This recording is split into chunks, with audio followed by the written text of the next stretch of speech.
Ernest Jones. Chartist. Selections from the writings and speeches of Ernest Jones with introduction and notes. Table of contents. Foreword. Introduction. The Recruit to Chartism. The Charter and Something More, 1848-52. The Last Years of Chartism, 1852-60.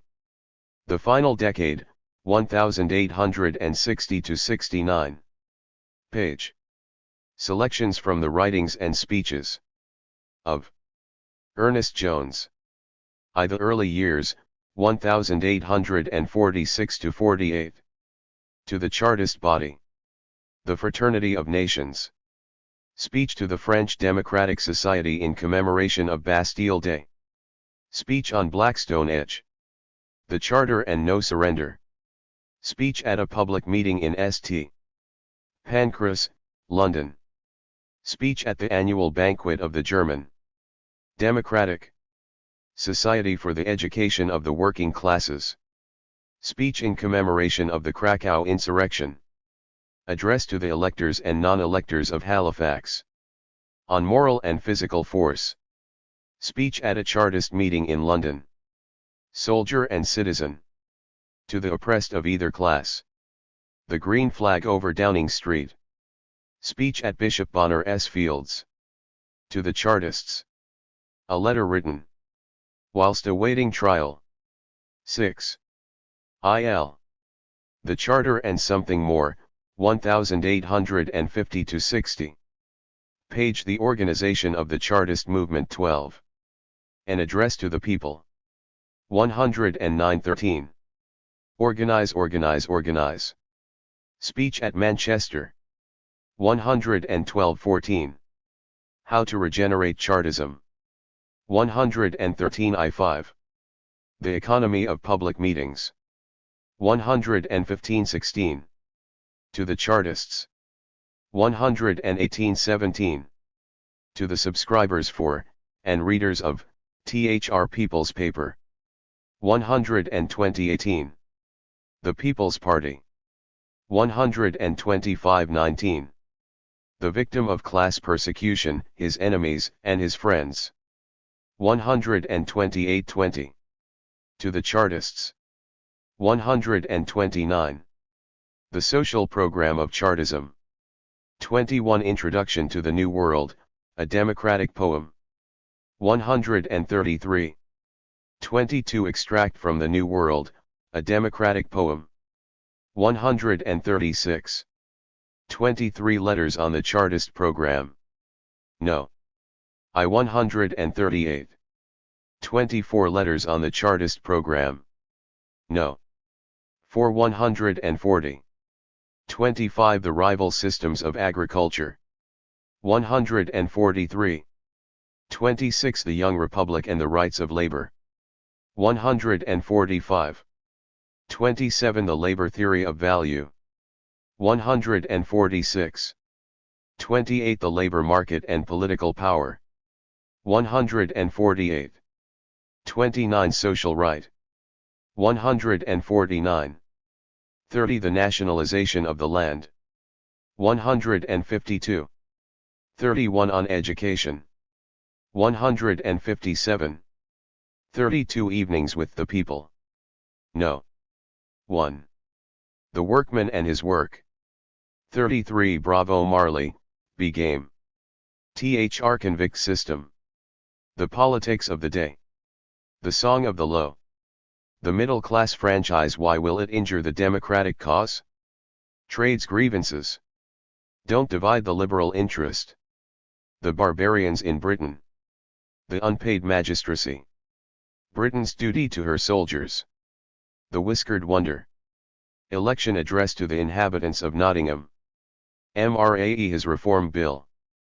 The Iron Trades. Emigration and the Labor Surplus. The Lockout, the Lock and the Key, and the Hand to Turn It. A Parliament of Labor. How to regulate the price of labor. The SIE, in the building trades. The German powers. On internationalism. Speech at the anniversary commemoration of the coup d'état of Louis Napoleon. To the Men of Ireland. The Indian Struggle. England's rule in India and the cry for vengeance. Language. Religion and the State Church. Real Christianity. The Fast and the Fight. Evenings with the People. No. 4. The State Church. The Last Years, Radicalism. Labor and Capital. A Lecture. Appendices. Selections from the Marx Engels correspondence relating to Ernest Jones. Some notes on R. G. Gamage's History of the Chartist Movement and Ernest Jones. The 1851 Chartist Program of the Labour Parliament. 1854 Karl Marx, Letter to the Labour Parliament. Foreword. There are many periods in the history of the British working class movement which are still inadequately described and documented. There are many individuals of the first order about whom our knowledge is extraordinarily limited. It is to help remedy one such deficiency that this present volume has been produced. Ernest Jones entered the Chartist movement in its last years. In that lies his significance. There are few periods of working class history less understood and appreciated than the years which followed the failure of the April 10 meeting on Kennington Common, and there is little doubt that Ernest Jones, and others with him, have been neglected and unread because it is wrongly believed that Chartist ideas and Chartist politics had died by the formation of the New Model Engineers Union in 1851. This present selection is offered as a contribution to a more correct understanding, offered, too, in the hope that it will provide some of the raw materials for that large-scale biography of Ernest Jones, the writing of which would be so rewarding. For a modest work, my debts are heavy. I am greatly obliged to the following, to Miss S. Fussy, Miss O'Bevan and Miss D. Wilson, of the administrative staff of University College, Hull, for clerical assistance and help in many other ways, and to the last named especially for further assistance with proofreading, to Mr. A. R. Scoyan for copies of letters in the Cowan collection at Newcastle, to Margot and James Jefferies for encouragement and many kindnesses, and to Dorothy and Edward Thompson for the loan of material and much fruitful discussion. I am especially indebted to Mr. S. Broadbridge for the privilege of reading, at an early stage of my work, an unpublished essay of his on Ernest Jones, and for his help in transcribing a number of the documents printed here. My deepest obligation is to Donator. To her I owe the translation of the Marx Engels letters printed in Appendix I, and she has, moreover, given freely of her time and knowledge at every stage of the preparation of this book. Only those who know her will really understand what I have gained, and I can but record my gratitude. Those who transcribe and prepare documents for publication are often tiresome creatures to the staffs of the libraries in which they work. Like others in this field, I have received unfailing kindness and help from those of whom assistance has been demanded, and I am much obliged to the librarians and staffs of the following institutions. 9. IA. Manchester Reference Library, Goldsmiths Library, British Library of Political and Economic Science, British Museum, Library of the Cooperative Union Manchester, Chetham's Library, Manchester, and the Bishopsgate Institute, London. I am further indebted to the last three named for permission to reproduce Ms. material in their possession. And finally, and not least, I wish to thank my wife for her patience and understanding. December, 1951. John Saville. University College, Hull. Introduction. I, the recruit to Chartism. Ernest Charles Jones was born in Berlin on January 25, 1819. His father, Major Charles Jones, was a veteran of the Peninsular Campaign who fought at Waterloo, his mother the daughter of Alexander Annesley, a large Kent landowner. Ernest, the only child, was named after his godfather, the Duke of Cumberland, to whom his father was equerry, although soon after the birth of his son, Major Jones retired and bought a small estate in Holstein. Here he occupied himself, as he explained in a letter written when Ernest was 11 years old, in superintending the education of my only child, already master of the English, German, French and Italian languages. Ernest, it would appear, was a precocious child, and a literary talent also showed itself. A prose tale written when he was 9 was published in a juvenile miscellany, and a volume of poems was brought out by a Hamburg publisher in 1830. These infantine effusions, a collection of some 15 pieces, included a translation of the first canto of Voltaire's Henriade. In the following year, there occurred a much-quoted incident, when Earnest was found after being lost for 3 days, having left home, pack on shoulders, with the idea of helping the Poles in their national uprising against the Russians. Registered at some date about this time, the young Jones entered the aristocratic College of St. Michael, an institution into which foreigners were not usually admitted. His school career was evidently a successful one, for, according to Howell, on finishing at the college, he was presented with a certificate for exceptional merit and was invited by the professors to deliver an address in the German language. That speech was deemed worthy of publication. Soon after, in the spring of 1838, the family returned to England. Ernest Jones was 19 when his family settled in London. Their return to the home country was almost certainly connected with his future career, which in view of his early promise and present inclination, was expected to be a literary one. His ideas at this time were those of his family background and upbringing: patriotic, conservative, religious, and intensely romantic. An extract from a poem on the French Revolution, written probably before he left Germany, in which the monarchy is the symbol of an idealized feudalism, illustrates his general outlook: ill fare the man who, flushed with sudden power, would uproot centuries, in a single hour. Gaze on these crowds, is theirs the face that saves? What were they yesterday? A horde of slaves. What are they now but slaves without their chains? The badge is cancelled but the man remains. Plus, from his return in 1838 until his entry into Chartist politics in the spring of 1846, Ernest Jones occupied himself in the usual activities of a young man about town with literary and artistic tastes and ambitions. At the time of his arrival in England, he was already engaged upon his first major work, a now unreadable romance entitled Valden, later published as The Wood Spirit.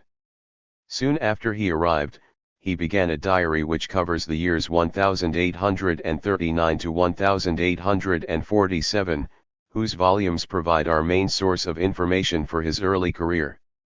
For the most part, the diaries are singularly uninteresting, rarely more than a bare account of his social and literary activities and of the names of those upon whom he called and those who returned his visits.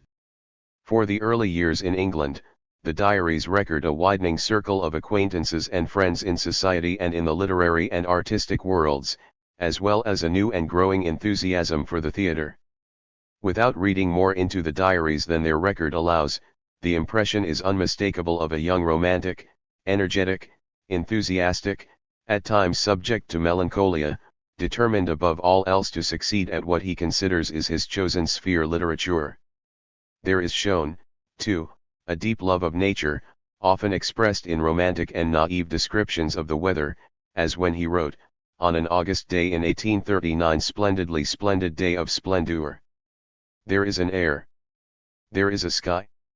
There is a gentle breeze. There are perfumes. Splendidly splendid day of splendor." He entered the Middle Temple in March 1841, and was called to the bar on April 20, 1844. It is likely that he was prompted to enter the legal profession by the fact of his forthcoming marriage. He had become engaged in the spring of 1840 to Jane Atherley, who belonged to an old Cumberland family, and they were married in June 1841.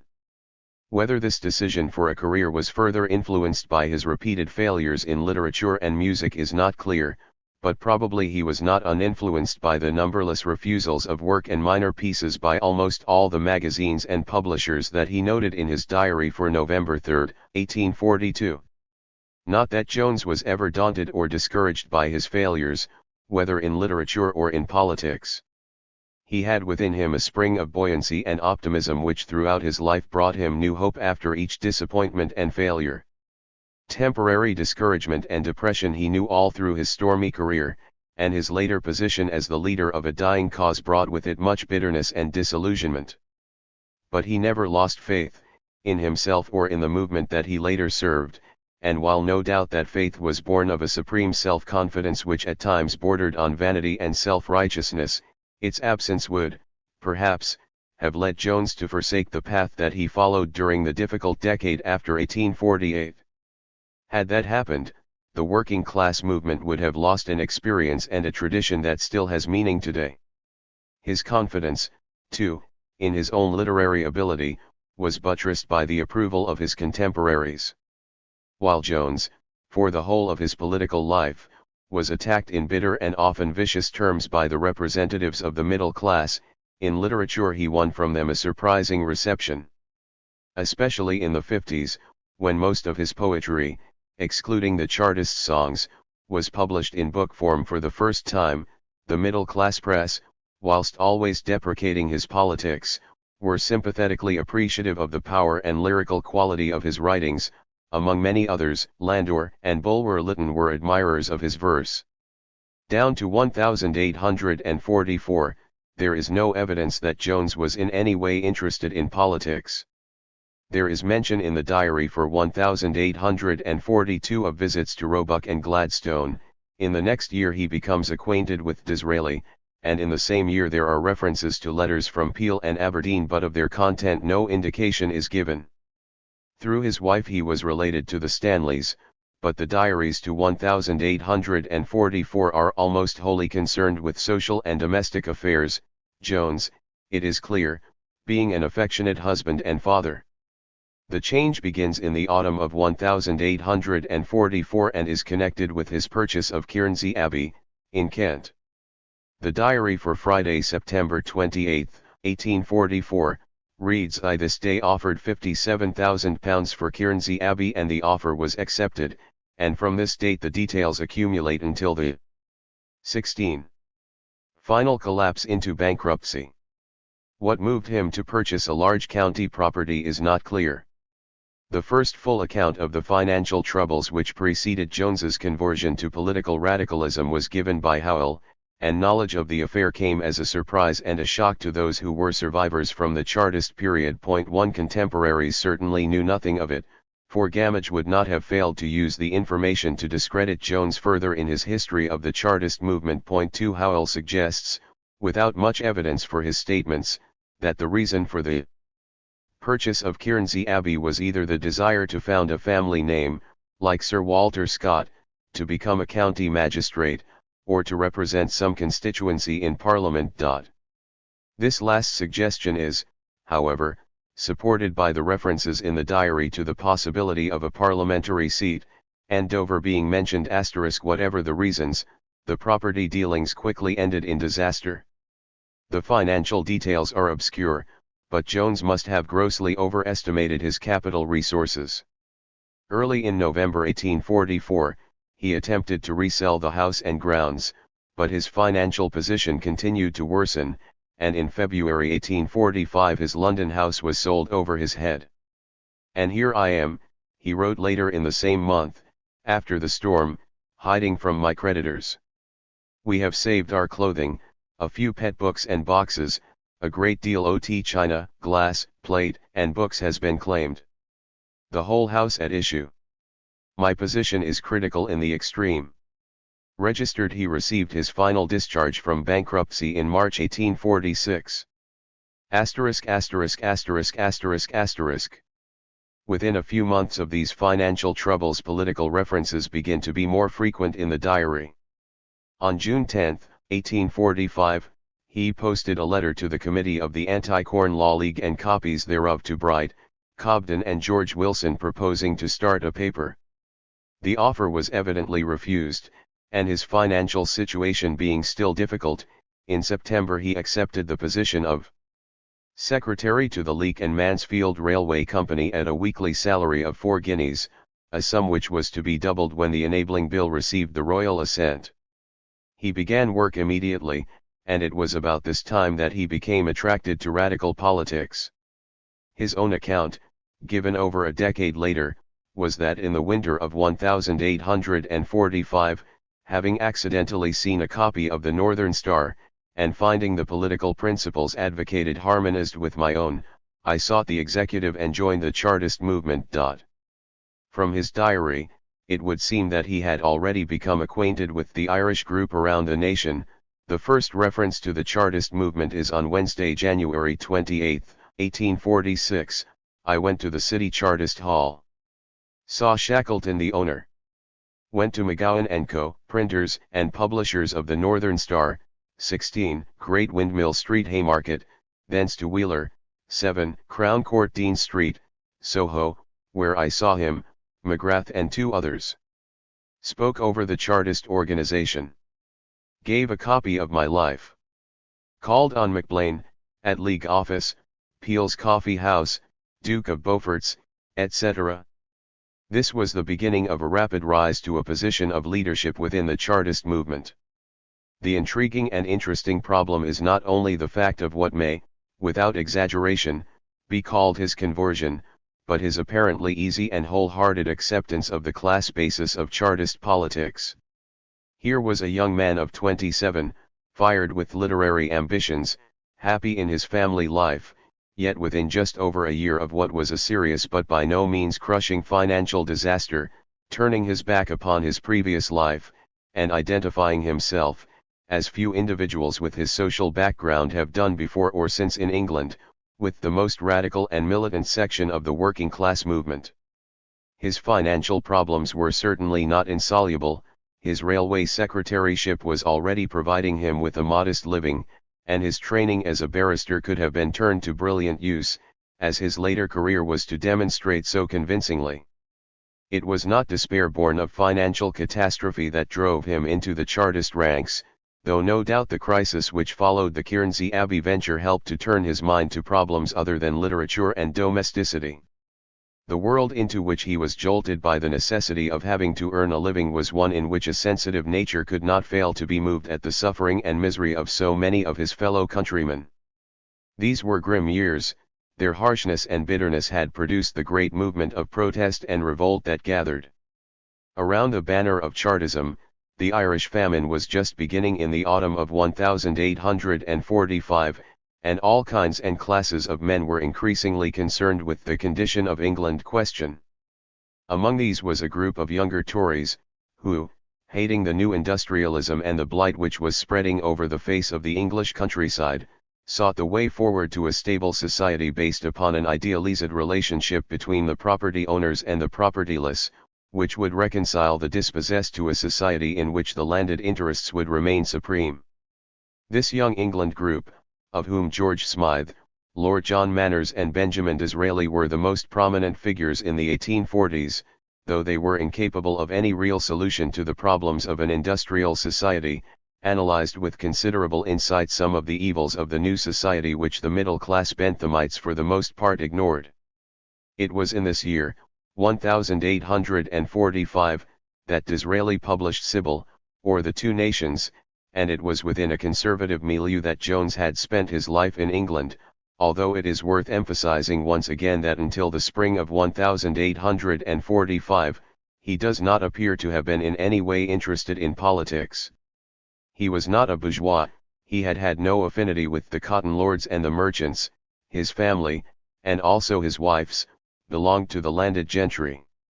As he described himself to the Chartists in the spring of 1846, perhaps it was a novelty to have a connection of aristocracy mix with them, but he did not see why, because his forefathers held conservative opinions, he was not to hold, and hold sincerely, democratic opinions. 1. The traditional hostility of the English county class to the grasping, upstart bourgeoisie, to their greasiness, as Lord John Manners described it, was reinforced, in Jones's case, by his German romanticism. Even after his acceptance of Chartism, Jones remained on friendly terms with some of the Tory leaders, such as Disraeli, and, if Holyoake's evidence is trustworthy, was prepared to take money from them. And to the end of his life, while hating both, he still preferred a Tory to a Whig.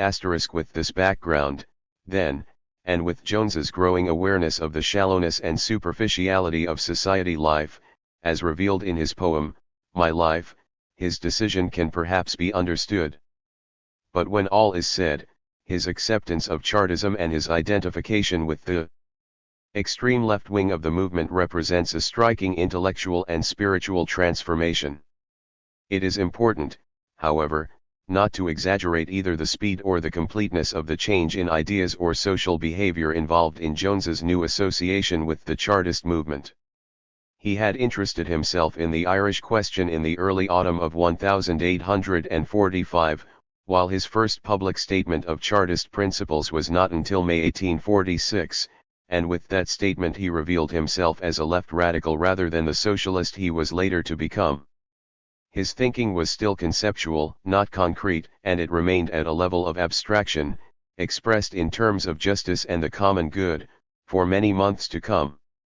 "TT is because I wish to see," he wrote on this first occasion, "a government that governs for the general good, instead of individual interest, a House of Commons that shall represent a people instead of a party, a church that shall be something more than a portion for the younger sons of titled houses, in fine a liberal democracy instead of a tyrannical oligarchy, and it is because I believe the People's Charter alone calculated to ensure these results, that I am desirous of becoming one of your delegates, and thus giving one more example to those classes, with whom early associations have connected me, of how unworthy one of their own order thinks them of the privileges they enjoy, and of the powers they arrogate, feeling as I do, that as an honest man I cannot support a system by which the poor are robbed of their labor for the benefit of the rich, and slaves are still further insulted by being told that they are free." This is a long way from his later socialism, and at the outset of his association with the Chartists, it would seem that he accepted and assimilated their common stock of ideas without serious analysis or reflection upon them. O'Connor, who early recognized the valuable addition to the movement that Jones represented, flattered and encouraged him, and Jones, in turn, accepted O'Connor's political leadership.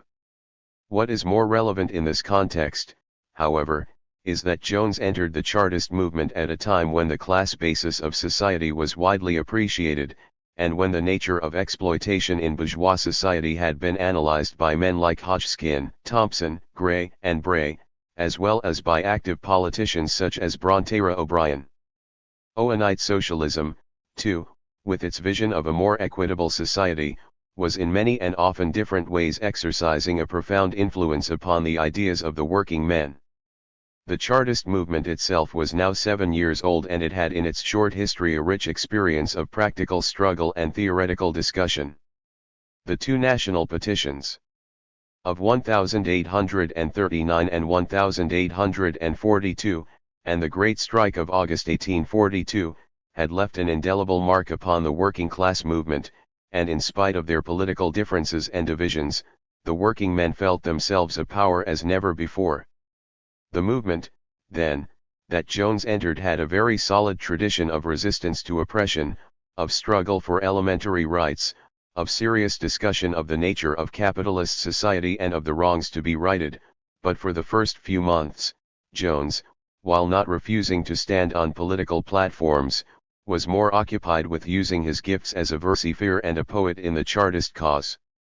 His first collection of poems, the Chartist Songs, was published in August 1846 and included some which had previously appeared in the columns of the Northern Star. His success as a poet of Chartism was quickly established. Thousands of people heard the poems sung or recited at meetings all over the country, and during his lifetime and after, many testified to their power and influence. As he himself wrote, and without exaggeration, "I am pouring the tide of my songs over England, forming the tone of the mighty mind of the people." One after the rebuffs and disappointments of his previous literary experiences, the enthusiastic reception of his poetry by the working class movement must have been wonderfully satisfying. Much of his poetry was never more than adept versification, but some in the Chartist period is of a lyrical quality and infused with a passion not found in his earlier work, and one long poem, The New World, represents a considerable intellectual and artistic achievement. Ernest Jones first appeared as a public speaker at a meeting organized by the Democratic Committee for the Regeneration of Poland. There was an honored tradition of sympathy and support for the Polish national movement that was not limited to the working class, but among the more politically advanced Chartists of the 1840s, understanding and appreciation of the connection between national struggles and social emancipation was going beyond the boundaries of liberal categories. An internationalism was developing whose assumptions were derived from a class analysis of society, and to this deeper understanding of the phrase "all men are brethren," Brontera O'Brien and especially George Julian Harney made significant contributions. In particular, the Fraternal Democrats, formed in the autumn of 1845, with Julian Harney as secretary, were important in furthering the international understanding of the working class movement. From the beginning, Jones supported the international movements and organizations, and it was through his membership of the Fraternal Democrats, in the course of which he became closely associated with Harney and for the first time met Marx and Engels, that his political education was largely completed. The first mention of the Fraternal_Democrats in the diary is on July 6, 1846, and on the 14th he spoke at a supper commemorating the taking of the Bastille. Meanwhile, he was increasing his activity within the Chartist body. His first statement of political principles, noted above, was contained in a letter addressed to the Chartists asking for nomination as a delegate to the forthcoming convention. Later in the same month, his diary records that he attended a meeting at the Brunswick Hall, Limehouse, to meet the Chartist constituency, drank tea with them, was elected delegate to Leeds unanimously. From the personal details that he gave at this meeting, he was not yet, it appears, a member of the National Charter Association, although he had already taken steps to join * during these first months of a new life. We can only guess at the effect of his newly adopted political ideas upon his friends and his family. In the diary, references to the theater became appreciably fewer from May 1846, and his social calls were both more infrequent and confined to a narrower circle. His home life does not appear to have been much affected. Dearest Jane and the children continued to be taken for drives and rambles. It is difficult, however, to imagine such a break with the past without some disturbance and disagreement in his social and family life, and we have a glimpse of the strain imposed upon himself and those near him in a diary jotting for October 8, 1846, part of which, referring to his success with his poems, has already been quoted. Wonderful vicissitudes of life. Rebuffs and disappointments, countless in literature, dry toil of business pressure, of legal and social struggle. Dreadful domestic catastrophe. Poverty, domestic bickerings, almost destitution, hunger, labor of mind and body have left me, through a wonderful providence of God, as enthusiastic of mind, as ardent of temper, as fresh of head, as strong of frame as ever. Thank God. I am prepared to rush fresh and strong into the strife or struggle of a nation, to ride the torrent, or guide the rill, if God permits. This reference to domestic bickerings is an isolated one, for Jones's wife, despite great hardship and suffering, apparently remained a faithful and loyal collaborator until her death in 1857. Jones enters the Chartist leadership with his participation in the Leeds Convention, which opened on August 3, 1846. The previous day he had spoken with O'Connor at a great meeting on Blackstone Edge in the afternoon, and at a meeting in Manchester in the evening. The Blackstone Edge speech is still that of a radical rather than a socialist, but the evidence is there of his later intellectual development as well as of his power as a speaker. In particular, the discussion of physical force contains the essentials of the position he was more or less consistently to adopt in all the later phases of the movement, although the accent is milder and less militant. I must not omit a word to our calumniators, to those who say that we are mere physical force destructives, that our path goes through strife and turbulence. It is false. And they know it. Our ways are ways of peace and order. We can carry, and we will carry, our charter, through peaceful, legal constitutional means. But on the other hand, a word for those who bid us bend in passive obedience to whatever the hand of power might impose. Because we desire peace, we must not neglect our self-defense. Let the world hear it, if they will but be honest and just, Our enemies have no violence to fear. To this view of physical force, that it must be understood as self-defense and as a means of last resort, Jones steadfastly adhered. Only in the vigorous air of 1848 does his discussion of force as a right inherent in the working class as the dispossessed of society become more aggressive and emphatic, but always he refused to accept what he considered to be the false dilemma between moral and physical force, responsible for so much of the disunity of the movement since its early years. It was at the Leeds Convention that Jones moved the expulsion of Thomas Cooper, an incident described in detail by Gamage and much exaggerated by that writer. 1 Gamage's History of the Chartist Movement, It Has Not Always Been Understood, is a political pamphlet, written on an extended scale by a partisan who was suffering from disillusionment with the movement which he had just left, and who at the time of writing was also engaged in political and personal slander against Jones, with whom he had been closely associated for some years previous. No doubt in 1854 an objective history of Chartism could not be expected, and Gamage's account, by one who was an active participant in the movement for many years, is valuable as a contemporary document. Despite the distortion of fact, and the biased appreciation of some of the leading personalities, the sense of the greatness of the young working class movement does come through the pages of Gamage's history, and it remains an essential introduction to the Chartist movement. It is, however, unfortunate that the majority of the 19th century writers, as well as some of the authors of more modern texts, have used Gamage uncritically, although not all have accepted Gamage's opinion of the Chartist leaders as he presented them. The question of Gamage's accuracy as to certain aspects of Jones's career is discussed in some detail in Appendix 2. From the report in the Northern Star, Gamage's account of the incident at Leeds is inaccurate. Cooper's expulsion was due mainly to his refusal to attend what today would be called the Credentials Committee, although the motion which Jones moved included a reference to Cooper's obstruction and obstreperousness in the deliberations of the conference. The resolution expelling Cooper was carried unanimously. Gamage was, of course, correct in suggesting that it was O'Connor's conference, and that opposition to O'Connor, from whatever quarter, would have received little or no support, but in Jones' action there was nothing politically discreditable or personally vicious, as Gamage implied. Elsewhere in the convention, Jones did not play a particularly prominent part. The convention was held during the period when the land scheme was occupying most of the attention and energy of the movement. That scheme, as has often been described, was based upon private ownership, its object being to make the ownership of land as extensive as possible by purchasing large estates and then dividing them into small holdings. Of the enthusiastic response to the scheme by the majority of the Chartists there is no doubt.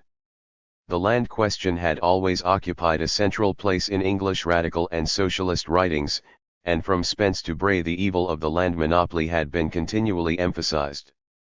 The firm conviction by the mass of the people, so many of whom had become proletarians in their own lifetime, that they had been robbed of their rights in the land, was reinforced, on the theoretical plane, by the anti-capitalist deductions from Ricardian economics. The land plan was unquestionably reactionary, as O'Brien said plainly at the time, it was a dream of and for the dispossessed which diverted the attention of the movement from the realities of a society which was being rapidly industrialized, and its failure was responsible, in part at least, for much of the disillusionment and internal disunity within Chartism after 1848. Jones himself never took an active part in the land movement, but he supported it, in spite of later assertions to the contrary. His poem, O'Connorville, first published in the Northern Star for August 22, 1846, was widely quoted, and he lectured on many occasions in support of the land scheme. In January 1847 he became joint editor, with O'Connor, of a new monthly, The Laborer, a large part of whose columns were taken up with discussion of the aims and objects of the land movement. By the beginning of 1847, less than a year after his first approach to the Chartists, Jones was already a leading figure in the movement. He was by now the permanent chairman of the Polish Committee, an active member of the Fraternal Democrats and of the German Workers' Education Society, a vigorous propagandist for the charter, in great demand by the local organizations up and down the country, and he was shortly to become a sub-editor of the Northern Star at a salary of £250 per annum. Hardly a week went by without one of his poems or speeches being printed in the main Chartist journal. Gamage, a hostile critic, paid a vivid tribute to his eloquence and power as a speaker. Jones possessed, wrote Gamage, exactly the qualities for captivating the crowd, with the single exception that, unlike his patron O'Connor, he was small in stature, but his voice was stentorian, his delivery good, his language brilliant, his action heroic, and above all, he had a concealed cunning, which had the advantage of bearing every appearance of the most extreme candour. His ideas at this time were well summarized in a debate in which he defended Chartism against a middle-class lawyer, Archer Gurney. Before I answer the arguments of my honorable opponent, I must put him right as to the principles of the Charter. They involve socialism no more than despotism. They propound liberty and equality. Liberty, but not license; equality, of political and religious rights but not of property. Let every man by his industry earn as much as he can, but the lazy man shall not live on the industrious one. That is what your system does, not ours, sir.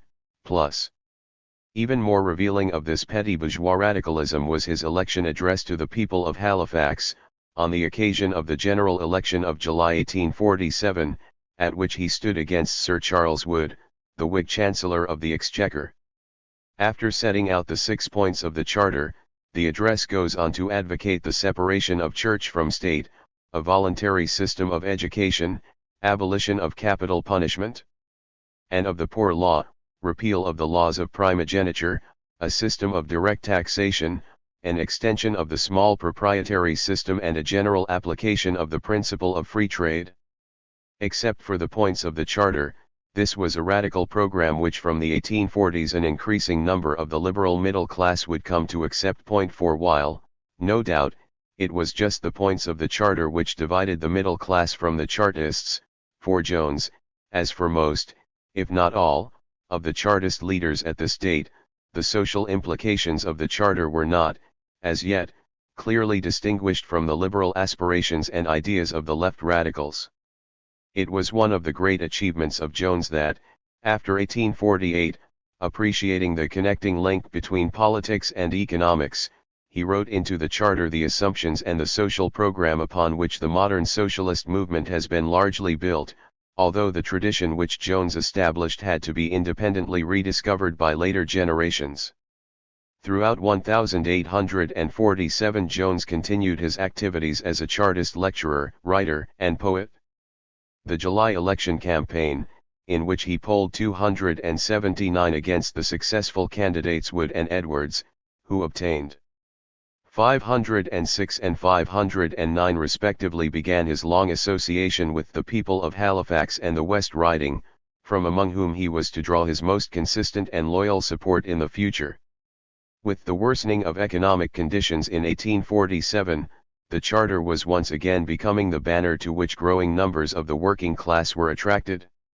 The downturn of the cycle had come in 1846 and economic conditions deteriorated in the second half of 1847 and continued depressed throughout 1848. The combination of depressed trade and business activity, widespread unemployment, and a high cost of living repeated, although on a less extended scale, the conditions which formed the background for the years 1838–42 and during the winter of 1847–8. Unrest and discontent increased among the working people.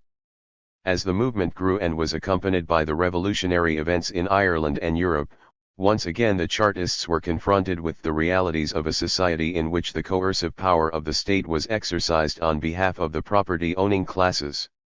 It was in the working out of the practical questions of tactics and strategy that Jones acquired a deeper insight into the nature of society, and into the weaknesses and strength of the movement of revolt represented by Chartism. The influence of Marx and Engels in the development of his understanding was to be decisive. At the outset, that influence was communicated indirectly through Harney, with whom Jones was associated from his earliest days in the movement. Exactly when Jones first became acquainted with Engels is not known, but again, through Harney, he must have known of him from the beginning, and it is unlikely that they had not met before the middle of the year 1847. Marx he first met when the former came to England for the Second Congress of the Communist League in November 1847, for they both spoke on the same platform at a meeting organized by the Fraternal Democrats and the Polish Committee to celebrate the anniversary of the 1830 Polish Revolution. He met Marx again in Paris, in the early part of March 1848, just after Marx had been expelled from Belgium. Jones, with Harney and Philip Magrath, had gone to Paris to present a joint address from the Chartist and the Fraternal Democrats to the people of Paris, and both he and Marx were present at a meeting on Germany. While the English delegation was in Paris, opportunity was taken to discuss the reorganization of the Communist League, it being agreed that the Central Committee should work from Paris, with Marx as president and Schapper as secretary. Registered it was for the Communist League that the Communist Manifesto had been written, and it had already been published in London at the end of February 1848, and was republished in 2 installments in the Deutsche Londoner Zeitung, beginning with the issue of March. 3.4 Jones, who was in close contact with the émigré German movement in London, and who spoke and read German fluently, cannot fail to have become early acquainted with the leading ideas of the manifesto, and in this, with the possible exception of Harney, he was probably unique among the Chartist leaders. Thus practical circumstance and theoretical stimulus was forcing him in the last months of 1847 and the early part of 1848 to give serious thought and attention to the general and particular problems that were besetting the workers' movement in England. The measure of his progress towards the acceptance of a socialist position is to be found in his speeches and writings.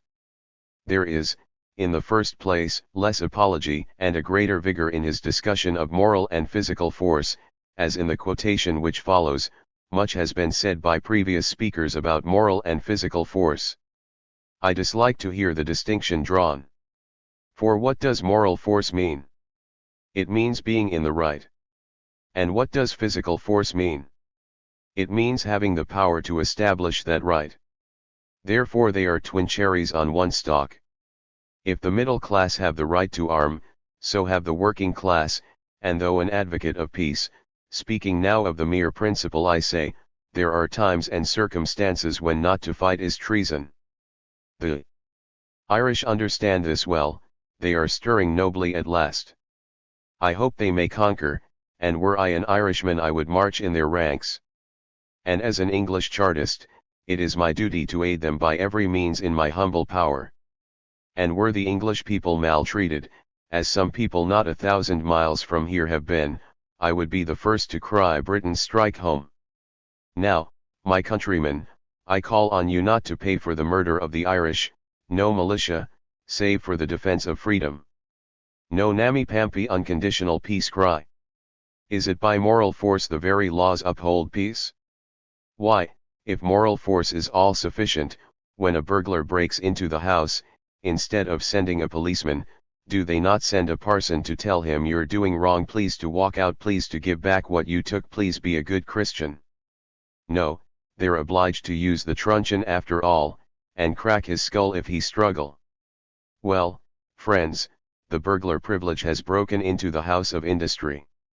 Carry out the law against him, and if you cannot drive him hence by persuasion, then think of the policeman.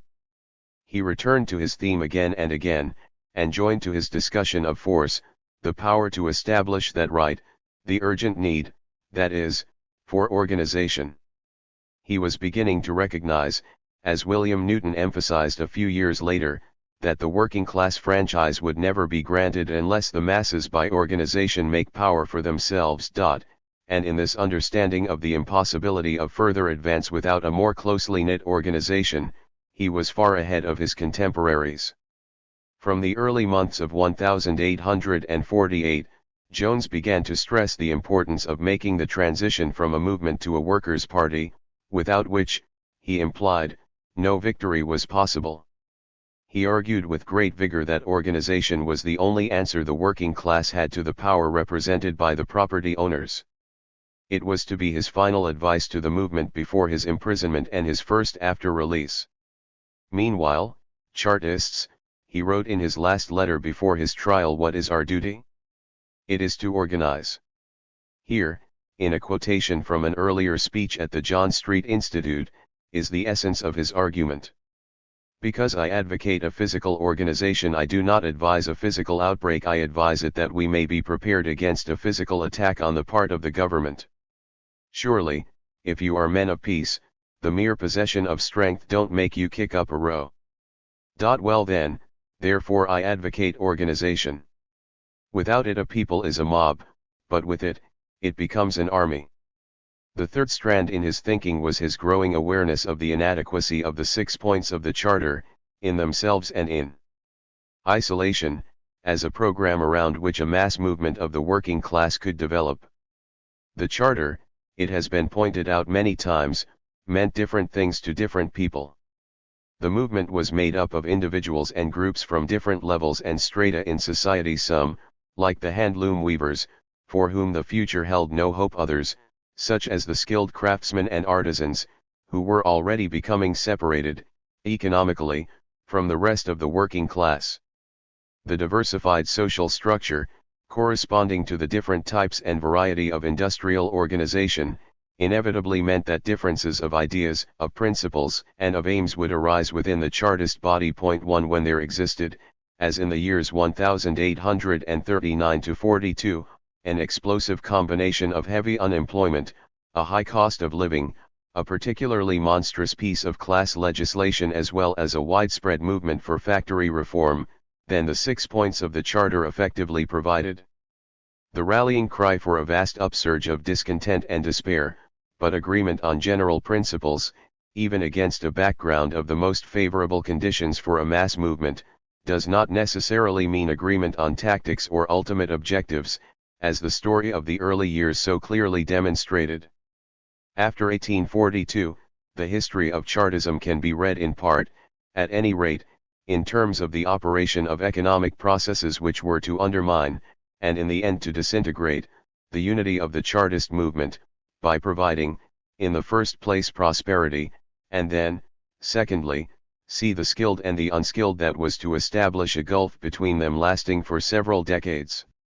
A movement that endures is not, as Jones saw clearly, built upon political abstractions, and during the last few months before he was imprisoned, he began a search for the reality that was at the heart of the Chartist movement.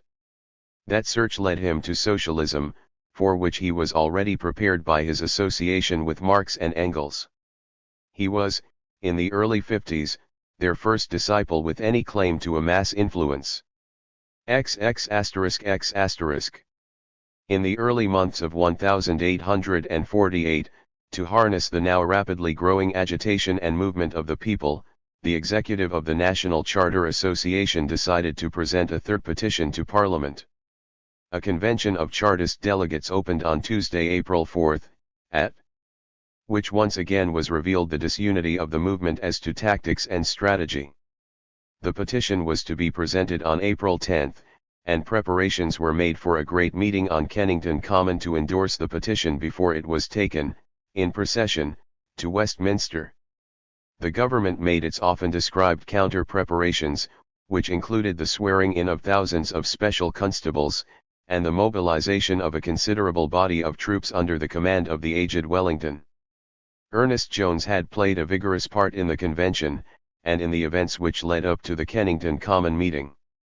On the day itself, O'Connor, confronted with the armed might of the state power, advised the abandonment of the procession to Parliament, and in this he was supported by Jones, who said, "You have the honour of Great Britain in your hands this day, and you must not soil that honour or injure the cause by a foolish collision or by bloodshed. Recollect that I am what is called a physical force Chartist, and that I have not shrunk from coming here today. But, my friends, it is useless to attempt, peaceable men as we are, a collision. I trust you will listen to the advice of Mr. O'Connor and disperse quietly." 1. Unlike many of the other prominent Chartists, Jones was in no way discouraged by the failure of the Kennington Common Meeting or of the convention. His speeches after April 10 show more, not less, optimism and confidence, and his recognition of the need for organization, his appreciation of the connecting link between political power and social reform, and his emphasis upon a class consciousness that would end the false juxtaposition of moral and physical force, gained steadily in clarity and understanding. In the Assembly, at the beginning of May, he moved the adoption of a program which called for measures to improve the organization of the movement, and to infuse new vigor in its methods and propaganda. Point 2 underscore he was elected a member of the Provisional Executive Committee, along with McDowell, Kidd, Leach, and McGrath, and he voted in favor of the Assembly dissolving itself, believing, it is clear, that the executive would carry on the work much more effectively. Jones later made an interesting analysis of the reasons for the failure of 1848.1. He began by emphasizing the favorable objective circumstances which had existed for the working class movement, and declared roundly that the people were frustrated by party bickerings and personal contention. The tremendous array of force marshaled by the ruling class was evidence and proof, he argued, of the overwhelming support enjoyed by the Chartists. But unity was disrupted by internal dissensions, especially between the moral force man and physical force man, a fatal error of judgment, and further, in the country as a whole, support was lacking for the Assembly and the national leadership. Jones, then, saw the causes of failure, as emanating from the conflicts within the leadership, conflicts both of principles and personalities, together with the inadequacies of the Chartist organization, and therefore of mass support, throughout the country. He quite rightly emphasized the importance of a Chartist victory in the Europe of 1848, and conversely, to complete the argument, he might have pointed to the international implications of their defeat, the significance of which was well appreciated by all sections of the ruling class at the time. The full story of the Chartist movement in 1848 after April 10 has yet to be written. There is little doubt that the militants on the left of the movement, refusing to accept defeat, were preparing further demonstrations of strength. The government, on its side, encouraged by the collapse of the Kennington Common Meeting and aware of the growing divisions within the Chartist leadership, decapitated a movement that was still growing by arresting and imprisoning many of the left leaders in the late spring and summer of 1848. On the evening of June 6, Jones was arrested in Manchester for a speech he had made in the Bishop Bonner's Fields, London, on the previous Sunday. He was returned to London immediately, and brought before the Bow Street magistrate the following day, charged with seditious behaviour and unlawful assembly. The prisoner, wrote the Times on June 8, displayed more assurance than any of the other prisoners, appeared to be about 35 years of age, of fair complexion, and about the middle stature. He said he was a barrister at law of the Middle Temple, and a member of the Chartist executive. His trial began on July 10, with the Attorney General, Sir John Jervis, prosecuting. Whilst awaiting trial, Jones published an open letter to the Chartists, in which, after expressing his optimism in the future and his confidence in the ability of the movement to achieve its aims, he continued, "It may be said that I am acting unwisely in letting this letter be published before my trial, but I go to that trial not to deny a sentiment or conceal a feeling. I have defied class government on the platform, I now defy it in the criminal court of law. I never joined the movement without foreseeing the consequences, and am not the man to shrink from the result. I am their enemy, they have got me in their power, let them keep me so." He ended his letter, "And the last words on my lips now as the first when I issue from my cell, shall be the Charter and no surrender." Along with Jones were tried and sentenced 5 other prominent London Chartists, Fussell, Williams, Sharp, Vernon and Looney. The details of Fussell's trial are particularly instructive. Like the others, he was convicted for seditious speech on the authority of private shorthand reporters whose reports were accepted as a correct record. In Fussell's case, his speech was taken down by 2 reporters who worked in partnership, one of whom, F.T. Fowler, appeared under cross-examination by defense counsel to be of a somewhat dubious character. In the report of his speech, Fussell was said to have advocated open assassination. Fussell vigorously denied this, and witnesses were called to substantiate his denial. The jury, however, were not to be convinced, and after only 15 minutes deliberations, they brought in a verdict of guilty, for which Fussell received 2 years imprisonment and was bound over for a further 5 years. It was not, perhaps, entirely rhetoric when Harney wrote, "It will not surprise our readers to find that government spies are no longer confined to the police. Miserable wretches, calling themselves reporters of the press, are now seen doing the work of mouchards." All the prisoners received 2 years imprisonment. The sentence upon Jones, pronounced by the Lord Chief Justice, was that you be imprisoned for 2 years, and that at the expiration of that time, you find 2 sureties of £150 each to keep the peace for 2 years, and to enter into recognizances yourself in £200. To this Jones answered, "T wish your lordship good night," with the motto of the Charter and no surrender. He was imprisoned in Tothill Fields, Millbank, and was released on July 9, 1850. The treatment which Jones and those who were sentenced with him received in prison was severe in the extreme. O'Connor, among others, raised the matter in Parliament in 1849, and after his release, Jones prepared a long statement which was presented to Parliament by Lord Dudley Stewart in July 1851. In prison he was subject to the same rules and discipline as criminal offenders, for, as Joseph Cowan pointed out many years later, Britain in the 19th century was one of the few countries in Europe where no distinction was made between political and ordinary prisoners. From the many descriptions of his prison sufferings, the following account is taken from the pamphlet Earnest Jones, Who is He? What Has He Done?, published in 1868, the details of which are consistent with the earlier versions. He was kept in solitary confinement on the silent system, enforced with the utmost vigor. For 19 months he was neither allowed pen, ink, nor paper, but confined in a small cell, 13 feet by 6, in utter solitude, varied only by a solitary walk in a small high-walled prison yard. He obeyed all the prison regulations in the most exemplary manner, excepting one, that as to picking oakum, observing, that for the sake of public order he would conform to all the external forms and rules, but would never lend himself to voluntary degradation. Again and again he was imprisoned in a dark cell, on bread and water, in consequence, even the Bible being taken away from him. On one occasion while the cholera was raging in London, 417 having died in one day, this punishment was enforced, though he was suffering from dysentery. 34. At the time, and he was consigned to a dark cell, from which a man dying from cholera had just before been removed. Ernest Jones in the 2nd year of his imprisonment, was so broken in health, that he could no longer stand upright. He was found lying on the floor of his cell, and then, only, taken to the prison hospital. He was then told that if he would petition for his release and promise to abjure politics for the future, the remainder of his sentence would be remitted, but he refused his liberty on those conditions, said the work he had once begun he would never turn from, and was accordingly reconsigned to his cell. However, he had mental resources of his own. During his imprisonment, and before pen, ink, and paper were allowed, he wrote some of the finest poems in the English language.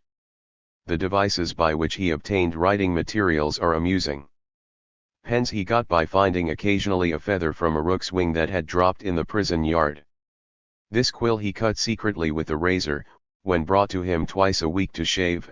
An ink bottle he contrived to make from a piece of soap he got from the washing shed, and this he filled with ink from the ink bottle when he was allowed to write his quarterly letters, the fly leaves of a Bible, prayer book, and of any books he was, as before stated, allowed to read. But one poem, The New World, was composed before he had succeeded in securing ink, and this was written almost entirely with his own blood. Williams and Sharp died in prison, Vernon shortly after he was released, and Jones, whose constitution was by all accounts very strong and sturdy, came out weakened in health and strength. During the time that he was in jail, his wife and his family were maintained by monies from the movement and especially from the Halifax organization. Jones's exemption from oakum picking was paid for by O'Connor, although some money may have come from the National Defense and Victim Fund, which had been started in 1848 to assist the prisoners and their families. When Jones found himself once more a free man, he emerged into a political world very different from the one he had left in 1848. The revolutionary events of 1848, both on the continent and at home, were finished with. A rapid expansion of the British economy was already beginning the prosperous years of the middle decades, although the improvement in living standards for the majority of the people was both slow and uneven. The imprisonment of Jones, and the arrest and conviction of dozens of other Chartists of local and national importance, completed the collapse of Chartism as a political influence of the first order. The movement was now more than ever divided on leaders and principles, and new ideas and new political groupings were beginning to exercise an attractive power. In particular, the problem of their relationship with the middle classes which, for the working class, was to be the crucial one in the 50s and 60s, was already stirring their minds and confusing their policies in the months which followed April 10, 1848. After the failure of the complete suffrage movement in 1842, the attention and energy of the middle-class radicals had been largely confined to the general movement for Corn Law repeal. The victory over the landed interests in 1846 meant, for the radicals, that reform, as they understood it, could now be carried several stages further.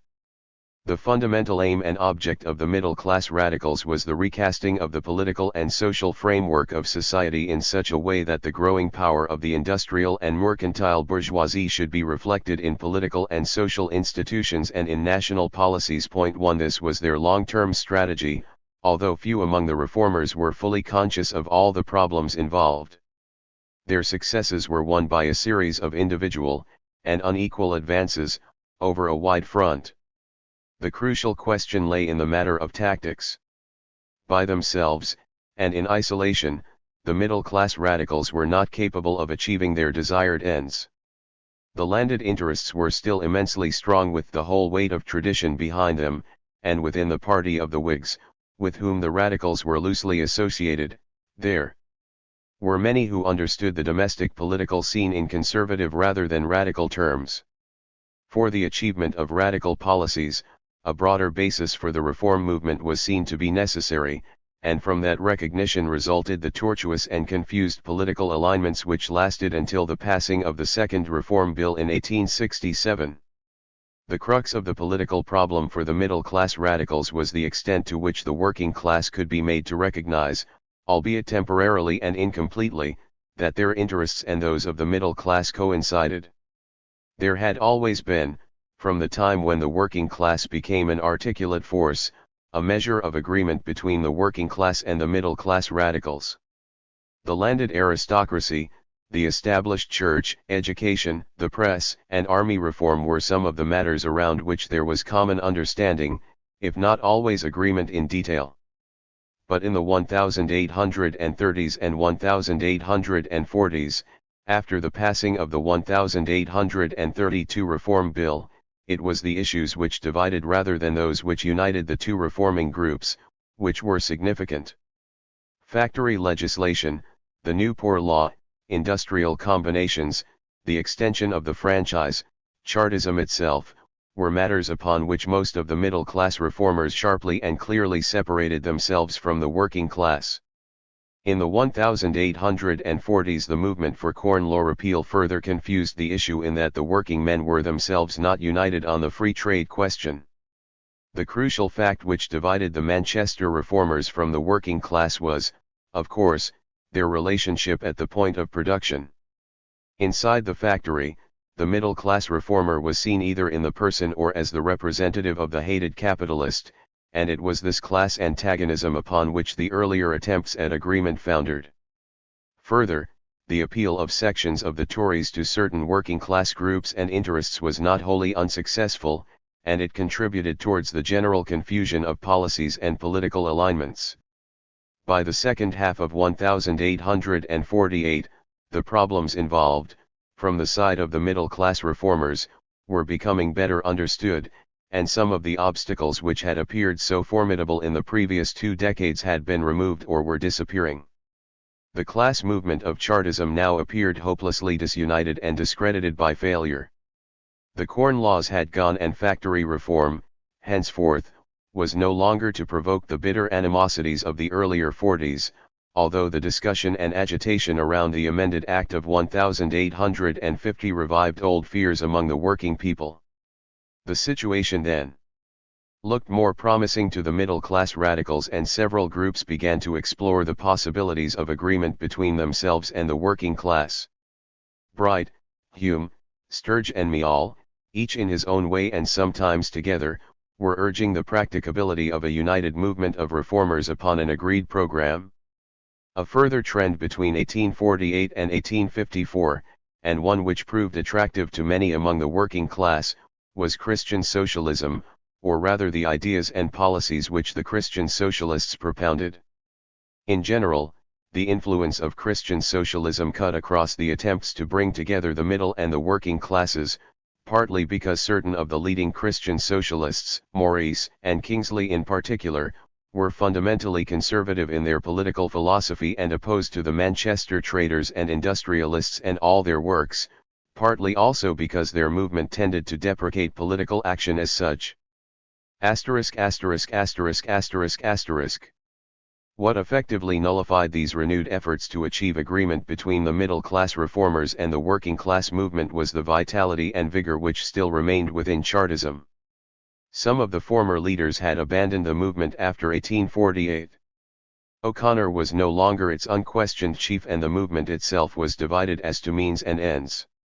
But of more significance, for the short term, was the growth of socialist, or more accurately, social democratic ideas among a section of the Chartist leadership which had refused to accept the defeatism and disillusionment so widespread in the second half of 1848.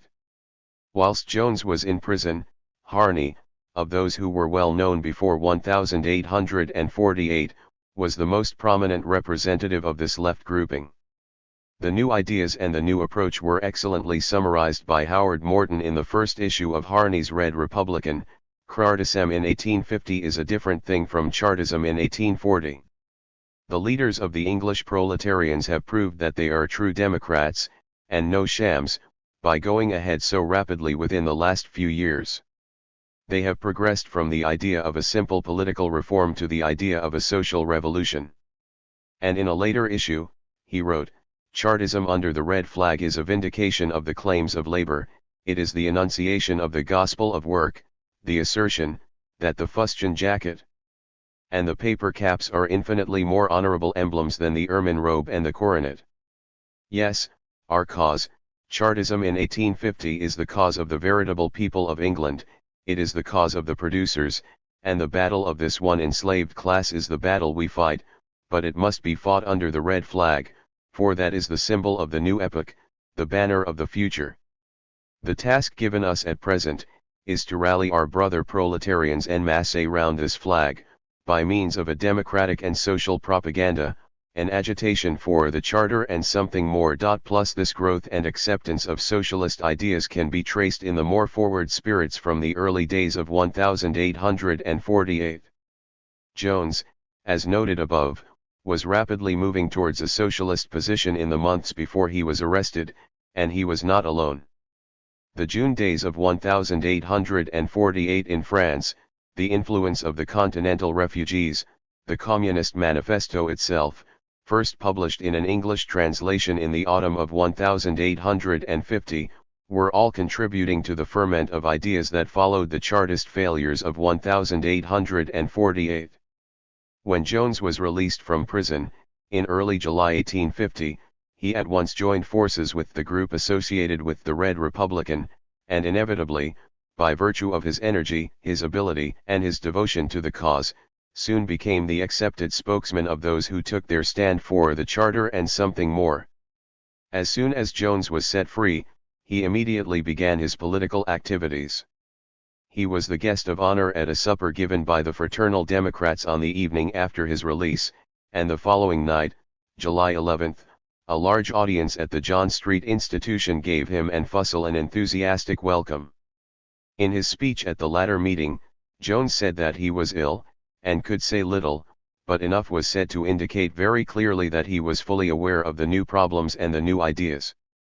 He declared himself in favor of the union of all liberal sections, but not at the sacrifice of principle, a clear warning to those who were flirting with the middle-class reformers on programs which contained only part of the Chartist demands, and he ended his speech with the hope that he would see the blood-red flag, which had been miscalled the flag of the rioters, recognized as the flag of peace, the flag of progression, and most of all, as the flag of victory. The Monday following he was at Halifax, where he was given a tremendous reception, and presented with a purse of 50 sovereigns. By 10 o'clock the streets began to be densely thronged, and at 10:30 the cavalcade moved off, headed by a large red banner, bearing on the one side, the following inscription: E.C. Jones, Esq., the friend of the people, and on the other equality, liberty, fraternity. Next in order came the Mixenden brass band, followed by a splendid carriage and 4 grey horses, which were to convey Mr. Ernest Jones into the town. Queen's Head brass band following behind the carriage, and behind this came the vast procession, and a long line of carriages, the Stainland band bringing up the rear. The procession then moved slowly on to Sowerby Bridge, halting in front of the Royal Hotel, where Mr. Jones was waiting, having just arrived by the mail train from London. All being ready, Ernest Jones, with Julian Harney, Mrs. Harney, and C. Shackleton, entered the carriage. The moment he made his appearance the air was literally rent with the long-continued cheers of the enthusiastic multitude. As soon as he was seated in the carriage, the rush of people to shake hands with him was so great that the progress of the procession was for some time impeded. The procession moved back to Halifax in the order in which it had come, and it was a beautiful and soul-stirring sight to see the immense multitude winding in an apparently interminable line, along the romantic road leading from Sowerby Bridge to Halifax. But it was in the town itself that the scene assumed the most interesting aspect. Every door and window were crowded with spectators, the very roofs and parapets were thronged, while the body of the procession had great difficulty in pressing their way through the dense masses that lined the streets on every side. The procession having passed in this manner through all the leading streets of Halifax, a grand gala and public meeting were held in Westhill Park.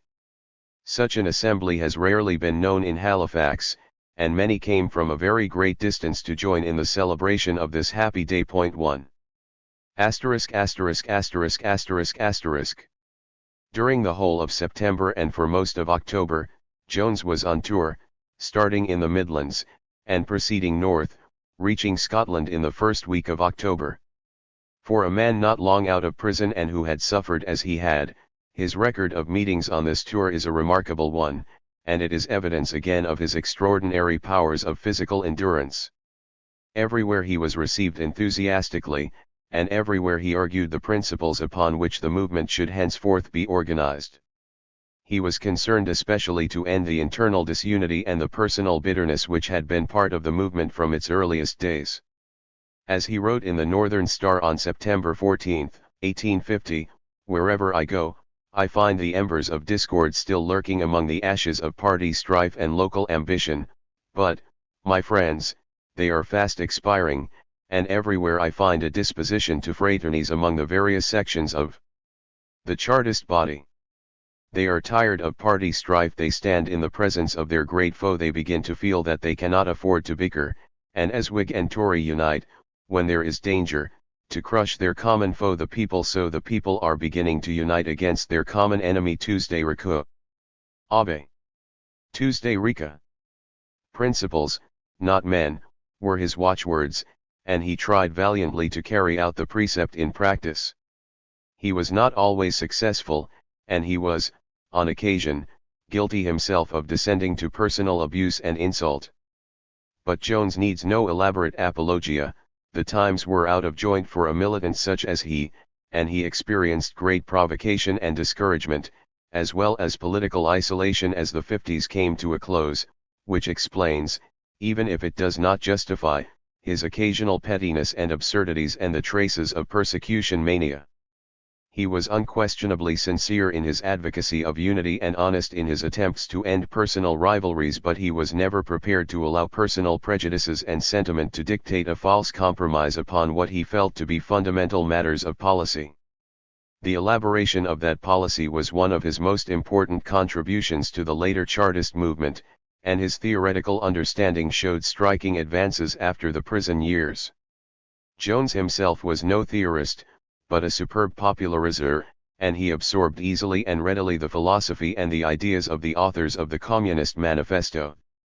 In the early 1850s, he was in close touch with both Marx and Engels, and as their letters show, they regarded him as the outstanding Englishman on their side. Engels wrote to Marx on March 18, 1852, "From all I see, the Chartists are so completely disorganized and scattered, and at the same time so short of useful people, that they must either fall completely to pieces and degenerate into cliques, or they must be reconstituted on an entirely new basis by a fellow who knows his business." Jones is quite on the right lines for this, and we may well say that he would not have got onto the right road without our teaching, for he would never have discovered how the only basis on which the Chartist party can be reconstituted, namely, the instinctive hatred of the workers for the industrial bourgeoisie, can be not only preserved but enlarged, developed, and based on enlightening propaganda, whilst on the other hand one must still be progressive in opposing reactionary desires and prejudices amongst the workers. Jones was, in fact, already doing the things that Engels argued were necessary. In the first place, he was emphasizing more strongly than he had ever done, the class nature of the Chartist movement. Not only did he feel that it was important to end the compromises with the middle-class reformers on the basis of a watered-down program, but he underlined the impossibility of winning the masses of the exploited unless the nature of their exploitation was understood by them. Economic self-interest was the great lever which would move the people into action. Hence the supreme importance of a program of social reform in order that those who only dimly comprehended the significance of the political abstractions of the 6 points might understand concretely what it meant to them in terms of work and bread. "T believe there is little use," he said within a month of his release from prison, "in holding before them the cap of liberty, unless you hold Tuesday Bicklor by the side of it." One he linked with this theory of economic self-interest an emphasis upon the impossibility of the working class achieving their emancipation except by their own efforts. In a phrase interesting for its anticipation of the famous sentence with which the address of the First International opened, he summed up the matter as "the poor alone can win the battle of the poor," or, as he wrote later, more explicitly, "Therefore, the capitalists of all kinds will be our foes as long as they exist, and carry on against us a war to the very knife. Therefore they must be our per down. Therefore, we must have class against class, that is, all the oppressed on the one side, and all the oppressors on the other. An amalgamation of classes is impossible where an amalgamation of interests is impossible also. Crass against crass, all other mode of proceeding is mere moonshine." To realize the achievement of the program and the policy that he was advocating up and down the country, he returned to the problem which had exercised him in 1848, that of organization. As he said in his first speech in Manchester after his release, 2 years ago, and more, "I went to prison for speaking 3 words. Those words were, organize, organize, organize.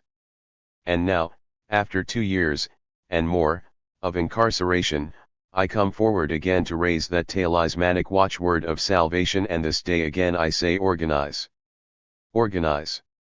Organize."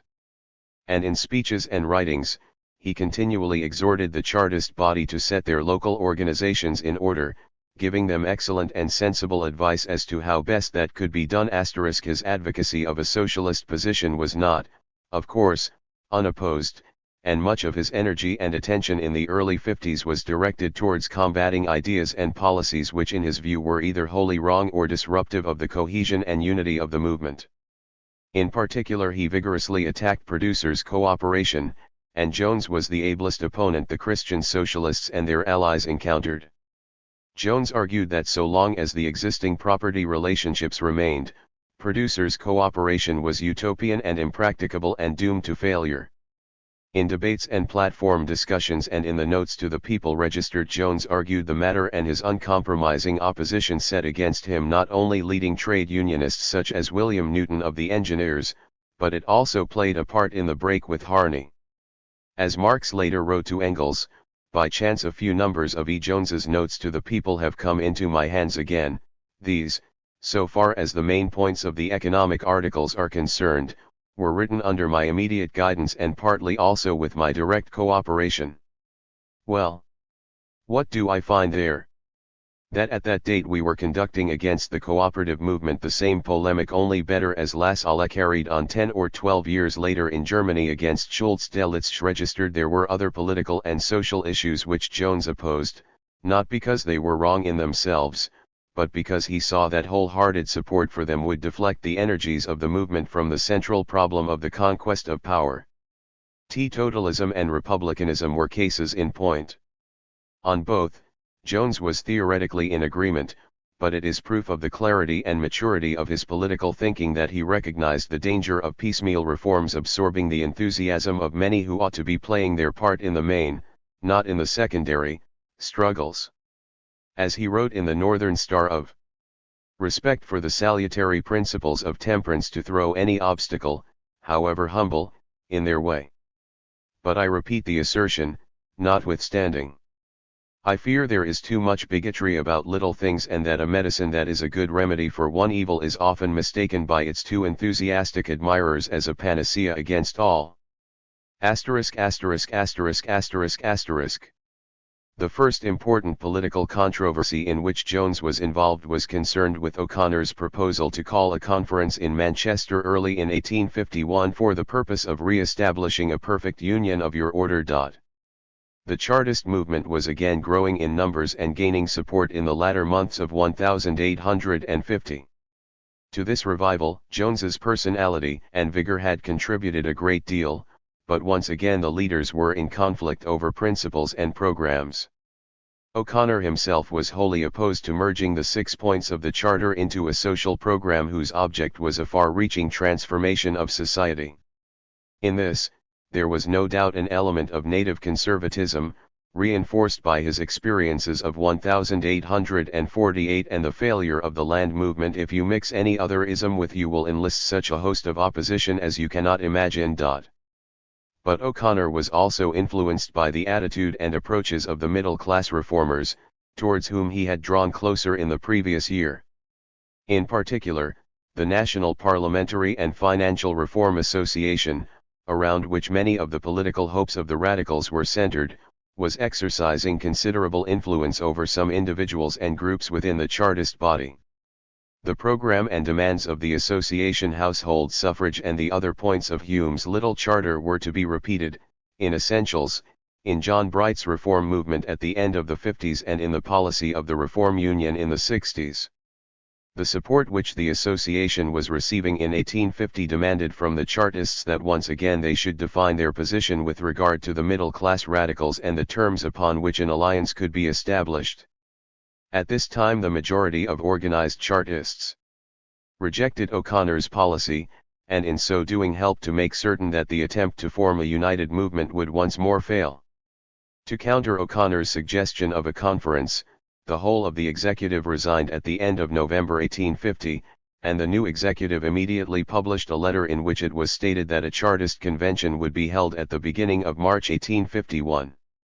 The letter made unmistakable the executive's rejection of the middle-class alliance and their stand for the Charter, and something more: we desire to rally all social reformers in one phalanx, and we desire to do so, not by breaking up, altering or weakening our association, but of showing them that we, too, are social reformers, like themselves, but that we understand the only way of obtaining social reforms and political power is through Chartist organization. O'Connor was isolated politically on the executive, and at a later meeting the executive passed a resolution with one dissentient which asked the movement to abstain from participation in the Manchester Conference. Jones, who had taken a prominent part in the controversy, went to Manchester to face O'Connor's supporters, and, from the reports in the Northern Star, he was soundly beaten, although Engels' letter describing the same meeting gives a rather different account. Point 2. The Manchester Conference was, however, a failure. There were present 8 delegates only, representing 4 localities, and even they were not united among themselves. Very different was the official convention organized by the executive. That opened on March 31, 1851, in London, and in its deliberations it marked the high peak of socialist influence within the Chartist movement. The program of the convention, although broadly within the tradition of previous statements of policy, yet went far beyond them with its emphasis upon the use of political power to transform the economic foundations of society in the general interests of the propertyless. The program opened with the reaffirmation that only the Chartist organization, representing the exploited classes, could win an effective reform of society. It went on to stress the importance of political power, both local and national, and the need for Chartist agitation among the trades in the towns and the agriculturists in the countryside. But, more significantly, the convention worked out in detail a social reform program so that the Chartist body should stand forward as the protector of the oppressed. Each suffering class should see in it the redresser of its several wrongs. It ought to be the connecting link that draws together on one common ground the now isolated bodies of the working classes, self-interest being the tie best able to bind them to each other. The program was summarized under 12 headings, beginning, as might be expected, with the land question. The state was to purchase land, prior to the final and complete nationalization, for the purpose of locating thereon the population, as tenants individually or in association, paying a rent charge to the state. Point 1. Next, religious freedom was accepted together with the separation of church from state. Education was to be national, universal, and to a certain extent, compulsory. Under the heading Labor Law, the aim was to be the rapid abrogation of wages slavery, and the development of the cooperative principle, and a number of interim measures were suggested until the complete readjustment of the labor question be modeled on a national basis. The section on the Poor Law opened with the statement, which only this century has accepted, that as it is the duty of every man to work, so every man has the right to the means of work, and those unable to work, through infirmity or age have a right to support at the hands of the state. Taxation was to be levied on land and accumulated property, the national debt was to be liquidated by the repayment of capital from the existing interest charges, the currency laws were to be changed, although the nature of the change was not specified. The final points detailed the measures necessary for what today would be called the democratization of the armed forces, including the militia, and the program ended with a section on the press, which followed the traditional radical demands for the removal of the taxes on knowledge. This 1851 program was, in short, a blueprint for the social democratic state, and its enunciation of principles and policies was not bettered until the 20th century. ***********. A month after the convention had dispersed, on May 3, 1851, Jones published the first number of his weekly notes to the people. Up till then, he had been using the columns of the Northern Star, Reynolds, the Red Republican and the Friend of the People, and especially the latter two papers. Both of these were edited by Harney, with whom Jones won. The suggestion of cooperative farming was later enlarged upon by Jones. See below, pages 143 to 546. Worked very closely from the time of his release from prison until the demise of the old Friend of the People in July 1851. Jones, so Harney stated at the time of their quarrel in the spring of 1852, had refused to become a co-editor of the Red Republican and the Friend of the People for fear of prosecution, as both papers were unstamped. They had proposed in April 1851, publishing a new paper to be jointly edited by themselves, and subscriptions and donations were asked for in Harney's paper. This proposal came to nothing, and Jones began independently his notes to the people. He explained his reasons for publishing the notes in an open letter to the British democracy, printed in Harney's Friend of the People, May 24, 1851. Dear friends, he wrote, this is the period in which democratic literature is needed. This lull in agitation is the opportunity during which the seed of knowledge should be sown, the words of truth be showered on the rural districts, and the people's minds prepared now to act in the time of coming power. I believe that, in the present aspect of our agitation, more good is to be done by the tract and the lecture than by the meeting only. I seek to write more, and to speak less. I therefore offer you a magazine at the low price of a tract. The notes to the people contain much of the best of Jones's writing. The early 50s was the period when his personal relationship with Marx and Engels, and especially the former, was closest, and Jones's discussion of Chartist principles and of the means by which their realization could be achieved has a liveliness and a directness that is in the best tradition of socialist writing in this country. On the 1851 Chartist program, the class nature of society, producers' cooperation, the practical organization of the movement, he can still be read with profit, and certain of his polemical writings are not unworthy of that great master of political invective, William Cobbett. 1 He vigorously attacked the middle-class radicals, arguing that if the Chartist movement stood apart and built up its strength, the middle classes would be forced to compromise from their side. But his most interesting controversy, and one that illuminates the weaknesses in his political thinking and practice, was with the aristocracy of labor. In words that were echoed by Hyndman in the early 1880s, Jones denounced the waste of strength through strikes, the aloofness of the better-paid trades from politics and their refusal to take part in the Chartist movement. The immediate context of the controversy with the trades was the engineers' lockout, which began in the first week of 1852. Jones's attitude to trade unions was never, at bottom, in doubt, and at many times in his political career he defended the right to organize against the attacks of the employers.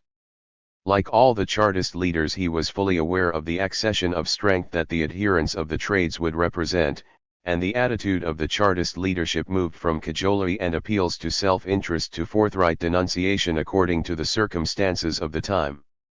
What infuriated the Chartists, and especially the left elements among them, was the refusal of the trades to appreciate that only political and social reform, a change, that is, in the class relations of society, could effectively improve their position over the long term.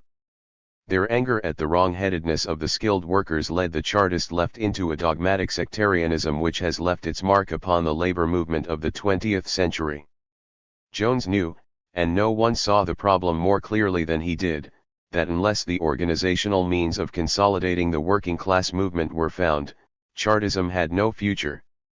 In the early 50s, he was attempting, with his usual energy and enthusiasm, to build a mass party based upon an appeal to the exploited and a radical socialist policy of political reforms and social rights.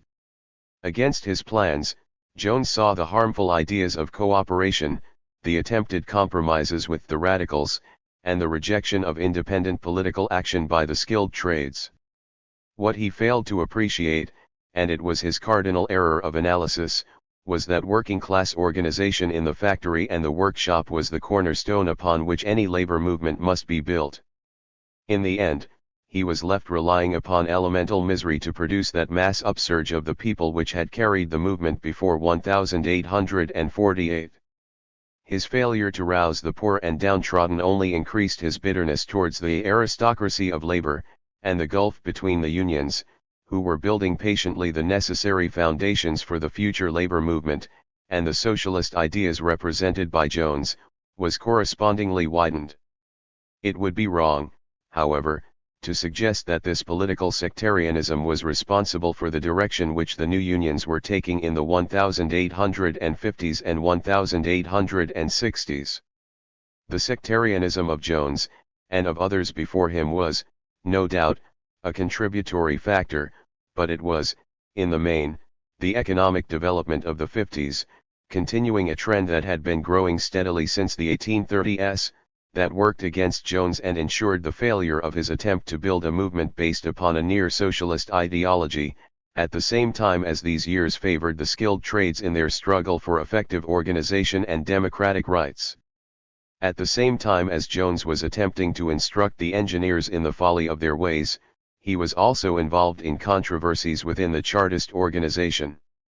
The March 1851 convention, in spite of superficial agreement on its program, had not unified the movement. There was apathy throughout the country and the idea of alliance with the radicals was still influential. Towards the end of 1851, when new executive elections were approaching, Jones was maneuvering against all those within the leadership who favored cooperation with the middle class.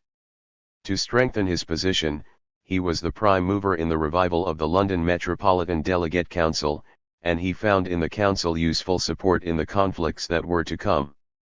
He was at the head of the poll for the executive election at the end of 1851, but resigned immediately, since in regard for the best interest of our movement, I cannot consent to sit on an executive constituted like the present, and his resignation, together with other defections, meant that the National Charter Association no longer had an effective controlling executive. Jones's resignation was very unfavorably commented upon by certain of the Chartists, and accusations of dictatorial methods and aspirations were commonly made against him. The Northern Star, which had changed hands at the beginning of 1852, was now open to his opponents, who used it effectively, and it was from this time advocating the abandonment of the name Chartist and the establishment of a People's Party, based upon manhood suffrage. The Northern Star dropped the Northern from its title from March 20, 1852, and on April 24 it became the Star of Freedom under the editorship of Harney. This acquisition of the Star by Harney was the occasion of the final break between him and Ernest Jones. After Harney's return from Scotland, and the new friend of the people which he then commenced, their friendship cooled appreciably. Their quarrel came into the open when Harney published a bitter attack on Jones, repeating the accusation that Jones was the would-be dictator of the movement, and stating that he was misrepresenting the facts regarding Harney's purchase of the Star. McGowan, the proprietor of the Star, corroborated Harney's story against the version that Jones was giving. In the notes to the People registered on Harney's side were ranged a number of the prominent members of the Chartist left, and so ended the unity of a movement which, at least on the surface, had appeared capable of infusing new life and energy into Chartism. Tuesday's quarrel with Harney, and the inactivity of the remaining members of the executive marks the beginning of a new stage in Jones's career and in the history of Chartism in general. Henceforth, Jones was to be the Chartist movement, and for as long as he was prepared to continue the independent organization of Chartism, the movement survived, although with diminishing support in the country. When, finally discouraged, he abandoned the struggle, Chartism as an organized movement was at last dead and buried.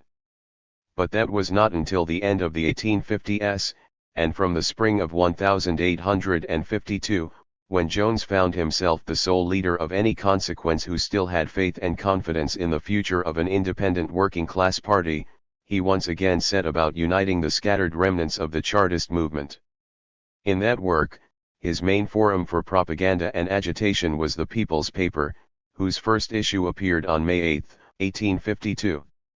Jones had long wanted a paper under his own direction, and when the Northern Star changed hands at the beginning of 1852, and the new friend of the people began moving away from the ideas of the Charter and something more, he saw his opportunity.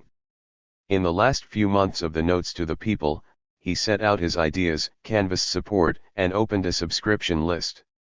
And so began one of the great papers of the working class movement of the 19th century, and one that is perhaps more neglected and unread than any other. Jones carried on the tradition he had begun in the Notes, using the People's Paper to explain and analyze the nature of society, the reforms which were required and the ways of achieving the necessary organization. The first number of the paper, in 2 long editorials, repeated at length the ideas and the program of the 1851 convention. Union with the middle-class reformers was rejected outright, an eloquent plea was made for unity within the movement, and the policy of social rights was elaborated in detail. He was receiving help and encouragement from Marx, who, for a few weeks in the summer of 1852, took over joint editorship with Jones, and articles from Marx's pen continued to be printed from time to time. For the remaining months of 1852, Jones was fighting what remained of the opposition within the Chartist movement. Harney's Star of Freedom, one of the foci of the opposition, continued in existence until November 1852, when it ceased for lack of support. As a step towards reviving the Chartist organization, Jones called together a convention which opened in Manchester on May 17, 1852, and to which most of the localities still in existence gave adherence. 1 R. G. Gamage, James Finlan, Robert Crow, and Abraham Robinson were elected executive members with William Groket as secretary. Jones had refused an executive position as he was occupied with the People's paper, but on the resignation of Robinson and Crow, Jones accepted a seat on the executive, refusing the weekly salary on the grounds that he had suggested a paid executive to the convention. 2. Gamage and Finlan spent most of their first year of office on tour, to be joined by Jones towards the end of 1852. He fought Halifax again in the election of July 1852, and although he had the usual majority at the hustings, at the poll he received only 38 votes. Most of Jones's time was inevitably taken up with the editing of his paper. He always had an excellent sense and understanding of the general importance of the press in the working class movement. And he endeavored to make the People's paper representative of the whole movement. Trades disputes received considerable prominence. The National Association of United Trades continued to publish here their weekly reports and addresses, and Chartist news and activities were given a great deal of space. Jones himself wrote a prodigious amount. Finance was, from the beginning, a problem, and the circulation of the paper never reached a figure which enabled it to pay its way. 4 To meet the weekly deficits, Jones anticipated the methods which the labor movement was to develop in later decades.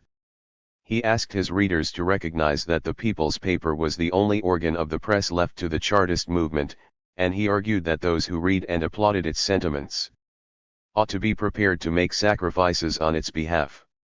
He exhorted his readers to increase the paper's circulation, and to meet the weekly deficit he called for their financial support. In the issue for January 1, 1853, the London Committee of the People's paper stated that the weekly deficit was £3 7s. And they added the comment, "Without the guaranteed £3 weekly, there is an end of the paper. With it, success is certain." In the spring of 1853, Jones addressed an open letter to his readers, asking for double the sale and support for the £100 fund which he had recently started. He continued, "Never, in the annals of the press, has any paper been so founded, so upheld. And when the history of British democracy shall be written, this noble struggle for a free press, for a people's paper triumphing over all shackles of the law and all obstacles of faction, this glorious event shall not go unrecorded." Halifax, in particular, was energetic in support of the People's paper, and a working man, Nottingham, was the first of many when he wrote, "As a beginning I now send, and mean to send 6d. a week myself towards its support. In addition to this I am collecting in my shop and among all the readers of the paper in my locality that I know, their weekly penny." Jones practiced the ideas which he preached, and in small matters as well as with large principles, he pioneered where others later followed.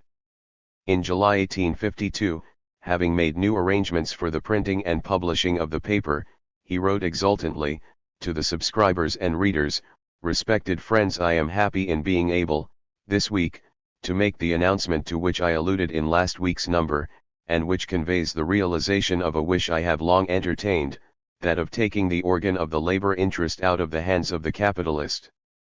The use of type and of all the necessary printing materials has been obtained, so that we are now enabled to print the People's paper in the People's office.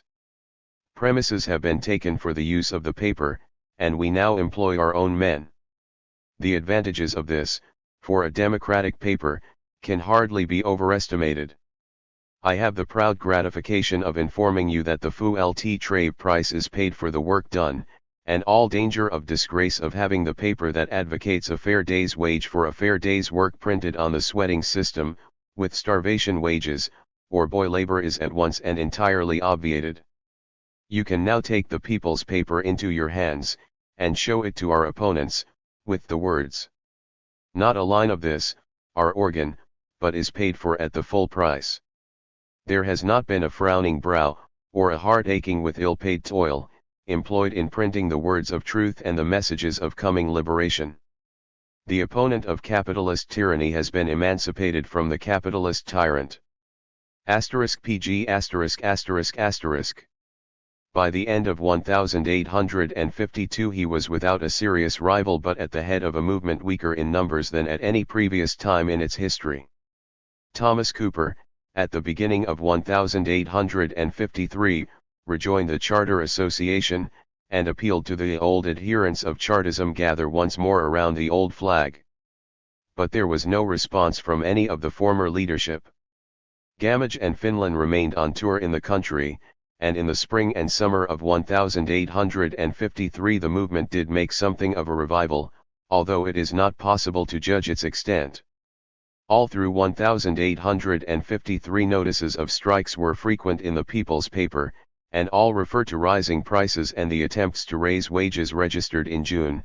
Well-attended meetings were held in the West Riding, and the executive wrote to the Chartists in confident tones, "We are able to report the greatest success as attending the revival of our movement. The re-inauguration of Chartism has been hailed with enthusiasm, and the overwhelming demonstration of the West Riding, in a time like the present, is an event European in its importance. Despite the wave of strikes, there is little evidence that there was any substantial or permanent accretion of strength to the National Charter Association. The trend was rather the reverse, but it was in connection with the most famous strike of this year, that of the Preston textile workers, that Jones began his campaign for the Labour Parliament. The strike, which was turned into a lockout, began in September 1853, and it was given considerable publicity in the People's paper, with Jones urging support from the whole country. Week by week he emphasized the importance of unity behind the Preston workers. Had he remained content with winning support and financial help for Preston, he might have begun to heal the breach between the unions and the Chartists, for the trades were energetic in their support. 1 But he allowed himself to become intoxicated with his own enthusiasm, and imagined he saw in this Preston struggle the opportunity for a new mass movement. And thus was conceived the idea of the Labour Parliament. Jones first put forward his plan in the People's paper for November 12, 1853. His argument was still that in unity was strength, and to win that unity he suggested a mighty delegation from all trades assemble in the centre of action, in Lancashire, in Manchester, and remain sitting until the victory is obtained. Again, had he limited the purpose of such a Parliament of Labour to support for the Preston workers, it might have gained the adherence of the trades. But as he elaborated his idea in the succeeding weeks, the vision of a great national movement rose before him. By the beginning of January 1854, he had worked out a scheme whereby the whole of the working people could be gathered behind the Labour Parliament, and by the payment of 1 penny farthing per week from each of the entire working classes, £100,000 a week would be available for the movement. The money thus obtained would be used to support strikes and lockouts, and then to establish national cooperative enterprises, both on the land and in industry. The only difference between this scheme and the plans for cooperative production which Jones had attacked 2 years earlier was in its proposed national character, but of the previous argument that social rights could not be obtained until political power was won, nothing remained. The whole plan was wildly unpractical and utopian, and the final program of the Labour Parliament, is a document which belongs to 1834 rather than 1854. The Parliament met in the People's Institute, Manchester, from March 6, 1854, and at its conclusion a provisional executive of 5 was elected, Jones being an honorary member, with power of moving resolutions and amendments but not of voting. The movement, of course, never got underway, and early in the following August, Jones was urging the abandonment of the mass movement and concentration upon the Assurance Department, which had also been established by the Parliament. As an executive member wrote, on resigning his office, the mass movement seems, so far as the mass of the people are concerned, a failure. 1 It is difficult to understand why Jones was capable of such gross errors of judgment, and why, in 1854, he propounded schemes of producers' cooperatives which, only 2 years before, he had dismissed as utopian until political power had first been obtained. Gamage's criticism of Jones in this matter was, in general, correct. And others, in the columns of the People's paper, accused Jones of repeating the mistakes he had argued others had made in the years 1852 to 4.3. Part of the answer was, no doubt, Jones's inability to appreciate the crucial role of the trade unions in the labor movement, but there was something in the character of the man himself. In connection with another, quite different matter, Marx wrote, in spite of the force, endurance, and energy, which one is bound to admit he possesses, Jones spoils everything by his urge for publicity, his tactless fumbling after pretexts for agitation and restless desire to move faster than the times.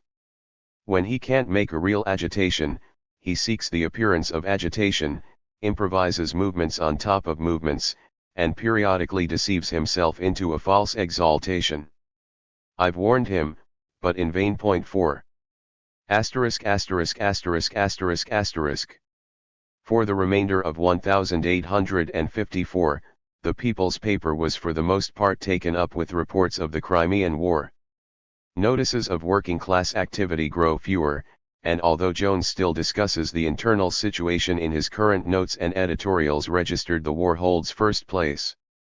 Already in 1853, Jones had denounced the peace moves of the Manchester radicals and pacifists as a Russian propaganda, and he had similarly denounced the lickspittle policy of Russell and Aberdeen towards Russia in terms which his readers with their long tradition of anti-Tsarism thoroughly appreciated and understood.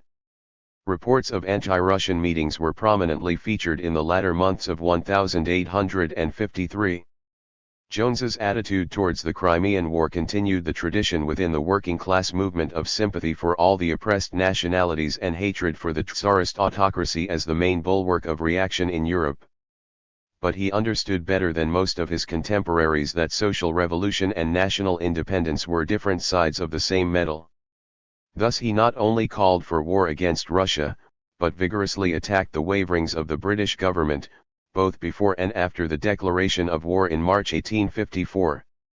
In the following months he denounced the War of Shams, asserting that until the war became a war of principles, the oppressed nationalities and especially Poland, would never be liberated.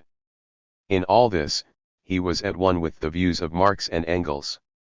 As the latter explained many years later, our foreign policy was simple, to come out on behalf of every revolutionary people, and to call for a general war of revolutionary Europe against the mighty bulwark of European reaction, Russia. From February 24 onwards it was clear to us that the revolution had only one really formidable enemy, Russia, and that the more the movement took on European dimensions the more was this enemy compelled to enter the struggle. The attitude of Jones and the Chartists to the war and the content of their internationalism was illustrated by the Barbes affair and the formation of the International Committee. Barbes, after years in prison, had been pardoned by the French Emperor, Louis Napoleon, and a committee of welcome, with Jones as secretary, was formed to invite him to visit England under their auspices.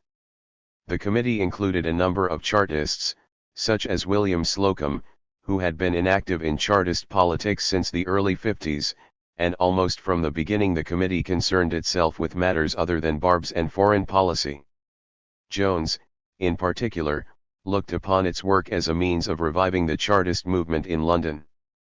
At the committee meeting on October 24 it was decided to hold a banquet at the London Tavern with Barbes as the guest of honor, and since the reception to Barbes was part of the demonstration against the proposed visit to England of Louis Napoleon, the Committee of Welcome changed its name to the Welcome and Protest Committee. At the next meeting Jones read the address which he had prepared, and invitations to the supper were sent to Mazzini, Victor Hugo, Louis Blanc, Kossuth, Charest, Marx, Naudot and Sanders. The committee was now meeting every Sunday and Tuesday, and on November 5 it was decided to hold public meeting on December 4 in the Hall of Science, City Road, to commemorate the anniversary of the Parisian massacres. Jones's address was to be printed as a pamphlet and on posters to help forward the exposing of Britain's ally, Napoleon. Later in the same month, On November 26, the committee discussed the co-option of foreign exiles, but for the purpose of the December 4 meeting it was agreed that it should be a genuine manifestation of British feeling and that for the time being foreigners should be excluded. 2 days later a letter was read from Barbes, expressing his thanks for their invitation, but stating that he could not accept owing to illness. On Jones's motion it was decided to continue the campaign against Napoleon and to repeat their invitation to Barbes to visit England when his health improved. The December 4 meeting was accordingly held, with Jones making one of his most striking speeches.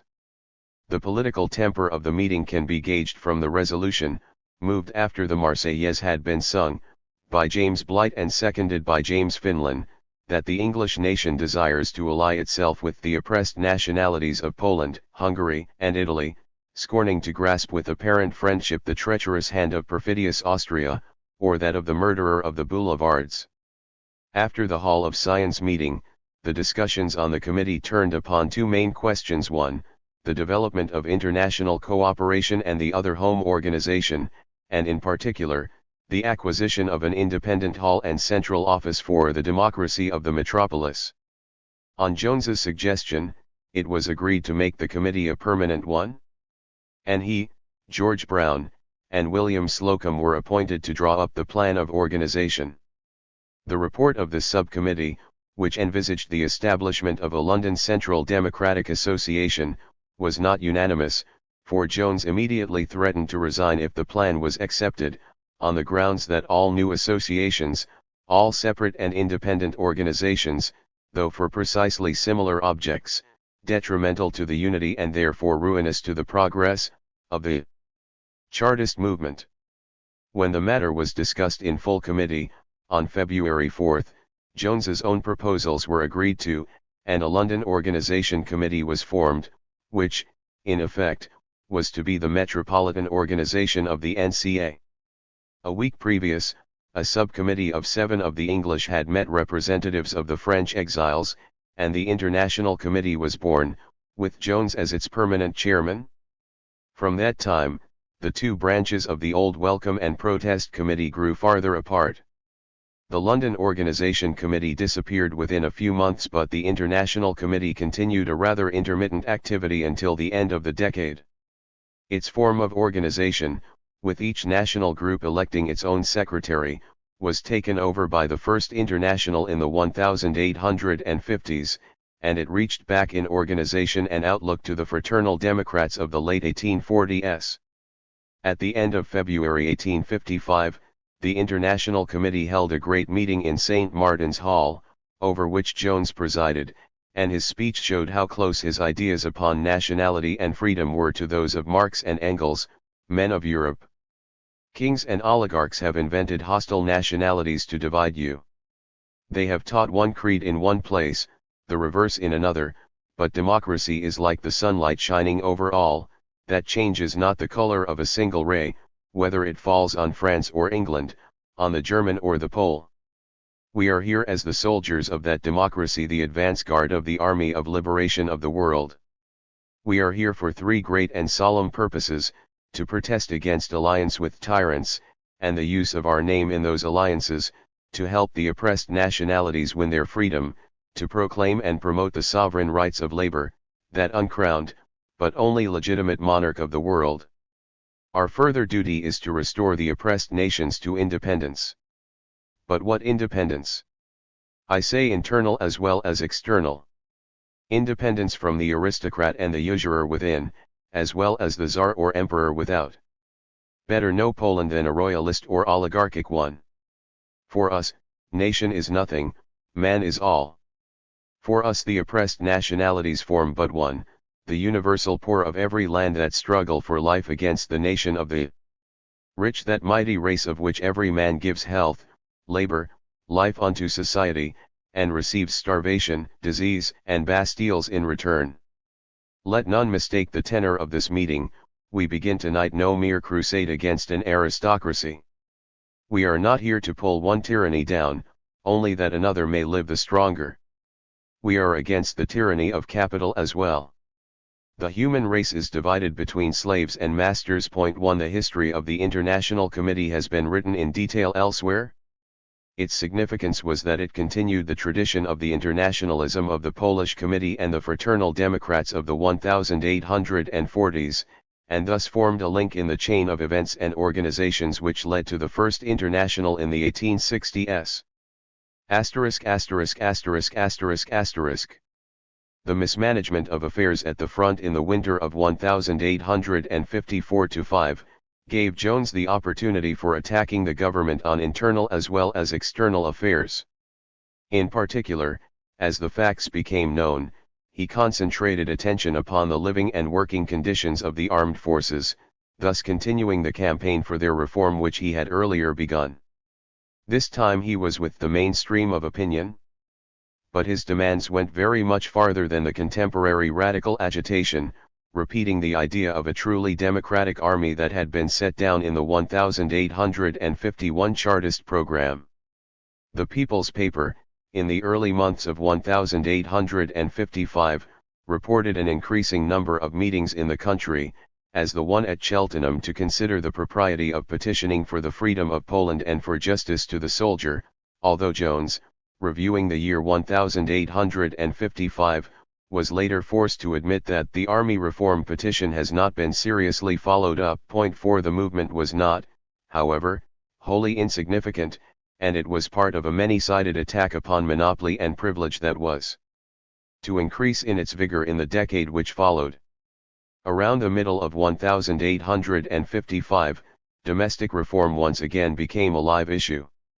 The shocking mismanagement of the war had stirred radical opinion, and Palmerston himself was beginning to be attacked by opinion hitherto sympathetic. 1. In the spring of 1855, a middle-class administrative reform association was formed to destroy the aristocratical monopoly of power, and in late April the association invited a delegate from the Chartists to their council in order to discuss policy. Jones, in a conciliatory editorial, argued that the Chartists should accept the invitation and should support the ARA if their proposals be worthy of our aid.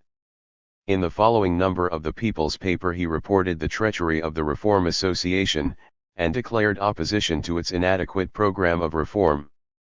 There was a diversion in late June and early July with the Hyde Park disturbances over the Sunday Trading Bill, but on July 11, as a counter to the administrative reformers, there was founded the State Reform Association, with universal manhood suffrage as its main demand.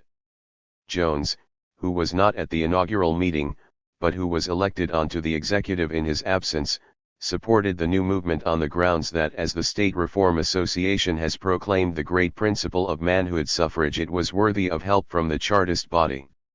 The problem, once again, for the Chartists was whether to work for a limited reform or the whole charter, and it is interesting that in spite of the executive of the State Reform Association being Chartist-dominated, there was considerable opposition from the rank and file of the NCA to their members working within the new movement. 4. The new association had a very short life, but it was the first occasion on which Jones moved, although slightly, towards reform of a limited character more in line with the demands of the middle-class radicals. It was, in fact, the first straw in the wind that was to blow him into the radical camp in the next decade, the result of a disillusionment with independent working-class action that was to grow as the 50s came to a close. During the whole of 1855, Jones, from his own evidence, was very much concerned with domestic problems. His wife was seriously ill, and her illness was the reason he gave for not accepting the invitation to deliver O'Connor's funeral oration in early September.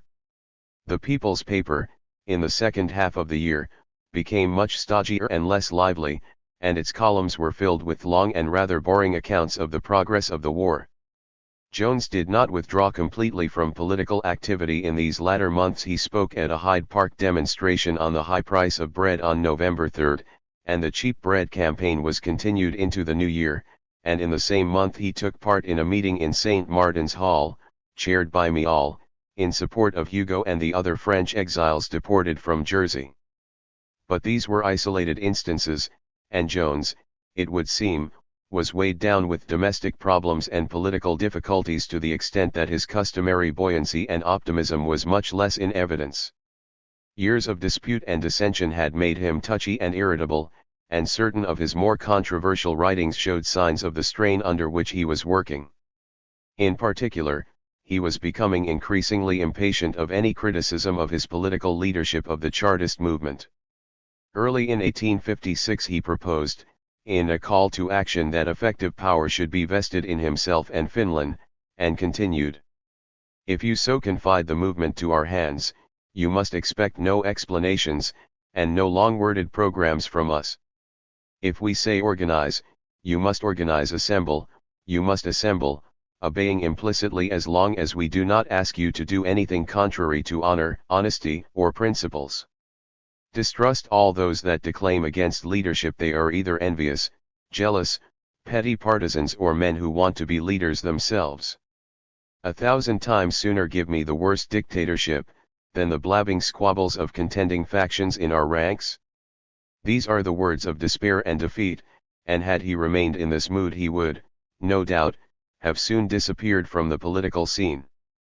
But he recovered himself.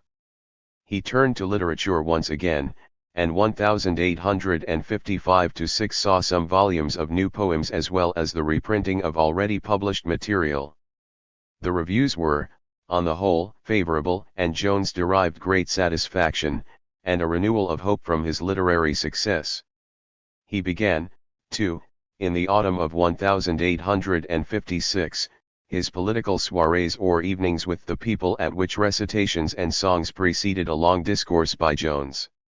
These meetings were quite successful, they received some notice in the national press, and no doubt they, too, helped Jones to renew his faith. John Frost returned to England at the end of July 1856, and Jones used the opportunity to organize meetings in the West Riding and London which, though they were not unsuccessful as demonstrations, yet proved incapable of infusing new life and vitality in the movement at large. The war had ended in the spring of 1856, and the People's Paper, in common with other radical papers, attacked Palmerston and the government for the weak peace that had been negotiated by the Treaty of Paris. In the second half of the year, with the renewal of anti-Tsarism, public opinion was still agitated about foreign rather than domestic affairs. Only with the election of 1857, in spite of Palmerston, did domestic reform become once again a live political issue, and from this date the reform movement entered upon a new phase which was to end with the enfranchisement of the majority of the urban working men in 1867. The election of 1857 marked, too, the beginning of the end of the Chartist movement and the subsequent abandonment by any working class organization or movement of any attempt to win social rights in the Chartist sense. Jones contested Nottingham in the election, pursuant to the pledge given on two former occasions. His election address, after a short statement of his acceptance of the Charter, is interesting for a typically radical emphasis upon the land question. Immediately after the election he addressed himself to the reform question. He was, by now, prepared to accept what he had previously refused under any conditions, save the brief period in 1855 noted above, namely, alliance with the middle class upon something less than the full demands of the Charter. His minimum demand was henceforth to be manhood suffrage. "There can be no doubt," he wrote on April 16, 1857, "as to the wisdom of allying with the middle classes and their leaders if they offer such a measure of reform as we can be justified in accepting." This is the crucial change in his thinking, and for the next 3 years he endeavored to pursue a conciliatory policy towards the middle-class radicals, provided they were prepared to accept manhood suffrage, at the same time as he insisted upon the need for the Chartists to maintain and develop their independent working-class organization. "Whatever union takes place," he wrote in May, "we must keep our own organization intact and concentrate and strengthen it to the utmost of our power. That is one of the safest guarantees for keeping the middle classes honest." These two aims were by no means incompatible in theory. In practice the aim of an independent working class policy, based upon the Charter and social rights, failed because of the continued decline of the organized Chartist movement in the face of the proved unwillingness of the working men to campaign upon any but industrial or narrowly limited political issues. By 1860, with the end of organized Chartism and the collapse of the Chartist papers, Jones was forced to recognize the plain facts of the situation, and he continued his political activity around the first of the two aims he had set himself in 1857, the demand for manhood suffrage in alliance with the middle class. The last 3 years of organized Chartism opened, in April 1857, with a proposal by Jones to call a Chartist conference to decide their policy towards the middle classes. In the People's Paper for May 2, he published a list of propositions for discussion by the localities, including one which emphasized the importance of drawing the trades into their deliberations, Jones by this time having quite lost his previous sectarianism towards the unions. In the weeks and months which followed, reports from the localities were printed in the People's Paper, most of them supporting the proposed conference, but many indicating the weak state of their organizations and their inability to pay a delegate's expenses. There was, in addition, a good deal of opposition to the middle-class union, and critics now quoted back at Jones his own writings and speeches over the past 10 years. Once again it was their traditional suspicion of the middle classes that prompted the opponents of union as well as their refusal to give up the socialist charter. As one of the critics wrote on May 16, in words that sum up 3 decades of working-class suspicion and hostility, the aim of the middle classes is to alter the present system just so much as will place them in the ascendancy. Their antecedents and relationship to the working classes tell us that they are just the class to throw barriers in the way of all social or beneficial reforms. The middle classes would rather things remain as they are, than place power in the hands of the working classes. If we cannot get the charter without them, we shall not get it with them. I am aware that the charter agitation is an uphill work, and that it is difficult to get the active cooperation even of the working classes when they appreciate the justness and soundness of our principles, but making a special appeal to the middle classes will make it no better. Throughout 1857 Jones was especially careful to warn the Chartists against half measures, and in many of his writings more emphasis was placed upon the reorganization of the Chartist movement than upon the proposed agreement with the middle-class radicals. Early in August it was stated that the conference would assemble about the middle or end of September. But delegates from the localities were being appointed very slowly, and a month later there were still 36 localities which had so far done nothing about the conference. On October 17, Jones published a draft program for the conference, in which it was suggested the first 3 days were to be devoted to a discussion of the basis for alliance with the middle classes and the reorganization of the Chartist movement, with the 4th day to be given over to a meeting with the middle class reformers. The latter would, on this 4th day, be asked whether they will accept or not the basis of union among all reformers, which shall have been adopted by the Chartist conference. A later issue in the same month printed the first list of sincere Democrats and leaders of the middle classes to whom invitations should be sent.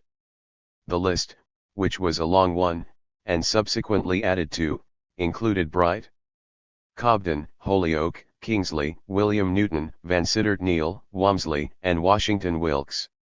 At the beginning of November, Jones put forward universal male adult suffrage and the repeal of the property qualification for M.P.S. as the minimum demands around which a union was possible.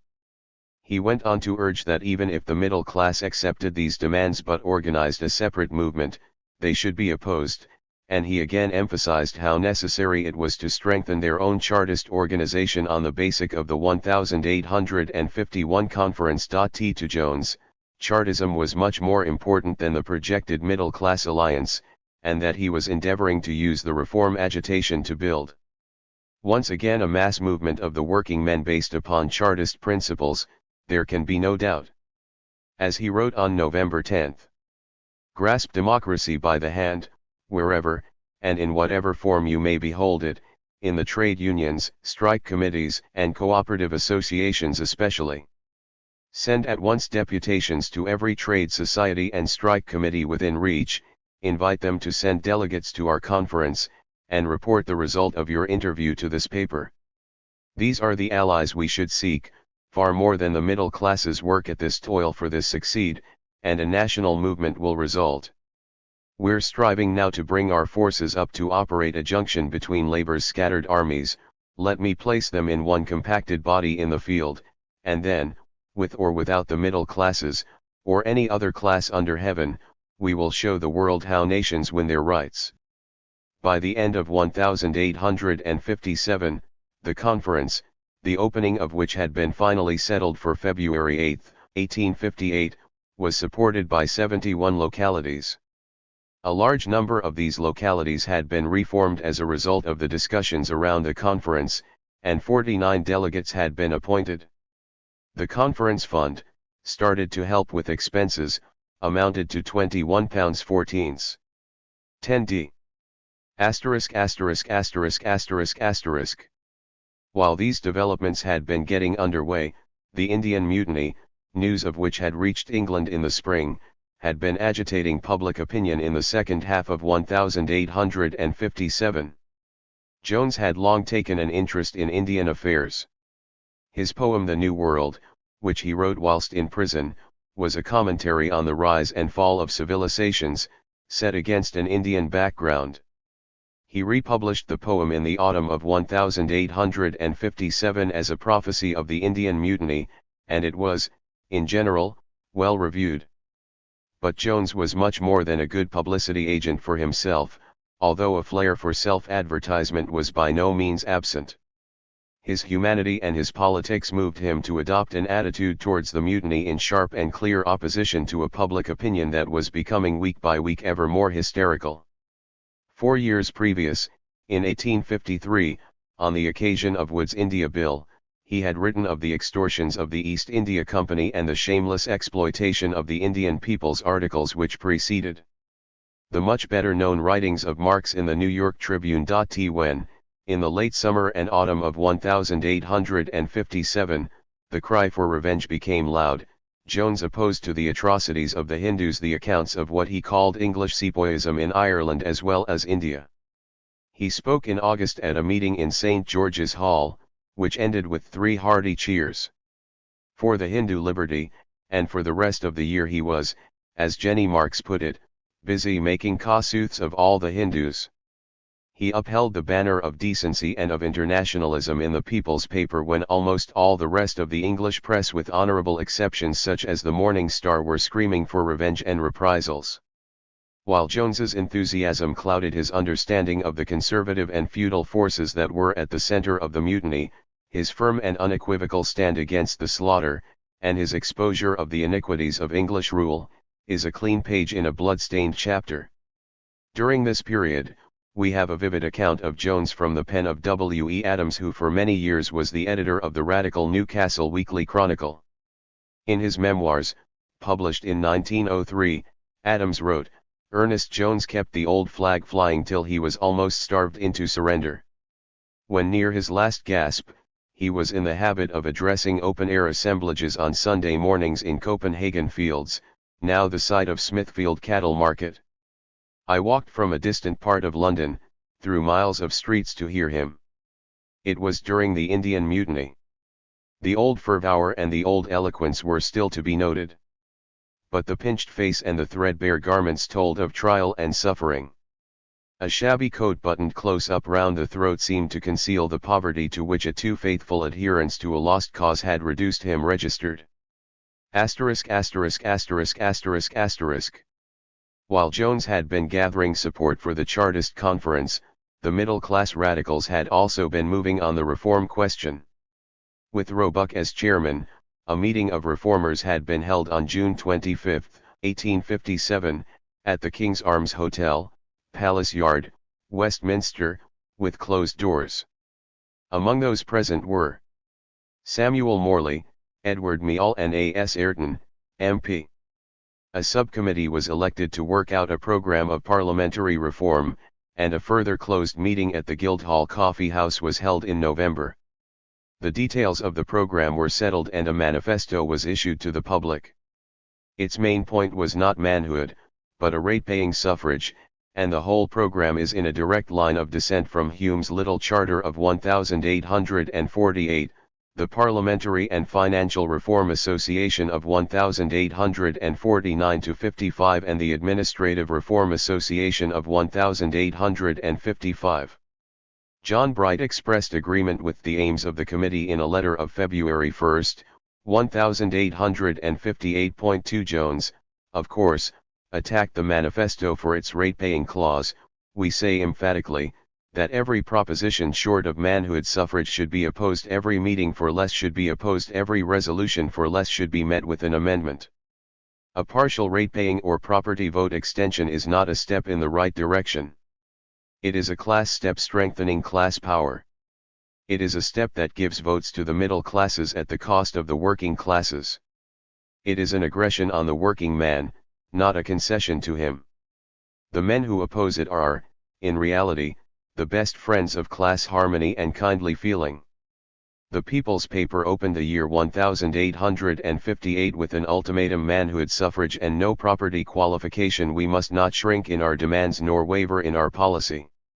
On January 13, Jones spoke at a joint meeting of the middle and working class reformers in the Freemasons' Hall. Among those on the platform were Townsend, Passmore Edwards, and G.J. Holyoake. At the beginning of the next month, on February 2, a group of the working class manhood suffragists met the Roebuck Parliamentary Reform Committee.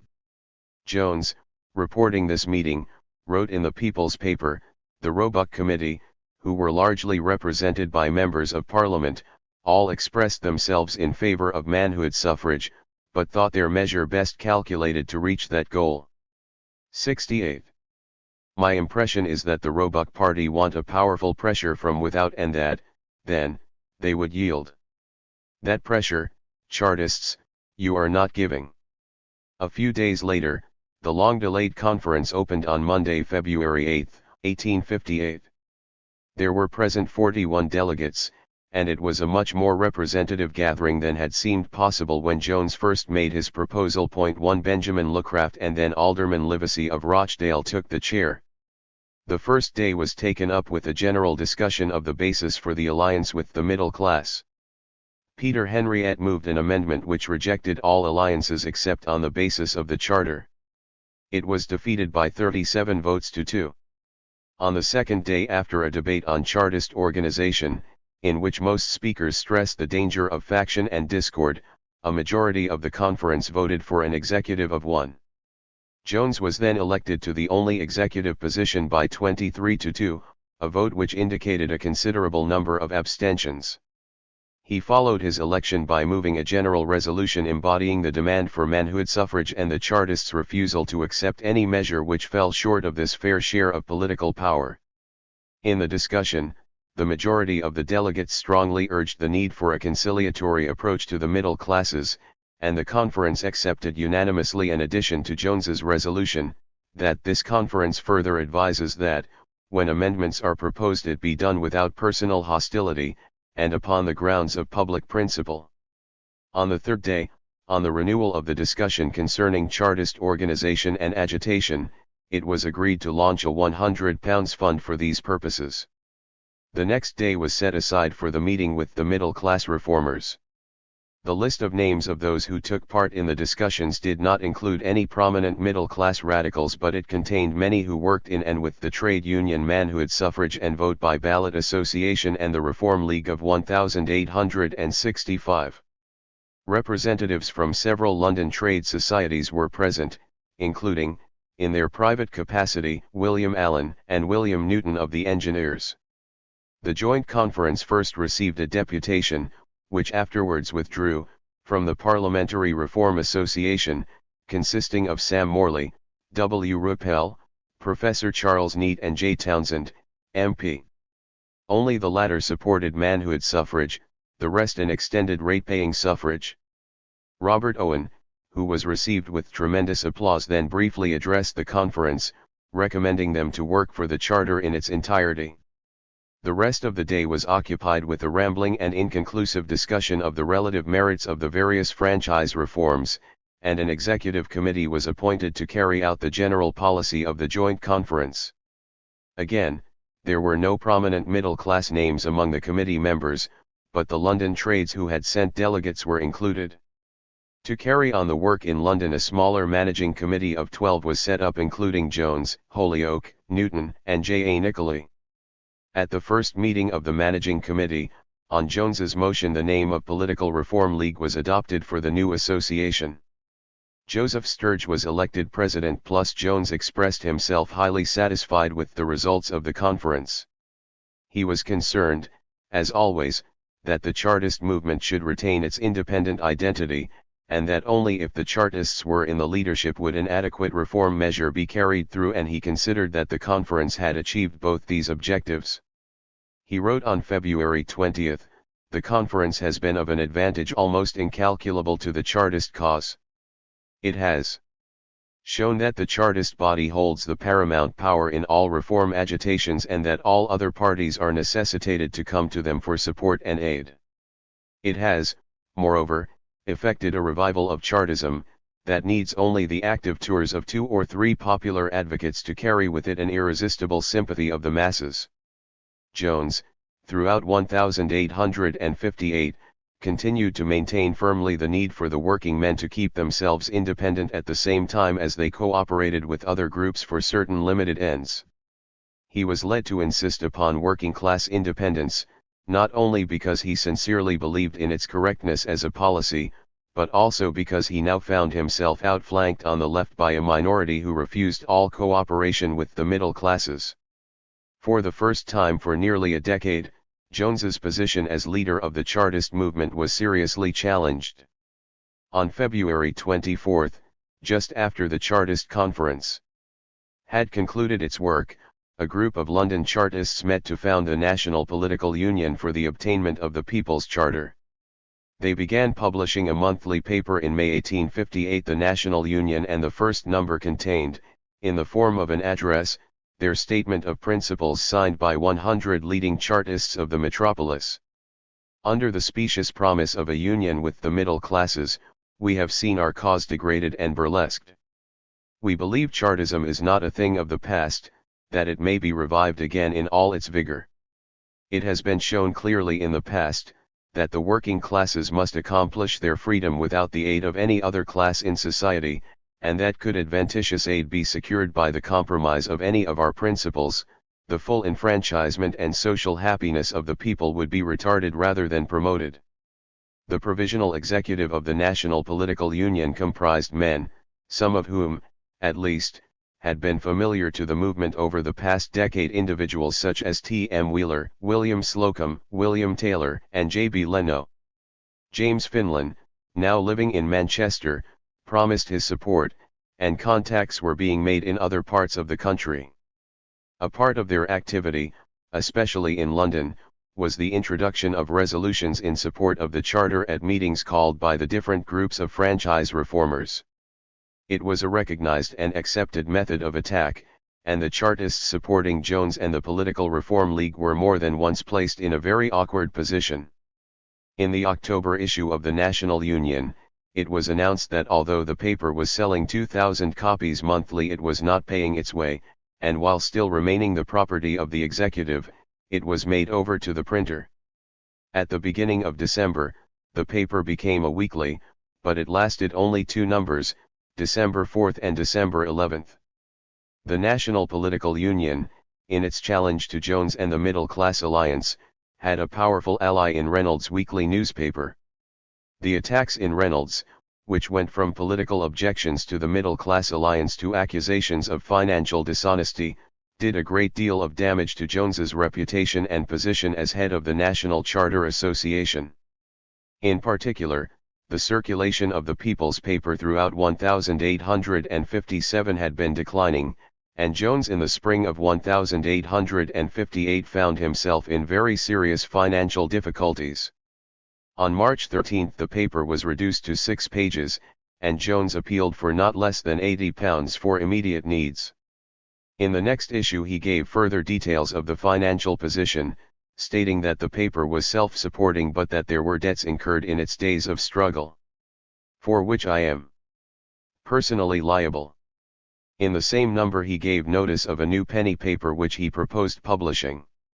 This was the London News, whose first number appeared on May 8, and whose circulation reached 15,000 within a few weeks. His financial situation, however, continued to deteriorate, and we have a glimpse of his desperate position in a series of letters he wrote to Robert Owen appealing for money to stave off an execution for debt. The last one read, 143, Strand, London. Thursday night, June 3, 1858. My dear sir, for God's sake send me something, anything 5, if you can. I have an execution in my office now for £11 and it stops me carrying my business on. Aes my abruptness and my pressing you so, but I am almost driven mad. Believe me, my dear sir, most sincerely yours, Robert Owen, Esq. Ernest Jones. 1. Towards the end of June 1858, to deliver himself of his financial whatries, Jones was forced to sell the People's Paper and the London News to J. Baxter Langley of the Morning Star. Langley was a radical, a member of the Political Reform League, and at the time of the transfer of the papers, he and Jones were apparently on friendly terms. After Langley had acquired the papers, Jones was allowed to use 2 columns of the People's Paper for Chartist communications. The end, however, was in sight. Quarrels with Langley over matters of policy within the Political Reform League were mixed up with personal attacks of the one upon the other in the columns of the People's Paper. The whole episode was undefying, and so the readers must have thought, for the People's Paper continued to lose money and it ended its 8 years' existence on September 4, 1858. The London News lasted for 9 more issues, and Jones, in their place, started the Cabinet newspaper on November 27, 1858. The decline of the Chartist newspapers was paralleled by growing dissensions within the Political Reform League. From its formation, the middle-class members were opposed to the continued existence of the Chartist organization, and there is little doubt that the presence within the League of such wild politicians as Jones kept many radicals from joining. Apart from organizing some meetings in London, the League's independent political activity was not very great. Its significance, however, in the reform movements which led to the victory of 1867 was more considerable than has usually been allowed. The Chartist Conference and its clear and unequivocal demand for manhood suffrage was the beginning of that proliferation of manhood suffrage associations all over the country which was such a notable feature of the early 60s. Joseph Cowen's Northern Reform Union was founded at about the same time as the Political Reform League, and local reform associations were beginning to multiply, but the demand for manhood suffrage on the plane of national politics dates from the February Chartist Conference and the activity which followed it. The Political Reform League became defunct by the end of 1858, and Jones, to continue its work, organized the London Manhood Suffrage Demonstration Committee, which turned itself into a permanent association in the spring of 1859. The early months of 1859 saw a very considerable increase in reform meetings of all kinds.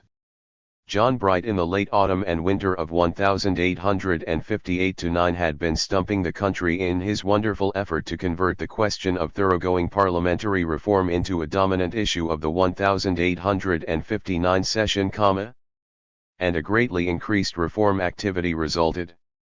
When Bright finally declared himself in detail on the franchise question, it was in favor of household suffrage for boroughs, a £10 suffrage for the counties, the ballot, and a drastic redistribution of seats. The Conservative government of Derby introduced their own fancy franchises bill early in 1859, and Jones and the manhood suffragists kept up a running fight against both the government's bill and the proposals of Bright. As a counterblast to Bright's campaign, Jones organized a meeting in Guildhall, London, with the Lord Mayor in the chair and Sam Morley and P. A. Taylor on the platform. His speech was almost entirely given over to a denunciation of Bright's proposals and an advocacy of manhood suffrage. For the first 5 months of 1859, the cabinet newspaper is full of reports of meetings from all over the country in favor of manhood suffrage, and this vigorous campaign by the working men played an important part in defeating the government's bill as well as the reform measures sponsored by Bright. Jones stood for Nottingham again in April 1859, and polled only 151. A considerable decrease compared with his 1,857 vote. This decrease he attributed to the attacks on himself by Reynolds in the latter's paper, and after the election, he sued Reynolds for libel. The results of the trial were a complete vindication of Jones, and his name was cleared of any imputation of financial dishonesty. In the late spring and summer of 1859, the Franco-Austrian War and the anti-French agitation were replacing reform as the major issues with which public opinion were concerned. The lessening of interest in reform ideas, temporary though it proved to be, was responsible for a decline in the circulation of the cabinet newspaper and a renewal of those financial difficulties which beset Jones throughout his political life.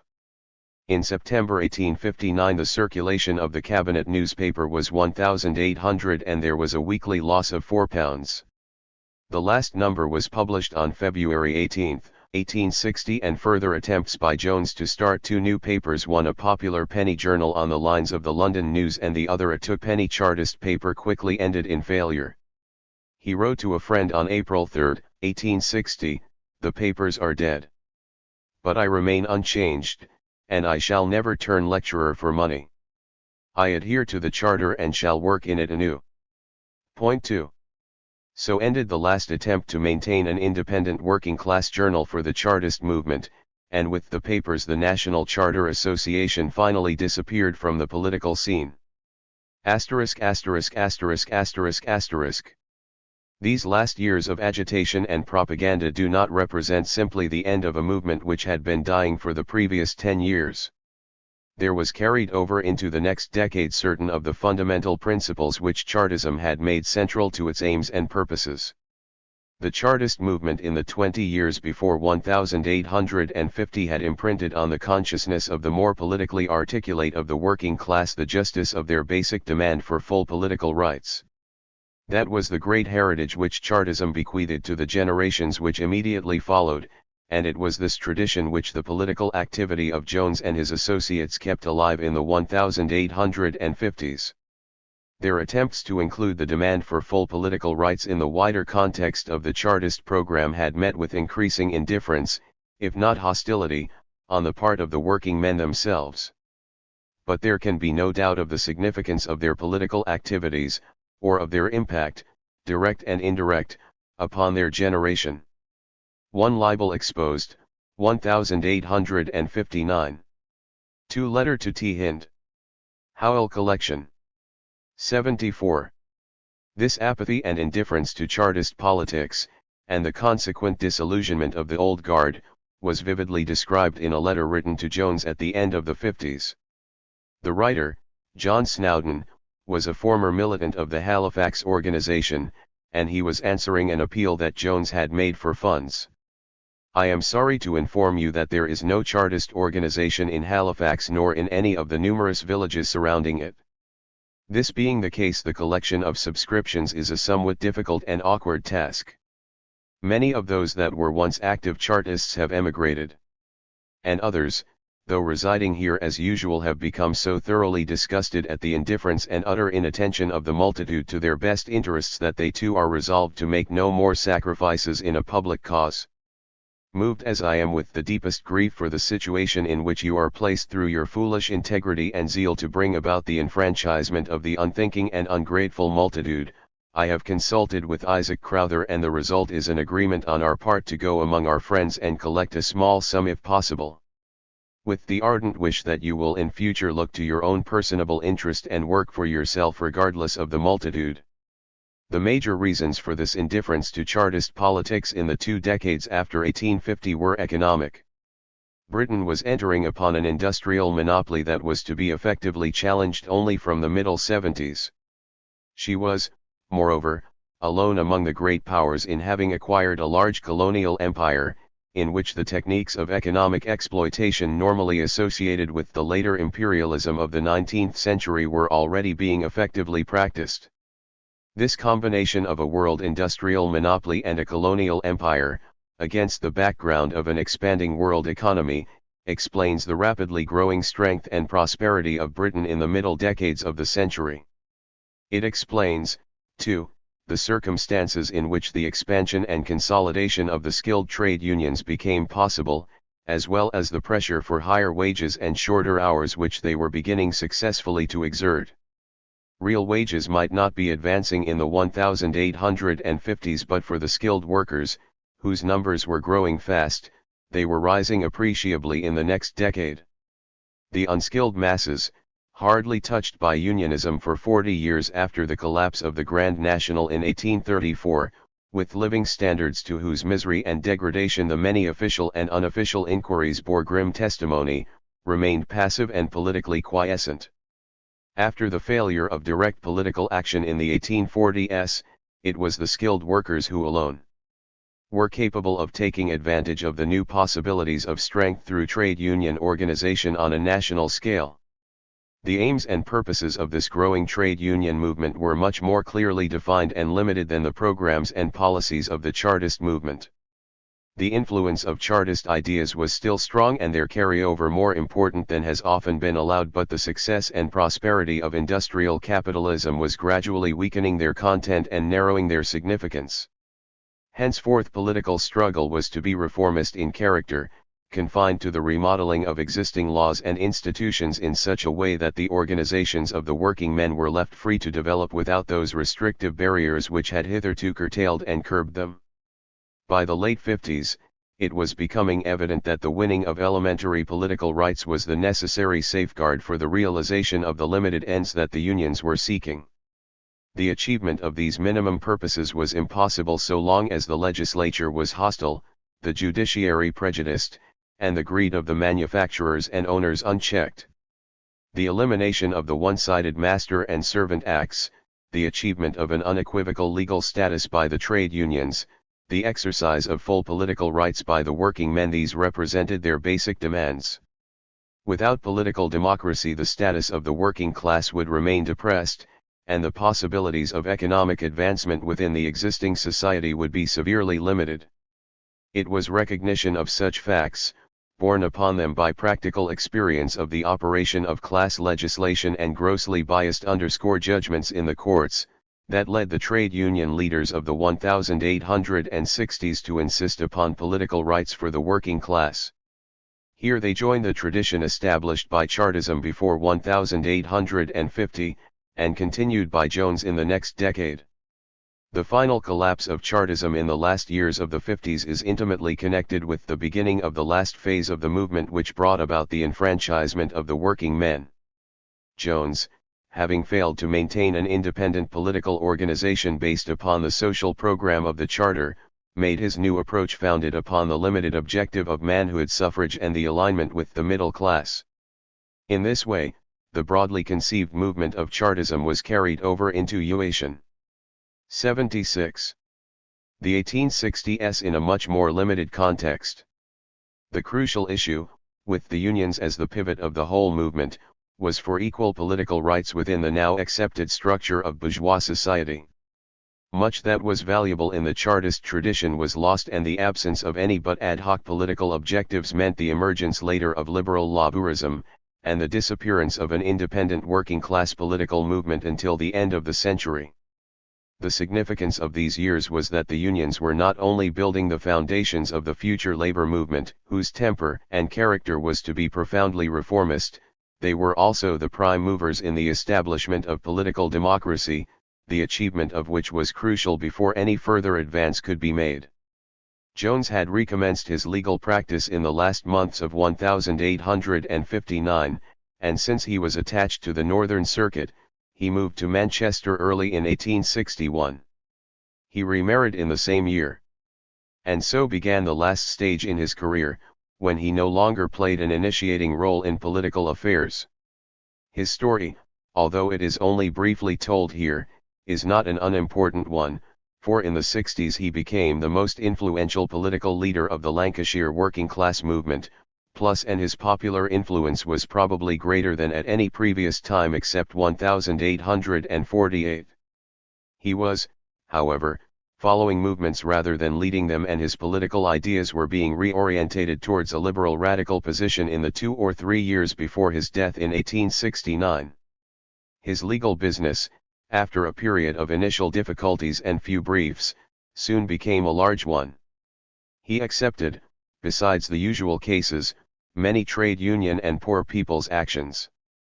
His most famous case was the defense of the Irish Fenians who were arrested after 2 other Fenians had been rescued whilst being taken to jail, in a struggle which cost the life of Police Sergeant Brett. Later, when more arrests were made, Jones was also engaged on their behalf.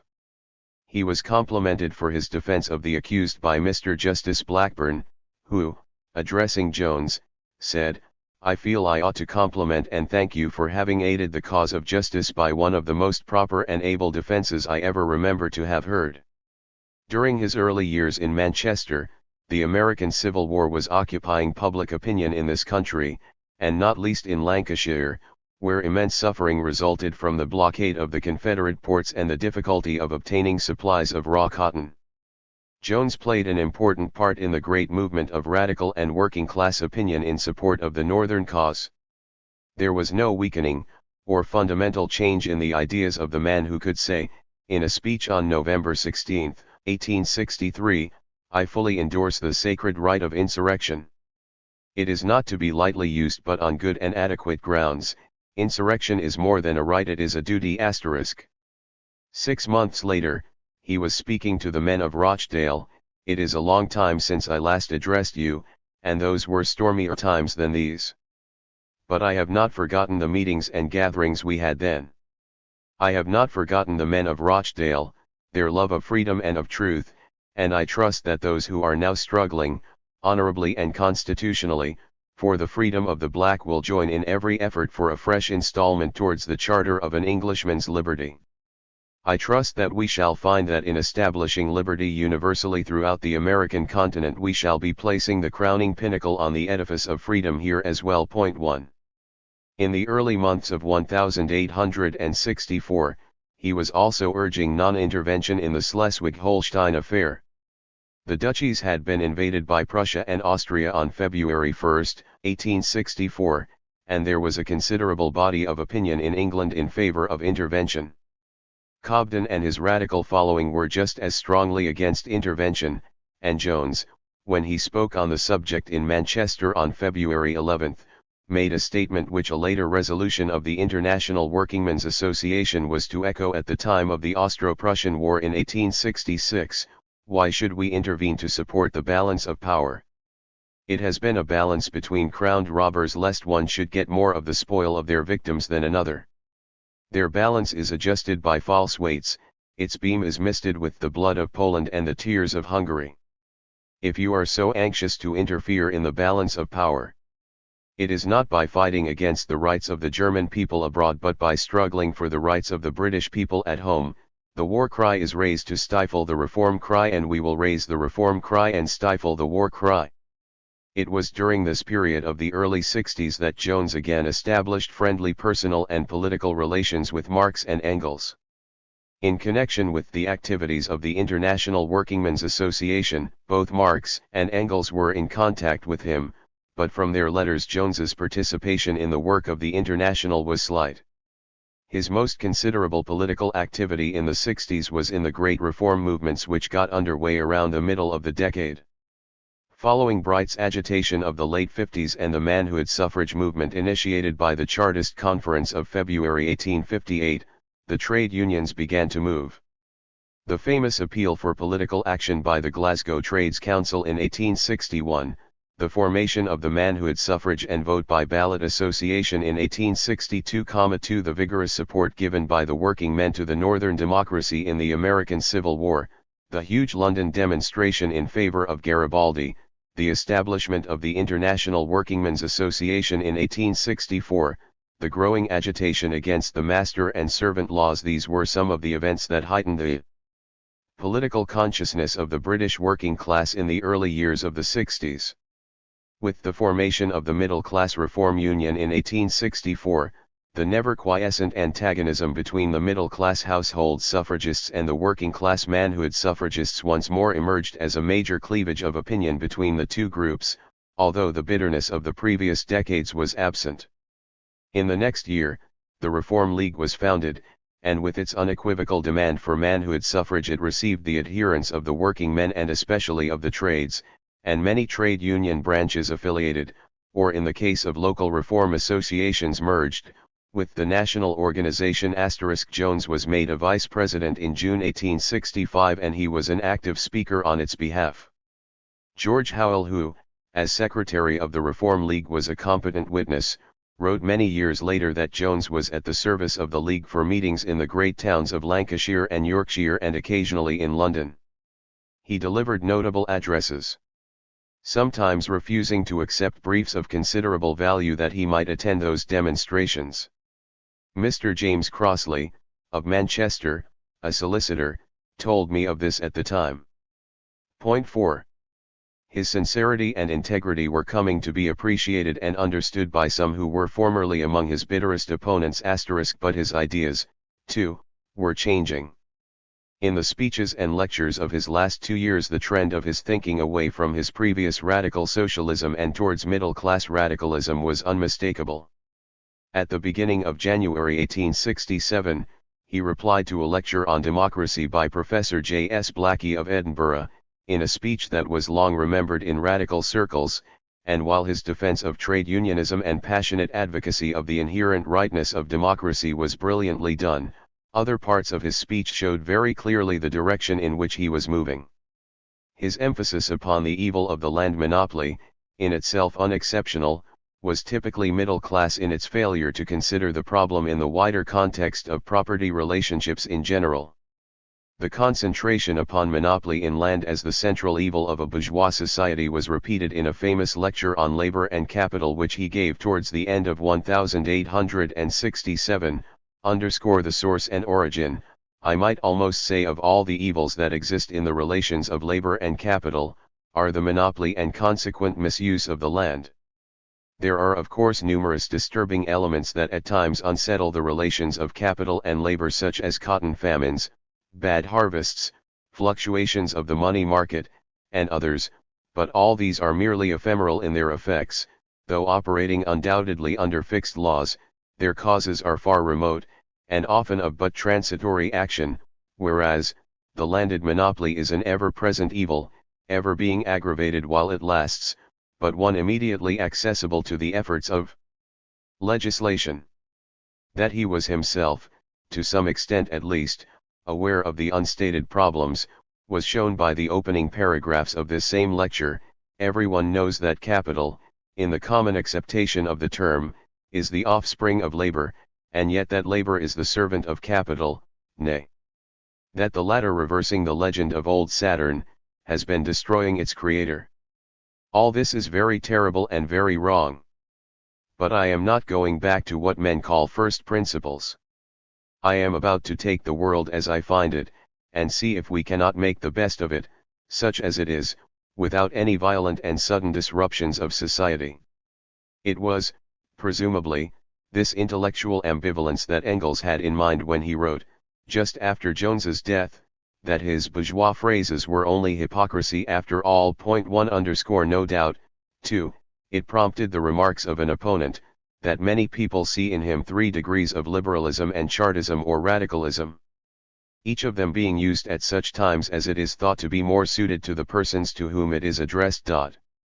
There is some evidence, however, that Jones's liberalism was becoming more marked in the year or so before his death, and the election campaign of 1868 drew from him statements that were in sharp contrast with his previous ideas. In a lecture delivered just before the election, he spoke of being prepared to accept, for the moment, household suffrage, untrammeled and unfettered from one end of the country to the other, and towards the end of his speech he eulogized Gladstone and Bright as the 2 great standard bearers in this country, the one upholding the flag of religious liberty, the other the banner of political and social freedom. Registered the election of 1868 was the fifth and last attempt by Jones to enter Parliament. He stood for Manchester, having also been offered Dewsbury, Carlisle, and Edinburgh, and he was again unsuccessful, although polling over 10,000 votes. The successful Tory candidate was petitioned against, and the Manchester Liberals, in order to select a candidate for the expected vacancy, decided to hold a test ballot of all the Liberal voters at the last election. The two candidates were Jones and Milner Gibson. The experiment of the test ballot was watched with great interest by the rest of the country, and its result gave Jones a decided majority. Before the result was announced, however, he was already seriously ill. He had spoken at Chorlton Town Hall on January 20, in spite of a severe cold, and the same evening he contracted pleurisy. He died the day after his 50th birthday, on Tuesday, January 26, 1869. His death brought a quite remarkable series of tributes to him in the national press. The Times, with which Jones had been so often in violent controversy, wrote that he devoted all the means to the advocacy of his political convictions, which he retained unmodified to the last. Those who had opportunities of hearing him talk of the delight he experienced in the prosecution of what he deemed to be the rights of the mass of his countrymen would find it hard to resist the impression of his sincerity, devotion, and self-sacrifice to the cause. The Manchester Examiner and Times, in their obituary notice, at the risk of startling some of our readers, said that Mr. Jones's life was on the whole a noble one. His funeral was the occasion of an impressive radical and working-class demonstration, the numbers present being variously estimated at between 50 and 100,000 people. He was buried in Ardwick Cemetery, Manchester. In the years and decades which followed, his memory and reputation were kept alive by the efforts of many friends to publish a biography and a selection of his writings and speeches. Commemoration meetings continued to be held until the end of the century, and no account of these efforts should omit the name of Aurelius Basilio Wakefield, of Hipperholm near Halifax, than whom no one was more indefatigable in keeping green the memory of Ernest Jones. But it was as a liberal that these friends remembered him, and they presented a distorted picture of his political career, ignoring for the most part his earlier struggles and socialist convictions. Plus we can today judge the whole man. The liberalism of the 60s was the end product of a career for the greater part of which Jones rejected, in uncompromising fashion, middle-class ideas and policies. It is as one of the greatest of the early English socialists, and the one who most nearly approached a Marxist position, that Ernest Jones will be remembered by the labor movement of today. His eloquence, his sincerity, and his hatred of injustice were the qualities of a vivid and courageous personality. His faith in the working-class movement was such that the disillusionment and the sorrows of years of political isolation and unrewarding activity left no lasting mark of bitterness upon him. He remains one of the great pioneers of the democratic and socialist movement of Britain, enrolled among those, as Julian Harney wrote in 1850, who have deserved well of their country and mankind. Selections from the writings and speeches of Ernest Jones. The early years, 1846–48. 1. To the Chartist body. Ernest Jones made his first declaration of principles in this open letter to the Chartists, published in the Northern Star on May 9, 1846. Brother Chartists. Feeling that the time is at hand in which it behoves every honest Chartist to be up and stirring, I venture to solicit the honor of being returned as one of your delegates to the National Convention about to assemble. In this convention I trace the hope of better times, the guarantee of strength, unity, and liberty, and the germ of a popular parliament. I perceive in it a rallying point for universal Chartism, a body of men who will look the class parliament of the oligarchy in the face, and say, we are for the people, you are but for yourselves, we are for 30 millions, you are but for one, give way. It is because I wish to see a government that governs for the general good, instead of individual interest. A House of Commons that shall represent a people instead of a party, a church that shall be something more than a portion for the younger sons of titled houses, in fine, a liberal democracy instead of a tyrannical oligarchy, and it is because I believe the People's Charter alone calculated to ensure these results, that I am desirous of becoming one of your delegates, and thus giving one more example to those classes, with whom early associations have connected me, of how unworthy one of their own order thinks them of the privileges they enjoy, and of the powers they arrogate, feeling as I do, that, as an honest man, I cannot support a system by which the poor are robbed of their labor for the benefit of the rich, and slaves are still further insulted by being told that they are free. It is my earnest hope, that many may follow my example, and that such examples may be frequent, and carry weight with those who are still our enemies, and their own no less, and that I shall often be able to hail from the heart of your ranks signs of sympathy and brotherhood, or else confusion in the camp of our opponents. After what I have already said, I need hardly add, that I am an unconditional advocate of all the points of the Charter. It is on the above 85. 86. Grounds that I solicit the honor of becoming one of your delegates, and with these feelings that I subscribe myself, brother Chartists, the uncompromising enemy of a class legislation, an effeminate despotism, and a corrupt church, but ever your sincere friend and servant, Earnest Jones. Mount Vernon, Hampstead, St. May, 1846. To the Fraternity of Nations. Speech at a supper organized by the French Democratic Society on July 14, 1846 at the White Hart Tavern, Drury Lane, London. Northern Star, July 18, 1846. The supper was held to commemorate Bastille Day. Jones spoke in response to the toast of the Fraternity of Nations, proposed by Dr. Barrière Fontaine, the leader of the French exiles in London, and seconded by Karl Schapper, a prominent German refugee. Other speakers were J. A. Michelot, George Julian Harney, and Colonel Oberski. Citizen chairman and brother Democrats, there has been an old fraternity reigning over the earth, the fraternity of tyrants, the fraternity of priests and their younger brethren, kings and conquerors. It was raised by fraud, it was supported by violence, nevertheless it has clothed itself with glory, honor, and fame. But its glory was the glory of war, its honor, the honor of servitude, its fame, the fame of evil-doing. It was reserved for the present age to produce a far nobler fraternity, the Fraternity of Nations. This feeling is a glorious guarantee for the realization of those words, which were once heard in an English House of Commons, but never found an echo within that house: civil and religious liberty all over the world. This fraternity, also, has its glory, its honor, and its fame. Its glory is the glory of peace. Its honor the honor of equality, its fame is a Roman fame, that of deserving well at the hands of the coming republic. It has been the game of tyrants to prevent the spirit of fraternity. They have, therefore, been the fosterers of cruelty and bloodshed. They have led nations to battlefields, like herds to the slaughter. They have clothed these scenes of murder with a false glory and made the name of past massacres the watchwords of future fights. This is a proud moment, my French, German and English brethren, in which we can recall those names, without one thrill of anger or revenge. In which we can say, there our fathers contended but they were the tools of tyrants. There. 87.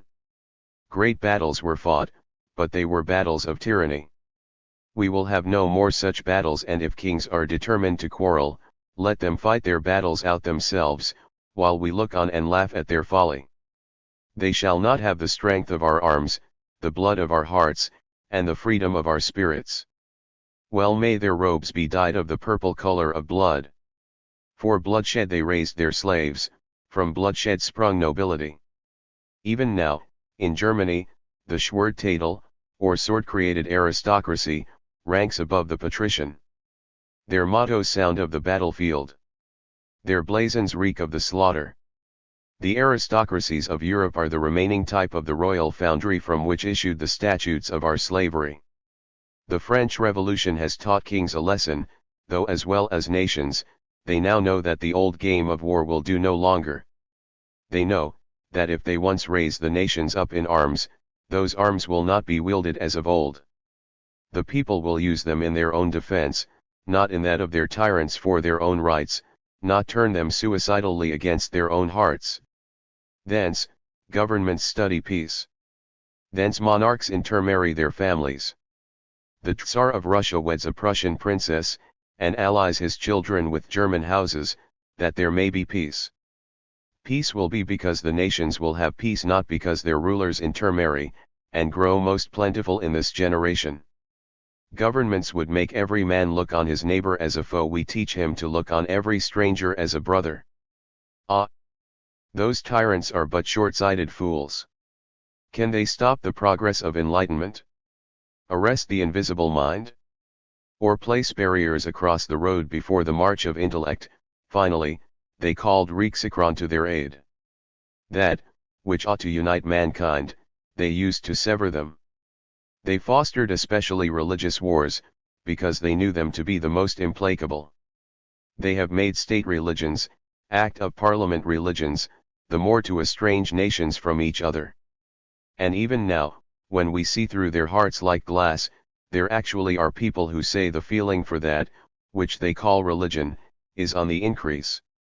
Because, forsooth, rich men build churches, piles of stone, to cover the absence of a god. Altars, on which there reigns no deity. External display, to hide internal weakness. Thus have our rulers sought to beguile us. We thank them, nevertheless. They have taught us the measures we must adopt to secure our rights, not the intermarriage of crowned heads, but the interunion of nations.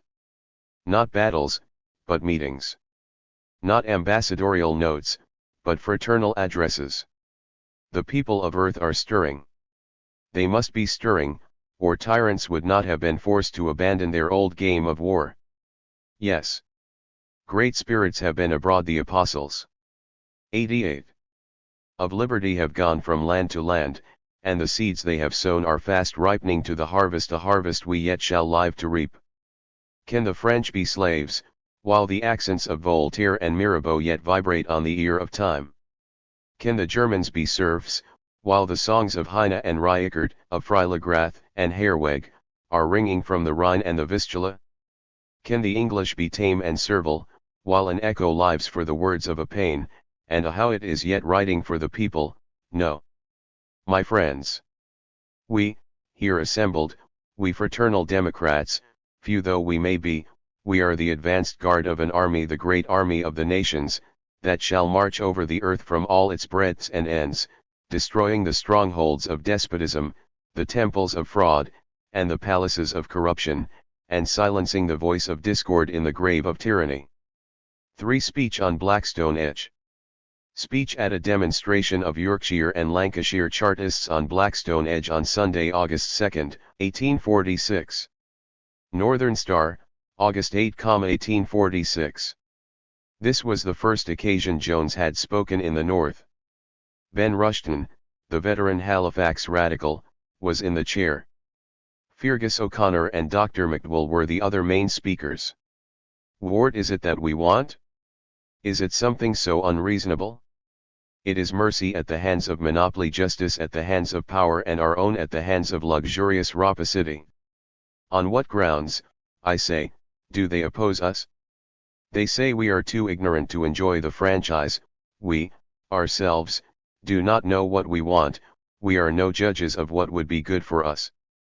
Does a man know what he wants when he is starving? And sees the rich rolling in riotous profusion?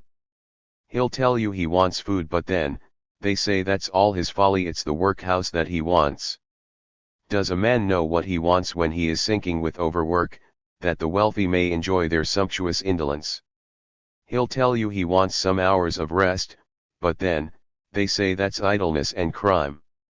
It's the jail that he wants. Does a man know what he wants when he's ground to the dust by the accursed hand of monopoly? He'll shout, "Death to monopoly that consigns me to the workhouse and to jail," but then they say, that's all his ignorance, poor man, he knows not his own interests. Oh! Who so likely, as the sufferer, to know where the pain is seated, and so likely, as the man conversant with the mechanism of labor and the burdens of poverty, to know what remedy should be applied?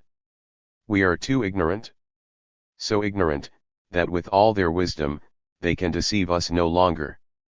Their second great objection is that the Charter would give us a preponderance of power. And with whom I would ask, ought in common justice the preponderance of power to be, with 30 millions, or with 1? And now for this greatest argument, their levy of capital. They say it is monstrous and absurd, that a man, possessing but a few shillings per week, should have a vote the same as a man possessing millions sterling. That a common working man should be able to balance the vote of a great capitalist, a mill owner, an East Indian director, a landed or funded proprietor, whose vote involves so many great interests. Shall a common man have a vote of equal power with his a common man, who knows nothing about the interests he may be about to sacrifice? Let me tell him, if that common man, as they call him, the poor starving mechanic, were proportionally benefited by the capital which his labor creates, those vast treasures, wrung from the sweat of his brow, he would soon make it his business to know something about those great interests. What are pounds sterling, or living souls, to be represented in our House of Parliament? What are the interests of a man possessing £1,000,000 to be cared for 1,000,000 times more? This is what their argument involves. This, then, is their philanthropy. Out upon them! They have but legislated for their money bags, we will legislate for our fellow men. The interests they tried to promote, was the interests of their vested capital. The interests we will further, shall be those of humanity all over the world. The means they chose to further their interests, put bloodshed and violence at a premium. They can build Greenwich and Chelsea palaces for the men who plough the sea, and handle the bayonet, but what have they built for the men who ploughed the land and handled the loom? Ah! They have built the poor law bastilles and union workhouses. To further them, they have entrapped us into violence, and then punished the outbreak they were glad to see. Diced with our very hearts, and scored their winnings by our degradation. They have treated our national petition with contempt. The universal groan of England found no echo in an English Parliament. I must not omit a word to our calumniators, to those who say that we are mere physical force destructives, that our path goes through strife and turbulence. It is false. And they know it. Our ways are ways of peace and order. We can carry, and we will carry, our charter through peaceful, legal, constitutional means. But, on the other hand, a word for those who bid us bend in passive obedience to whatever the hand of power might impose. Because we desire peace, we must not neglect our self-defense. The very laws allow us to punish the thief, who breaks into our house, the thief, who takes our all. My friends, labor is our all, and who steals our labor from us? The very laws allow us to strike the murderer who assails our life. My friends, who are murdered by thousands in the workhouse, and the factory, and the mill, but, notwithstanding, let the world hear it, if they will but be honest and just, our enemies have no violence to fear. Were we an army of 1,000,000 on this field today, our cry would be down with monopoly all the world over, but, it is my pride to say, we would not infringe the right, or touch a hair on the head of our greatest enemy. For the Charter and no surrender. Speech at a public meeting in St. Pancras, London, on October 13, 1846. Northern Star, October 17, 1846. The Star's report began, another of Labour's gatherings for the adoption of the national petition took place on Tuesday evening, October 13 at the Vestry Rooms, Gordon Square, St. Pancras. The meeting was rendered more than usually important from the fact that the chief parochial functionary, the churchwarden, took the chair. Samuel Kidd moved, and G.J. Harney seconded, the main resolution. And we are waiting for the Charter. Waiting. What for? For the Duke of Norfolk to teach Lord John Russell how the people ought to be fed. Waiting. For the Archbishop of Canterbury's prayer to avert the famine. Waiting. For the manufacturer to say to his workmen, I think you work too much, and earn too little, take more and toil less. Waiting. For the baker to say to his man, since the passing of free trade bread has risen, therefore it is but justice your wages should rise too. Waiting. For the queen to say, my palaces are too many and too large, and my salary too high, I will resign so much of both to the poor. Waiting. Mr. Chairman, good heavens, these men are waiting for that which they could take at once. If you wait for these, or any of these, you may wait long enough. Now, for my part, I confess I do not like waiting, for I have learned the truth of the adage, while the grass grows, the steed starves. But while we desire to reform others, we must not be blind to the fact that we want reforming ourselves. That it might elevate the mind, and strengthen the frame of men, if they went less to the gin palace. Rest assured, a man who drinks, however great his talents may be, is worth nothing in a popular movement, in which energy, presence of mind, clearness of head and promptitude of action, are indispensable requisites. And oh, if there be any who cannot themselves resist the degrading vice, why, I ask them, will you inoculate your children with the same? The child is sent to the tavern by its mother, to call the father chi. Home it is sent for beer or spirits, it grows familiarized with the sight of vice, it grows familiarized with the way to that accursed door, and, believe me, he that has been sent there so often for another, when a child, will find the way for himself when a man. If you wish to change Chartism into government, you must break its last lingering link with the pothos and the tavern. I have witnessed public house meetings, where the members told me they could not afford to build a hall or hire a room. Nay, I have seen them spend more in gin, beer, and tobacco, than would have paid for a room to contain twice their numbers.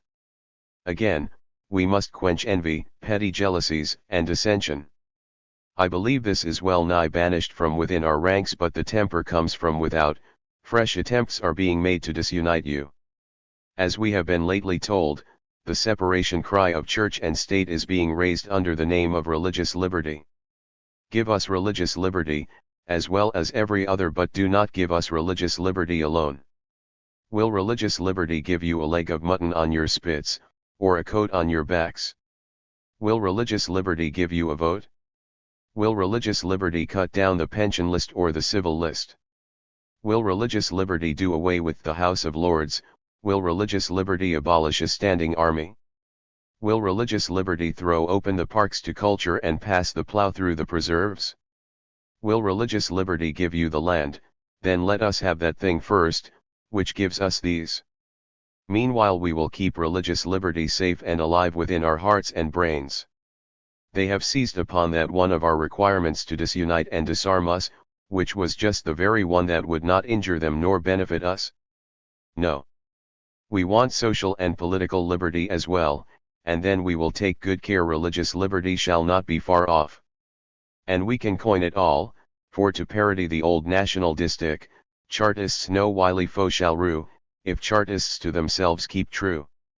It is only those who deserve to be free, that shall ever win their liberty. Freedom comes not of herself, you must go and seek her, there is no time to rest, till you have found her. Expect nothing but from your own actions. God aids those, who aid themselves. G2.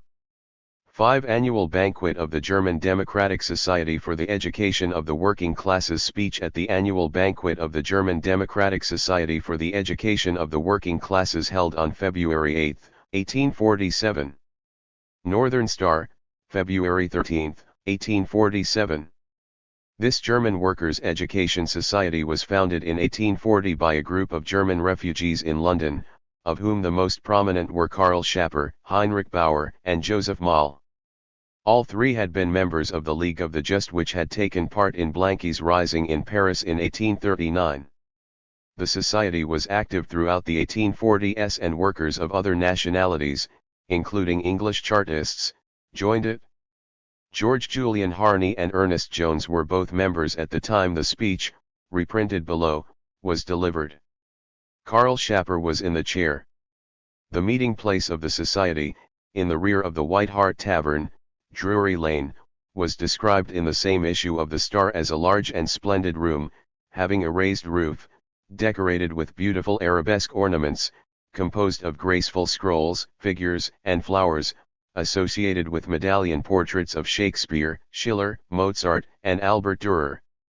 On the center of one of the walls immediately above the chairman's seat is an extensive view of Hampstead Heath, taken during the last May Day festival of the association. On one side of this view is a statue of Liberty, and on the other side a statue of Justice. The other sides of the room are decorated with large and beautiful maps, with which, on this occasion, were interwoven wreaths and festoons of laurel and other evergreens. The room was brilliantly illuminated by gas, an extra quantity of which was supplied for the purpose of giving effect to a large and beautiful transparency gratuitously painted by an English member, Charles Keene.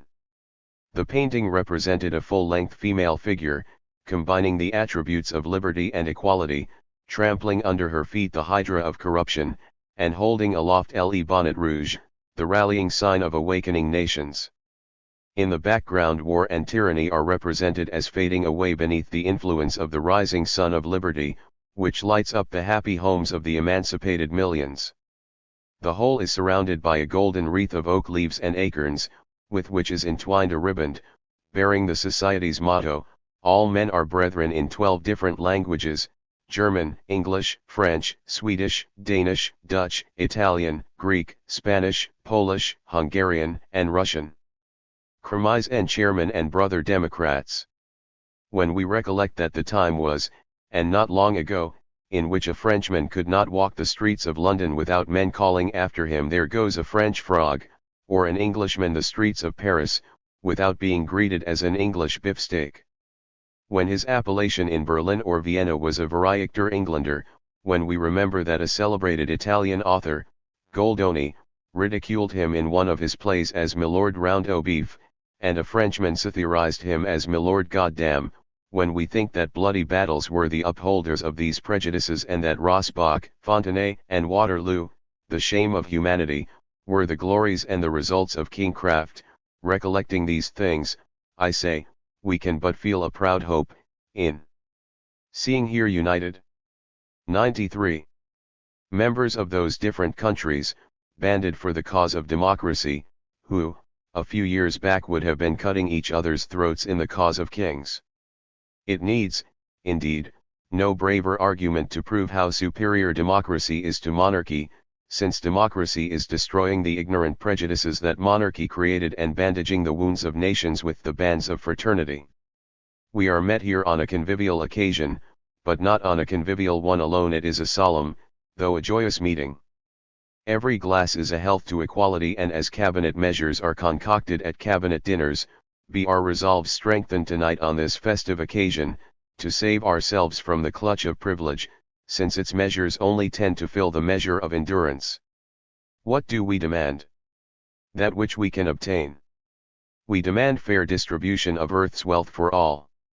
What says privilege? Ah, it cries, if the wealth of England were equally divided among Englishmen, there would be £150 per annum for each. Without adverting to whether this estimate is high enough, I tell them, taking them at their own words, they have passed sentence on class legislation. Would that every man had £150 a year. And I should not mourn if even a Lord John Russell had no more. You see, by their own confession, we do not ask for what is impossible to obtain. Now, let us look to the power we possess of obtaining it. Revert again to the past, and find encouragement. Not many years ago men dared not have said, not even have whispered, that which they speak loudly now. Who dares silence the bold voice? Where are the shrinking satellites of power today? Oh! They are afraid to challenge that which they know they cannot conquer. We have achieved our first victory of free speech, now onward for the second, the victory of free action. You are not alone. Every capital, every village of Europe has detachments of your army. You are but one of the outposts of that vast force, keeping your bivouac through the night of tyranny. Hold sharp watch, and be ready to march with the morning, for the trumpets of liberty may sound with every hour. You may not remain together long. Ties of affection or the power of necessity may call you back to your far homes in other lands, but, remember, you take with you a sacred mission, You are the apostles of the holiest religion, the religion of humanity, become the prophets of a millennium, the millennium of liberty. While the priest hurls anathemas on your head, and lures you through the slough of despond in a shadowy chase of heaven, tell him, a bird in the hand is worth two in the bush, that you can make a heaven of this earth which will much smooth the way in searching after another. Tell your countrymen, when you return, what you have seen in England. I am proud of it. English democracy. 94. Need not be ashamed. Tell them the British Chartists are in the field, and scorning national antipathies, proclaim the brotherhood of man throughout the world and are ready to prove their sincerity in your cause. Tell them too we are no noisy brawlers, we are men of peace but not men of abject submission. While we see the sword striking our foreign brethren, tell them our palms are burning. Tell them we know a better sword is ready to leap from its scabbard on the Vistula and the Seine, the Elbe and the Po, the Danube and the Douro. Tell them we believe there are some other streams in Europe by whose side democracy's soldiers pace impatiently, but tell them at the same time, that here in England there will be no violence, that monopoly is vanishing before us, as the snow melts before the sun, bearing the green fields, as we lift the green flag of the Charter. Tell them we hate bloodshed, even where it is to strike a tyrant, but tell them, in those lands, where tyranny will not yield to reason, that it shall yield to force. There may be another Waterloo. I hope there will not. But, if there should, it will not be Englishmen against Frenchmen, but the Waterloo of democracy against despotism. 6. In commemoration of the Krakow insurrection. Speech at a public meeting in commemoration of the Krakow insurrection of February 1846, held in the Literary Institute, John St. Tottenham Court Road, London, on February 22, 1847. Northern Star, February 27, 1847. The meeting was organized by the Democratic Committee for Poland's Regeneration. This committee had been formed on March 25, 1846, at a meeting in the Crown and Anchor Tavern, Strand, London, for the purpose of guarding the interests of the Polish cause, and promoting, by every available means, the restoration of Poland. G. J. Harney was secretary, and Ernest Jones became president in July 1846. These details were included in the first annual report of the Democratic Committee, published in the Northern Star, April 10, 1847. At this commemoration meeting, a petition was approved and presented to Parliament on March 11, 1847, by T.S. Duncombe, MP. You must quell despotism whenever you find it that is your true interest. Little good if you strangle it in one place, to let it rise in another. To revert to Poland and her cause is the cause of the world. I would say a word to those poor slaves who advocate peace under any circumstances. Peace is the greatest blessing on earth. I am for peace as much as any man. Would to God there was not another battle to be fought on the earth, nor a human vein to be opened by the sword of murder. But God forbid that another battle should not be fought, or 100 battles be fought, if liberty cannot be gained in any other way. Peace is a costly prize, but a slave is too poor to buy it. 95. Except in the coin of battles. Think not for a moment that I stand here, bidding the Poles abandon the sword, because I, as a Chartist, breathe the doctrine of peace in England. There are circumstances in which it becomes the duty of a people to fight, and were you, Englishmen, placed in the same position as the Poles, I would call on you to fight in the very streets of this metropolis. Poland, I know, will do her duty, and the object of the present meeting, if I understand it rightly, is, not only to encourage Poland in her struggle, but to influence the legislative assistance of England, for, what Frederick the Great once said of France, were he its king, not a cannon should be fired in Europe without his permission, holds good for us and Russia, for were England to say, not a Russian battalion shall tread the soil of Poland, were English sails to swell before the batteries of Kronstadt, the Vistula would not long reflect the column of Alexander. The people are the rulers of the coming years. Let privilege blind its eyes, and dream of eternal power. Surely if a few rotten potatoes can shake it to its foundation, millions of hardy men can overthrow it forever. Yes, friends. It is no longer a struggle of crown against crown, or mitre against mitre, it is the struggle of democracy against despotism, all the world over. Let privilege not think to stay its course, for God's own agitators are hurling it onwards. Now every potato has tongues as well as eyes, that preach against monopoly, which made them the chief food for man, instead of beast. They say, that famine in its commencement breeds riots, in its continuance creates revolutions. May God avert them, may man gain his rights without them, but if they do come by heaven, they shall find us equal to the times. Then, working men of England, I know you will sympathize, and more than sympathize, with the men of Poland, for I am proud to think this too is a working man's meeting. None but they are stirring here in the cause of democracy. 7. To the electors and non-electors of the borough of Halifax, Ernest Jones's first election address, a typical example of Chartist radicalism. Northern Star, July 3, 1847. Among his opponents was the Whig Chancellor of the Exchequer, Sir Charles Wood. Jones, with an overwhelming majority at the hustings, polled only 279 votes, against S09 and 506 for the two successful candidates. Gentlemen, in offering myself pursuant to a requisition received, as a candidate for the honor of representing your borough in Parliament, I solicit your support as an advocate of the following reforms. 96. 1. Universal suffrage, as propounded in the People's Charter, since, if capital has a right to represent itself, labor has the same right also, and since experience teaches that those invariably suffer who are not able to watch over their own interests. 2. Vote by ballot, as the only means of preventing undue influence and intimidation, and since it is a mode of election that has long been successfully adopted among the wealthy classes. 3. Annual parliaments, since we find that sound measures are always more readily carried at the close of a parliament than at its commencement, and since the objection, that elections place the country in a state of excitement, is much more likely to exist after the intrigues and conflicting interests of 7 years, than of 1. 4. No property qualification, since we do not find that a man's brains increase or decrease in proportion to his wealth, nor that amassing riches is in itself any sign of virtue, temperance, or honesty, nor that those riches guarantee the patriotism of their possessor.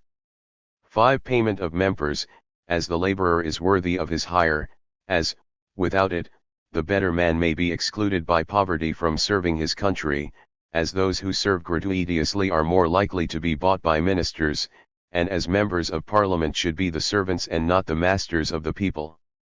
6. Equat aircrora districts, since any inequality of representation must place important national measures at the mercy of individual or contracted interests. Gentlemen, I advocate the above points in their entirety, as embraced in the People's Charter, believing them to be the only just course for placing industry in its natural position, and for obtaining the enactment of the following measures, to the furtherance of which as to that of the above, I pledge myself to use every honest means in my power. 1. The separation of church and state, and the abolition of all religious endowment at the hands of government, since those who worship mammon cannot worthily serve God, since religion is far too sacred to be made the tool of party politics, being an emanation from the deity, and not of the Houses of Parliament. 2. The restoration of that portion of the Quercus property, taken from the poor, to its rightful owners, leaving the support of ministers of religion to those who follow their guidance. 3. A voluntary system of epicamion, enabling every section of the community to give their children religious and secular instruction in accordance with their own convictions, without any government interference or control.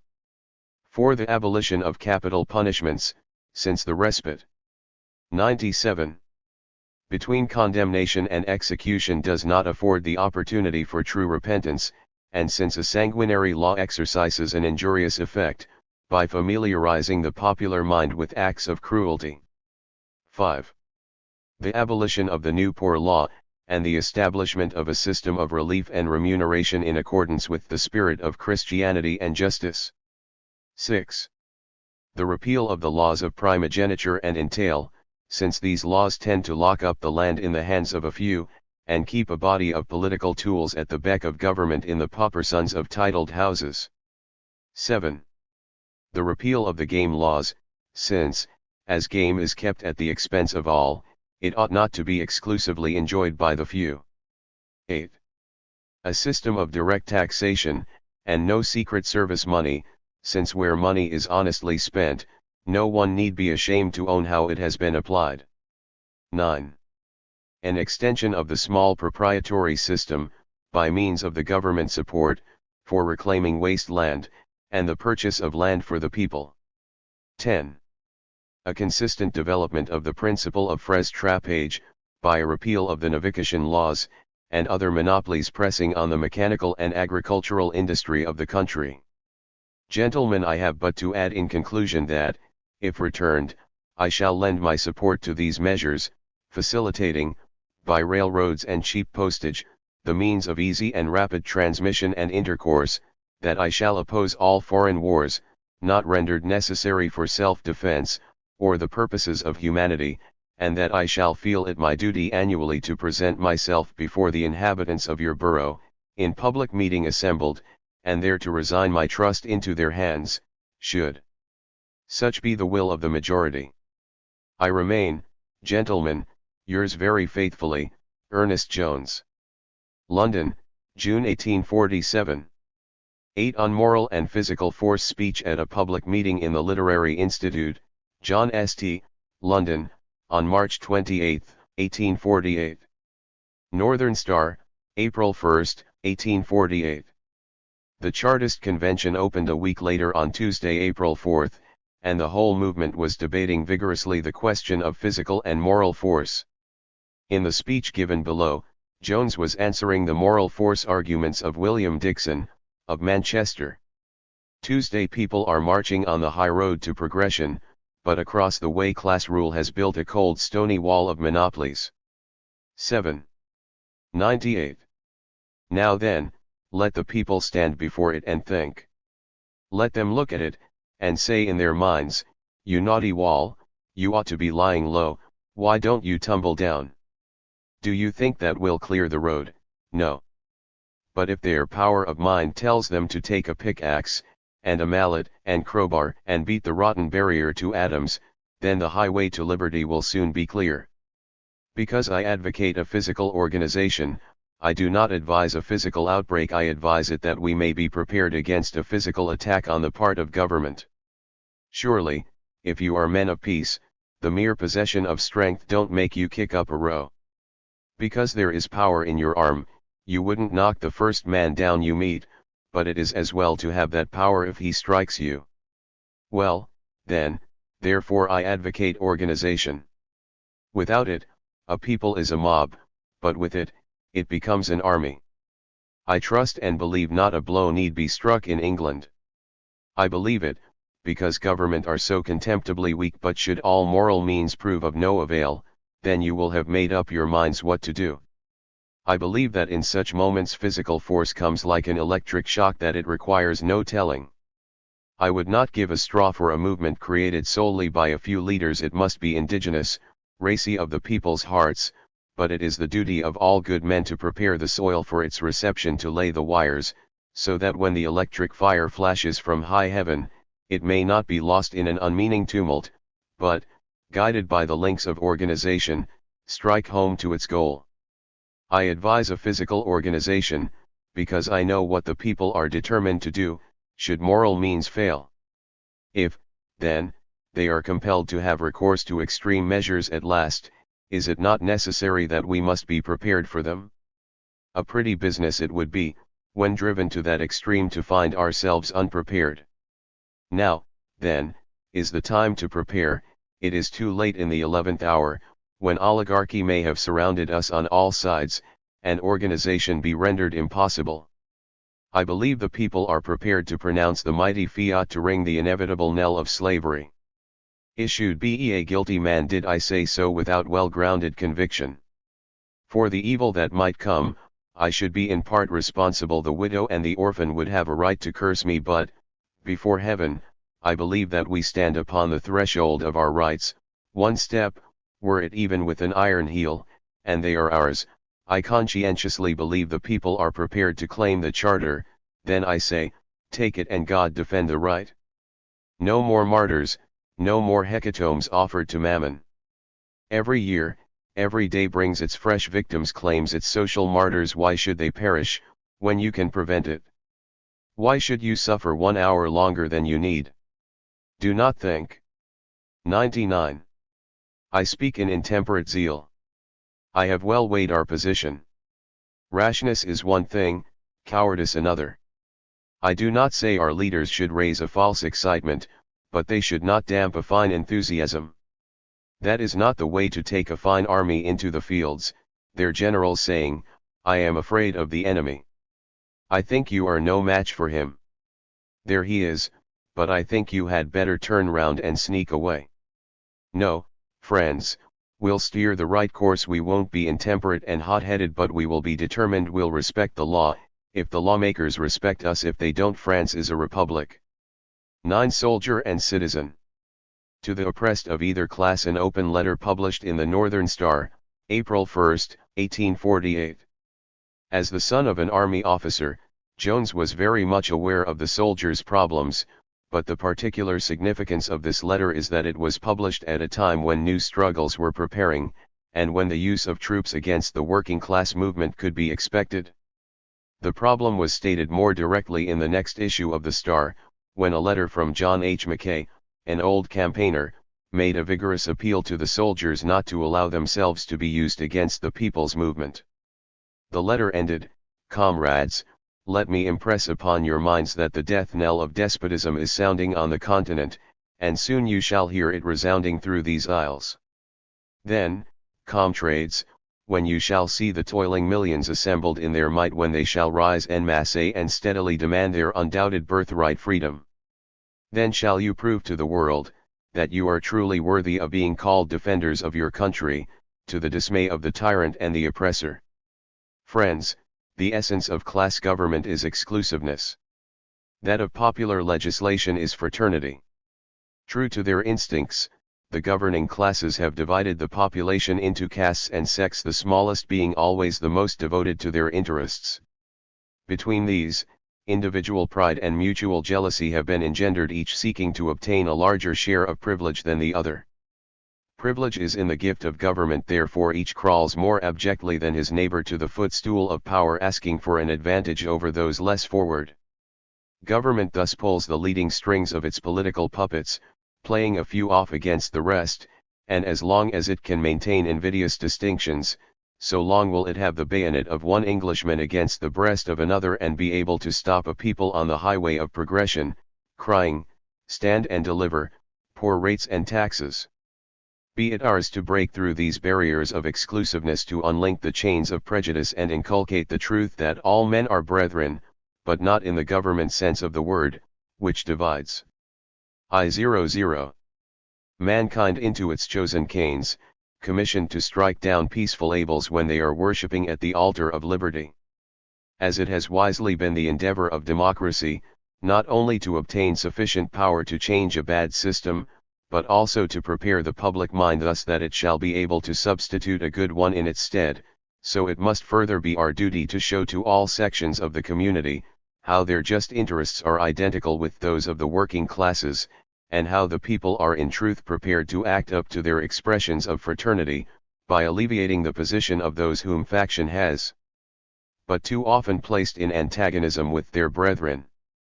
Permit me, then, to bring under public consideration, the condition of an oppressed and honorable member of the community, that of the soldier, so that when the charter is the law of the land, the people may be prepared to legislate for his benefit, and even now to bring the mighty force of public opinion to bear on so important a subject. As the son of a veteran of the Peninsula and Waterloo, I have had many opportunities of witnessing the life of the soldier, of estimating his character and learning his grievances, and I have arrived at the conclusion that unnecessary hardships attend the first, that the second is not duly appreciated, and that the last call for immediate and prompt redress. I solicit your attention to some of the more salient grievances under which the soldier labors. In the first place, I object to the very mode of his enlistment. Government boasts that we have not the conscription, that there is no military press gang, and that their army is highly favored above the navy. Let us test the truth of this assertion. How often is not a man enlisted, after being enticed to the tavern, made drunk, and then deceived with the fatal shilling? It is not fair to inculcate a vice and then take advantage of the weakness you have caused. It is a cheat, a pitiful cheat. Again, do they say we have no military press gang? Non-employment, contempt, oppression, misery, and hunger are their press gang. These force the young man from the affections of his heart and the home of his childhood, and again we say it is not fair to take advantage of the wretchedness bad laws have created, to make men shed their blood in defense of those very laws. Another grievance of which I would remind you, is the low estimation in which government holds the soldier as a member of society. They say, he is a machine. The people say, he is a man. The political and municipal rights of a citizen are denied him, and who, I ask, ought to be in full enjoyment of those rights, if not the men who are to risk their lives at a moment's notice in defense of the institutions? University of Victoria. Library of their country. Again, their social position is unjustly lowered. So much so, that, in London, it is only recently the guards have been permitted to enter Kensington Gardens, as though they were below the level of every pickpocket who may make it his resort. I further object to compulsory periods of service, as not only unnecessary for discipline but injurious to the efficiency of the army, since one volunteer is worth 2 reluctant slaves. In his barrack the soldier is subjected to inconvenience and discomfort. Even decency is outraged by making a man and his wife sleep in the same room with other soldiers as at Leeds and other places. Surely those ought to have the comforts of home, whose supposed duty it is to guard the homes of others. But what shall we say to a system that degrades the soldier below the level of the beast of the field? What shall we say to the lash? How an enormity like this can be tolerated I am at a loss to conceive. How can government take one portion of the community and debase it below all the rest? They dare not flog even the swindler, the thief, or the assassin, yet they presume to lash the British soldier. Thank heaven, public opinion has come to his rescue, it has achieved something in this matter, and reduced the number of lashes. Let the honest working men of England raise their voices still louder for their brethren in the army, and abolish the infernal system altogether. I would suggest that the period of service be voluntary, and as every soldier has been enlisted by the throne and the altar, not by the people, for the people, not having the franchise, had no voice in the matter, though it is the people who pay the soldier every farthing of his pittance, and furnish every article of his equipment, since, I say, it is the throne and the altar he has served. The throne and altar should give him his reward in the shape of a cottage, and 4 acres of crown land. Or Curculan, whenever he quitted the service with credit to himself, while infirmity and wounds, that place labor beyond his power, should be relieved, not by a pittance in a military bastille, nor by outdoor relief at a lower scale than even the laborer's starvation wages, as at present, but by a pension to gladden the cottage home of the citizen soldier. Again, in the disposition of promotion, service, and not money or birth, should have precedence. Now, the largest purse obtains the highest promotion, true to their vile money system that taints every branch of our legislature, whether military or civil. Now, the unfledged scions of the aristocracy are taken from the school or the drawing room to play the martinet over the veterans of the peninsula and India. Or the son of the city haberdasher is commissioned to 102. Tyrannize over those gallant men who have sacrificed their health and blood to open markets for his father's wares. To remedy this, let every man serve in the ranks. Away with aristocracy and moneyocracy in the army, and let every non-commissioned officer have a right to promotion by centenary to the highest grades of the service. These are some few of the changes and improvements I would suggest in reference to our soldiers. Sons and brothers of the people, with the people their interests are identical. These reforms class governments will never grant. These the people are prepared to enact. The time is past when the soldier can be made a tool of faction, since many governments are now trying to use him as a blind instrument of their vengeance against outraged nations, and as foreign armies have spurned the mean office of hired executioners, so may the British soldier feel that he is a part of the people, so may the British people endeavour by all honourable means to elevate the position and remedy the grievances of the soldier. I have the less hesitation in making the above suggestions, feeling convinced that they are not my opinions alone, but the prevailing sentiments of the British Chartists. As one of whom, I subscribe myself, friend of justice to all, Earnest Jones.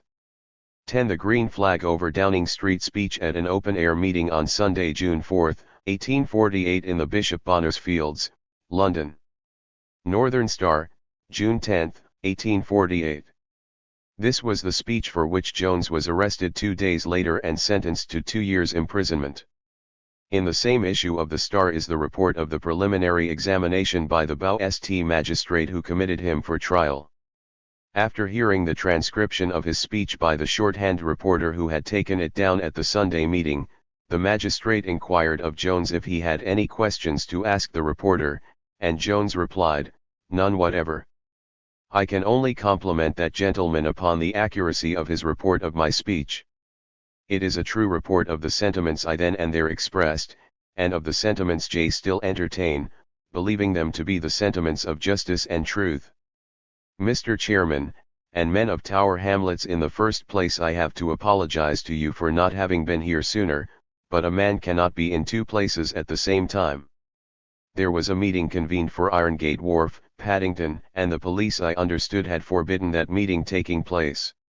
I was invited to attend, and therefore I did attend it. There were a good many police there, but they did not 103. Venture to interfere with the meeting, and I can tell you this, hold your meetings, for although the government are mad, they are not mad enough to put down public meetings, and if they were mad enough to do it, I, for one, hurl defiance in their teeth, and dare them to disperse this peaceable and legal assembly. I must ask likewise for your indulgence this day, inasmuch as I start by the mail train tonight for Lancashire and Yorkshire, and as those places are both in a very excited state, I shall have to use my lungs there a good deal, and as London is not so excited as those parts of the country are, excuse me from wearying you at any length today. All that I say is this: stand fast by your colours, do not shrink from the Charter and the whole Charter, do not mind the nonsense of the half and half men, do not pay any attention to the dispatku, and if you see any bodies of police coming near to this meeting, marching on to this meeting, stand your ground, shoulder to shoulder. Do not run, there is danger for those who run, there is safety for those who keep together. Dare them to strike you, and my word for it, they dare not strike a blow. If they were to strike a blow, bad as the laws are now, they are still sufficiently stringent to punish those men who assault peaceable citizens in the peaceable execution or performance of their duty. In 9 cases out of 10 it is your own fault, it is your own cowardice that invites others to strike a blow. It is men saying we will not do this, and we will not do that, because it is forbid. Make up your mind, stand by it, and, whatever comes, stand to your ground. There cannot be more heads broken than are broken on those occasions, when men run away. All I say is, that government are desirous of marring the performance of your present great duty. That duty is organization. I have not been among you for some little time. Where are your classes? Have you your ward mates? Have you got your class leaders? Have you perfected your organization? If not, call public meetings, and elect the class leaders at those public meetings. Do not let the classes be formed before you have the class leaders. You will find it much more easy to form a class after the class leader is appointed, for, if you form classes, and then afterwards appoint the class leaders, you may spend 2 or 3 hours more upon the formation of every class, and can never come to a final determination with regard to it, as one man will live here, and another there. Elect the class leader. The class leader then knows the men likely to form the class living in his neighborhood. He will go to these men and invite them, and there can be no dictation, no assumption of that power, because you all elect the class leaders at the public meetings. Rest assured, if each locality elects about 100 class leaders, you will soon have 1,000 men under the banner. That is the way to get up. I-04. The organization, and then you may elect ward mates. 1 out of 10 will be a ward mate. Commence at the foundation aright, namely, the classes and the wards. All the rest will follow of itself. As a matter of course, begin by forming your classes. It is no use coming among you when there is no organization, and it is not the executive that can get up the organization. The executive cannot go to each locality, and get up the organization of each locality. It must be the men in localities. Show us your organization, and you will have a glorious opportunity on 12th. Prepare in the meantime. Show us your organization then, and depend upon it, we will show you some very feasible means, for getting nearer to your rights. Depend upon it, we will not be backward. Show us your organization, and depend upon it, you will not have to make one false step. Depend upon it, you will not be called upon to undertake any one step that you will not be fully prepared to carry out, and that the officers you entrust with office will not leave you in the carrying. Steer clear of all political outbreaks and partial rioting. There has been an outbreak at Bradford and Manchester. We sent down Dr. McDowell, who is now addressing a glorious meeting at Paddington, to tell them, no partial outbreaks, no partial rioting. That is just what the government wants. In a riot of that kind they immediately seize upon the leading men. They will immediately cripple the organization and your organization will be thrown back. Go on organizing, organizing, organizing, and the rest will come, never fear it. And there is one thing that is wanted, which is funds. Funds are wanted. Without funds the organization is of little use. The country is beginning to do its duty nobly, and that is a great test of public feeling. But mark you. Suppose that it was true, as we heard last night, that the fighting had begun in Dublin.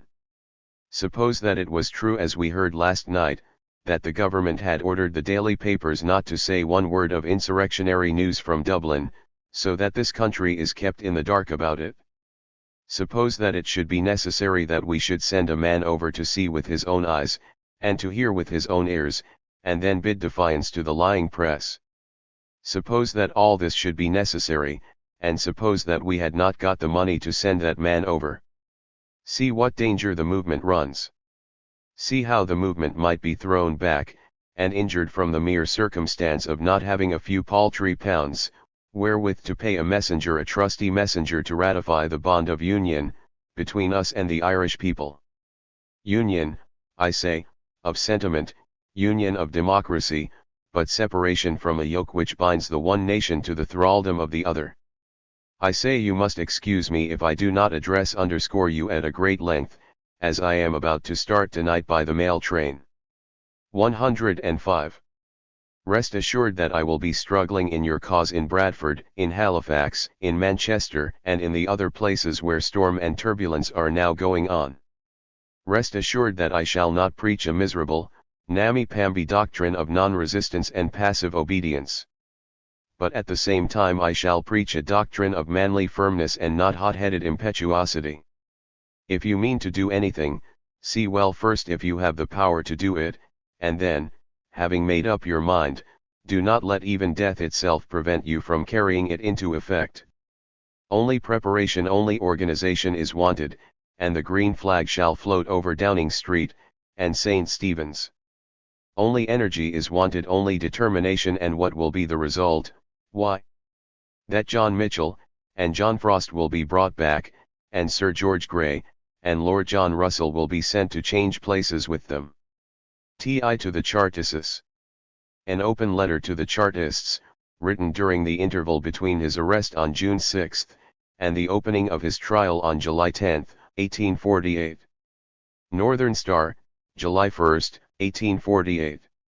The meaning of his insistence that the Chartists should have perfected their organization by the autumn is uncertain, and in the event, the continued arrests of the Chartist left wing in the summer of 1848 effectively prevented any regrouping of the militant forces. Cf. Samuel Kidd's statement, made on behalf of the Executive Committee, In the Northern Star, August 5, 1848, the reign of terror progresses, and grows searching and dreadful. So close has our political atmosphere become, that men are almost suffocated. So crowded are rumors, following in quick uncertainty, so fearful the thrilling doubts and stifled fears of every man we meet, that it requires courage even to think steadily, and boldness and nerve to direct order from this motley chaos. Brochures, as one of those who have been thought worthy to suffer in a great and holy cause, I am desirous of seizing the last opportunity of addressing you before my trial. I am aware that the eyes of our opponents are ever watchful, but this shall not deter me from expressing, without reserve, the sentiments I always held, still hold, and never will abandon.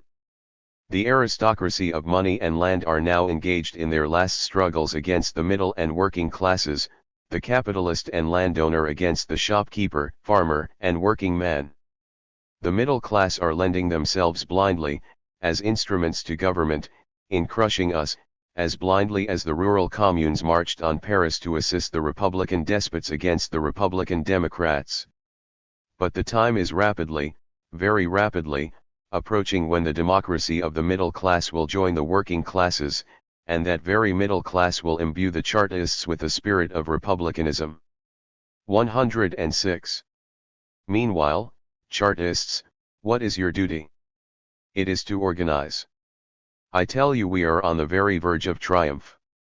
The government are without funds, their expenditure is increasing, the middle class mistrust them, the working class despise them. What, then, is the moral of all this? That the day of the people has arrived, that aristocracy has brought a mighty empire to the brink of ruin, and that democracy must raise it up again, that Britain cannot be saved without the Charter, for, without the Charter, the Chartists will not fight for their country. In other words, we are the motive power of the political machine, and, if we make our power tell, we can dictate our own terms, and force every other class to the recognition of our sovereign rights. To effect this, let us perfect our organization. You have a plan for that purpose laid before you, which is as near perfection as possible. If you carry it out, you are invincible. Do not let any local interest, or party feeling, induce you to swerve from its details.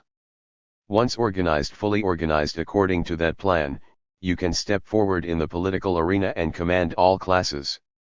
Let me implore you, most earnestly implore you, to carry out that plan of organization to the letter. Remember, it commits you to nothing, it risks, it endangers nothing, and may win the ardor. But, above all, hasten its completion. During the same period, endeavor to spread the movement. Let every district council take a note of all places in their district that do not contain a Chartist locality. Let them send missionaries to inquire into the local circumstances, hire a room, hold a lecture, and use every means to establish a branch. If but one man is converted, the seed is sown, he will bring others. How was Christianity and all its sects, how were emancipation, teetotalism, free trade, propagated? By missionaries, by its propaganda, whereas Chartism has proselytized less than any other great principle or dogma in the world. We have not of late years taken much pains to make converts, lectures have been given but mostly in obscure places and to the same audiences. Send missionaries to the politically fallow districts, particularly to the agricultural ones, let them tell the hungry how they are to get bread, the shopkeeper how he is to get profits, the taxpayer how he is to get cheap government. Let them show how the Charter will inevitably produce these results, and, my word for it, they will soon have proselytes enough. But let them beware of talking about merely abstract political questions. Few minds are elevated enough to struggle for a 107 thing, merely because it is right. Let them show what the Charter will do, and the Charter will be won. Above all, let them turn their attention to the trades. These men are the pith of the working classes, they are already directing their attention to politics. Show them how the Charter will produce home trade, and then they are ours. It may be said I act unwisely in letting this letter be published before my trial, but I go to that trial not to deny a sentiment or conceal a feeling. I have defied class government on the platform, I now defy it in the criminal court of law. I never joined the movement without foreseeing the consequences, and I am not the man to shrink from the result. I am their enemy, they have got me in their power, let them keep me so. But it is of little consequence to the movement what the government do with their prisoners. The Premier thinks to crush the movement by taking some of its active advocates. He makes a grand mistake. He thinks the leaders have created the movement. No. It is the movement that has put forth the leaders. If, therefore, I am convicted, I shall go to my prison with a proud heart, and with the belief that I shall not be there long, for it will not be long before we have the Charter, at least, if there are men in England. If otherwise, I may as well be in their jails as not, for all England is but a prison for the people.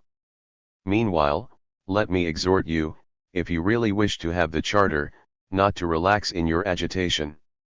The great fault of the movement appears to me always to have been, that it has been worked up to a certain point, till the government, desperate through fear, attacked a few public meetings, broke a few heads, and imprisoned a few leaders, and then the people grew disheartened at the very moment when they should have redoubled their exertions. Just at the crisis when the government are exhausted, the people draw back. Look through the history of your movement and you will see the same lamentable situations constantly recurring. Look at your position now, and tell me whether you will again be guilty of the same fault. In your agitation maintain peace, law and order, respect life and property, but do not be political cowards. There is a vast difference between courage and violence. A truly brave people are never themselves disorderly and have sufficient energy to prevent disorder in others. I now bid you farewell for a time, for should I be convicted, though I shall receive no tidings from without, I shall hold the firm belief that the cause is prospering. I shall await the great hour of a nation's 108. Liberation in calm hope, and as I never joined the movement with an interested motive, as I have never gained in its advocacy anything but the reward of my own conscience, I now neither regret nor retract a sentiment I have uttered, nor a step I have taken. I defy class government to do its worst, I predict its speedy downfall and the people's triumph, and the last words on my lips now as the first when I issue from my cell, shall be, the Charter and no surrender. I am, brother Chartists, yours faithfully, Ernest Jones. London, June 28, 1848. To the Charter and something more, 1850-60. The organization of the Chartist movement. 12. An address to the people.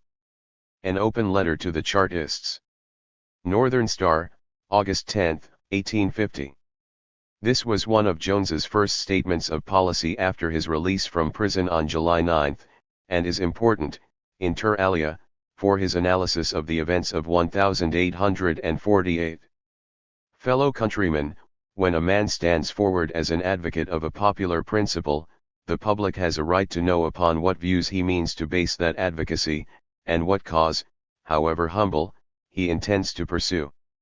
Therefore, as I propose devoting my future to the cause of the poor, and as all communication between us has been interrupted for more than 2 years, I think it my duty to address a few words to you before we meet, on our past and present position, and on our future prospects.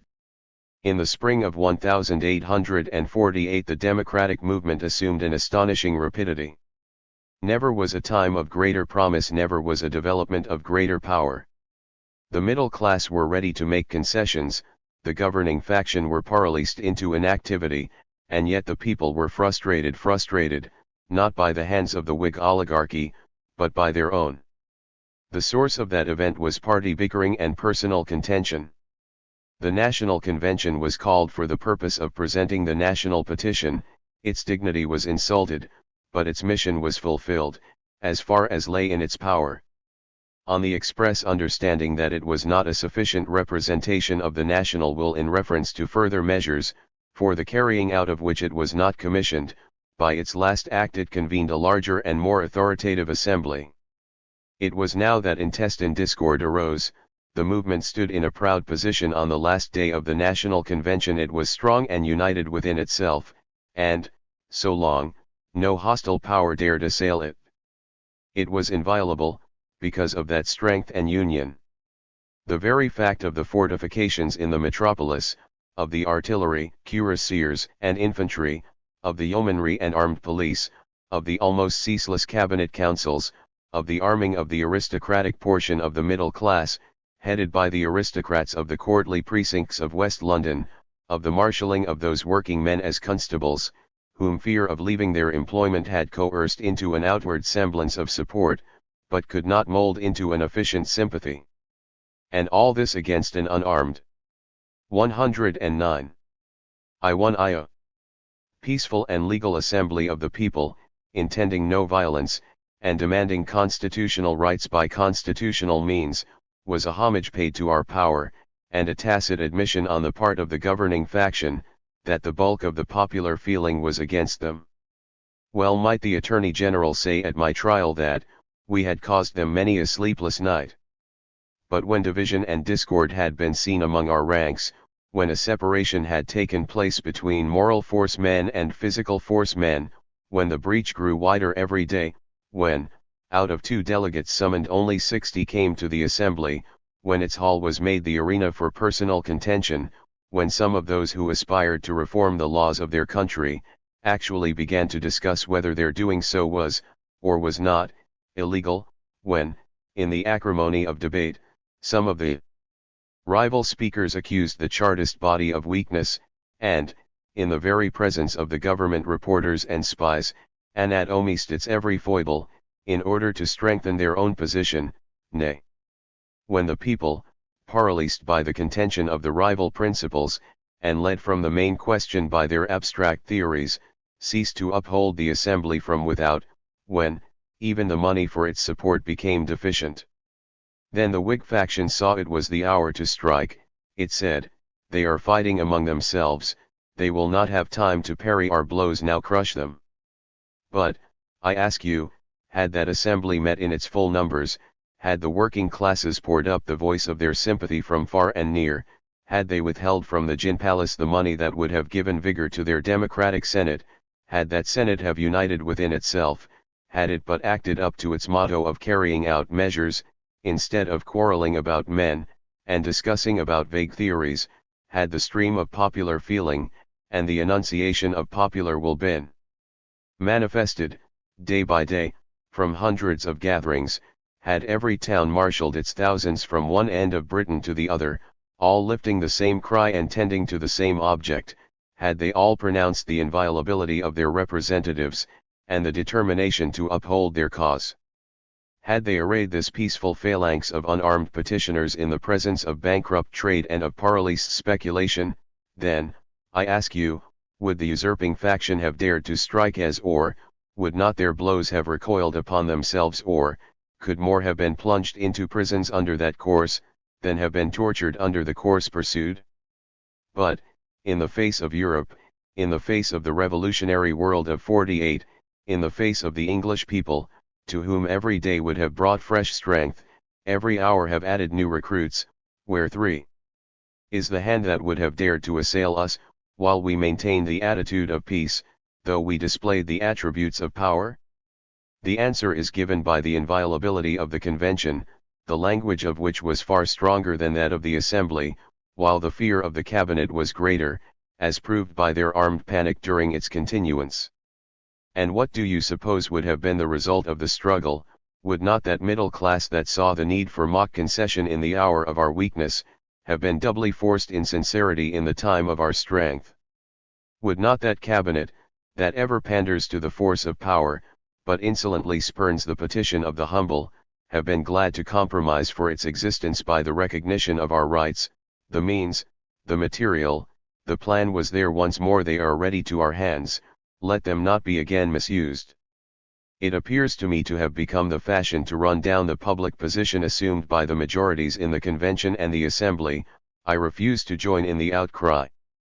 I believe in their honesty, and while I deprecate, as a fatal error of judgment, their having for one moment countenanced discussion on moral and physical force theories, and their having entertained personal questions and individual bickerings, I believe the failure of their mission to be more at the doors of the people who neglected to support them, than in any incapacity on their part to perform the duties of their station.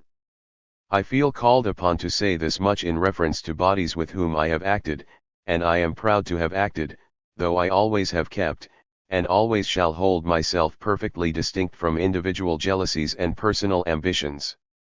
It is also said that an exaggerated notion was entertained of the spirit of the people at that period. I deny it. I say the times were great, and the people were equal to the times, but, when the public pulse had been chilled, and the public mind distracted, and the public power paralyzed, by the mistaken efforts of those who bring the accusation, then, and not till then, was there room to accuse the people of indifference, and the cause of weakness. In advocating that cause, I believe it to be necessary that the practical and social results of the Charter should be laid before the public. I believe that the less enlightened portions of the working classes feel little sympathy with political rights, unless they can be made to see the result in social benefits. I believe they do not yet fully understand the connecting link between Purdikat power and Soktat Rearm. I believe there is little use in holding before them the cap of liberty, unless you hold Tuesday Bicklor by the side of it. It is, therefore, as I conceive, the duty of all advocates of Chartism and democracy to point to the social benefits which will result from the Charter, to show them what are the 2 laws and institutions that need altering and abrogating, why they are injurious, why they must be removed, before the sufferers can be prosperous and happy, what are the materials out of which to construct such prosperity and happiness, and how the Charter will enable them to make that change. I would have them taught a knowledge of their Sociat Rukuts, in order that, when they obtain political power, they may know how to keep it and not be deceived, duped, betrayed as the nations have so often been before. Above all, I would have them to understand, what the experience of 18 centuries has taught us, that political power must be obtained, before social amelioration can be enjoyed, that cooperation, however salutary and successful, that abstinence, morality and toil, that all the efforts of united industry and intelligence are ineffectual to remove the dead weight of misery, as long as the sharp sword of monopolizing power is wielded by one dominating class. Tuesday poor alone can win the battle of the poor. My last words on leaving the dock at Newgate were the Charter and no surrender. I will now take a prouder watchword, the Charter and victory. With these words I will bid you farewell for the present, and remain, your faithful friend, and servant, Earnest Jones. 13 Organize. Speech at Manchester on Sunday, October 20, 1850. Northern Star, October 26, 1850. Towards the end of this speech, Jones deliberately included some of the phrases from his Bonnersfield speech of June 4, 1848, for which he had been arrested and sentenced to 2 years' imprisonment. See above, number 10, p. 102. Mr. Cureman, and Men of Manchester. From 18,000 pulpits 18,000 parsons are this day preaching the gospel of the rich. I stand here to preach the gospel of the poor. Surrounded by the temples of Mammon, I stand here to preach the democracy of Christ, for Christ was the first Chartist, and democracy is the gospel carried into practice. Some tell you that teetotalism will get you the Charter don't lie at the bottom of a glass of water. Some tell you social cooperation will do it. Cooperation is at the mercy of those who hold political power. Then, what will do it? 2 years ago, and more, I went to prison for speaking 3 words. Those words were, organize. And now, after 2 years, and more, of 113 incarceration, I come forward again to raise that talismanic watchword of salvation, and this day again I say, organize. You cheer, it is well. But that is not enough. Will you act? We've had cheering enough, I want action now. I am happy to find the Mayor of Manchester and the Constabulary are present. As for you, I know nothing of you, but I hope you will go from this meeting a better man than you came to it. I also see the gentleman who arrested me. Now, sir, my quarrel is not with the myrmidons of the law, my quarrel is not with you, but with your masters. You may tell them, that I went into your prison a Chartist, but that I have come out of it a Republican. You may tell them, in the speech for which you arrested me I spoke of a green flag waving over Downing Street. I have changed my color since then, it shall be a red one now. You may tell them that I do believe the ship is in existence which shall bring back Frost, Williams, and Jones, and their associates, and may, perhaps, bear Russell, Gray and Wood, to take their place. 14. How to Regenerate Chartism article in Notes to the People, Volume I, pages 88 to 91. This is a good example of Ernest Jones's advice to the Chartist localities regarding organization, a question with which he was much concerned, and to which he returned on many occasions. The convention to which he refers met in early April, its program is printed in Appendix 3. Convention has recently met, and adopted a fixed set of principles, with details showing how those principles were to be realized. The convention gave a soul to the Chartist body, a finite meaning and object to its agitation. It fused the breath of life into the dead frame of political organization. In doing this, the convention performed much, but the impression made may be ephemeral or lasting, may die away or greaten, according to the manner in which it is followed up. The convention laid the foundation, and it is the Chartist body that must build the superstructure. The delegates could do no more, the rest remains with the constituencies. The bare fact of a convention's meeting laying down principles, and then dissolving can do but little good. It is the duty of the democratic body to agitate upon the basis given. The meeting room of each locality should be a schoolroom too, in which the children of those who were regular subscribers should weekly receive instruction. The schools of the rich, directly or indirectly, pervert the minds of the young. The great leverage of future oppression is planted in the brains of poor men's children. That is the 8.24 foot of space whence the class Archimedes hurls down liberty. This ought to be counteracted, and a democratic school in Eton locality would recruit phalanxes for the future, such as no other means could embody. It is impossible to overrate this point. A unity of feeling would thus be created, which it would be vain to look for elsewhere. School friendships are most lasting. The democratic youth would learn to know each other, to love each other. They would be brought up in knowledge and enlightenment. No system of propagandism would be complete without it, and none would be more cheaply carried into effect. These could be so many nuclei of knowledge and organization. The schoolroom would cost nothing, for it would be the meeting room of the locality. Instruction might be gratuitous, though it would be hicuti destras that the schoolmaster should be RPAR. The children of members would pay nothing, but sufficient might be spared from the local levies to cover this expense, the more so, as non-members would probably begin to send their children, and, of course, pay for their tuition. Besides, this would increase the number of members. It would induce men to join the association for the sake of the advantages attending the so doing. We now proceed to the next means, after having enrolled members, to bring those members together.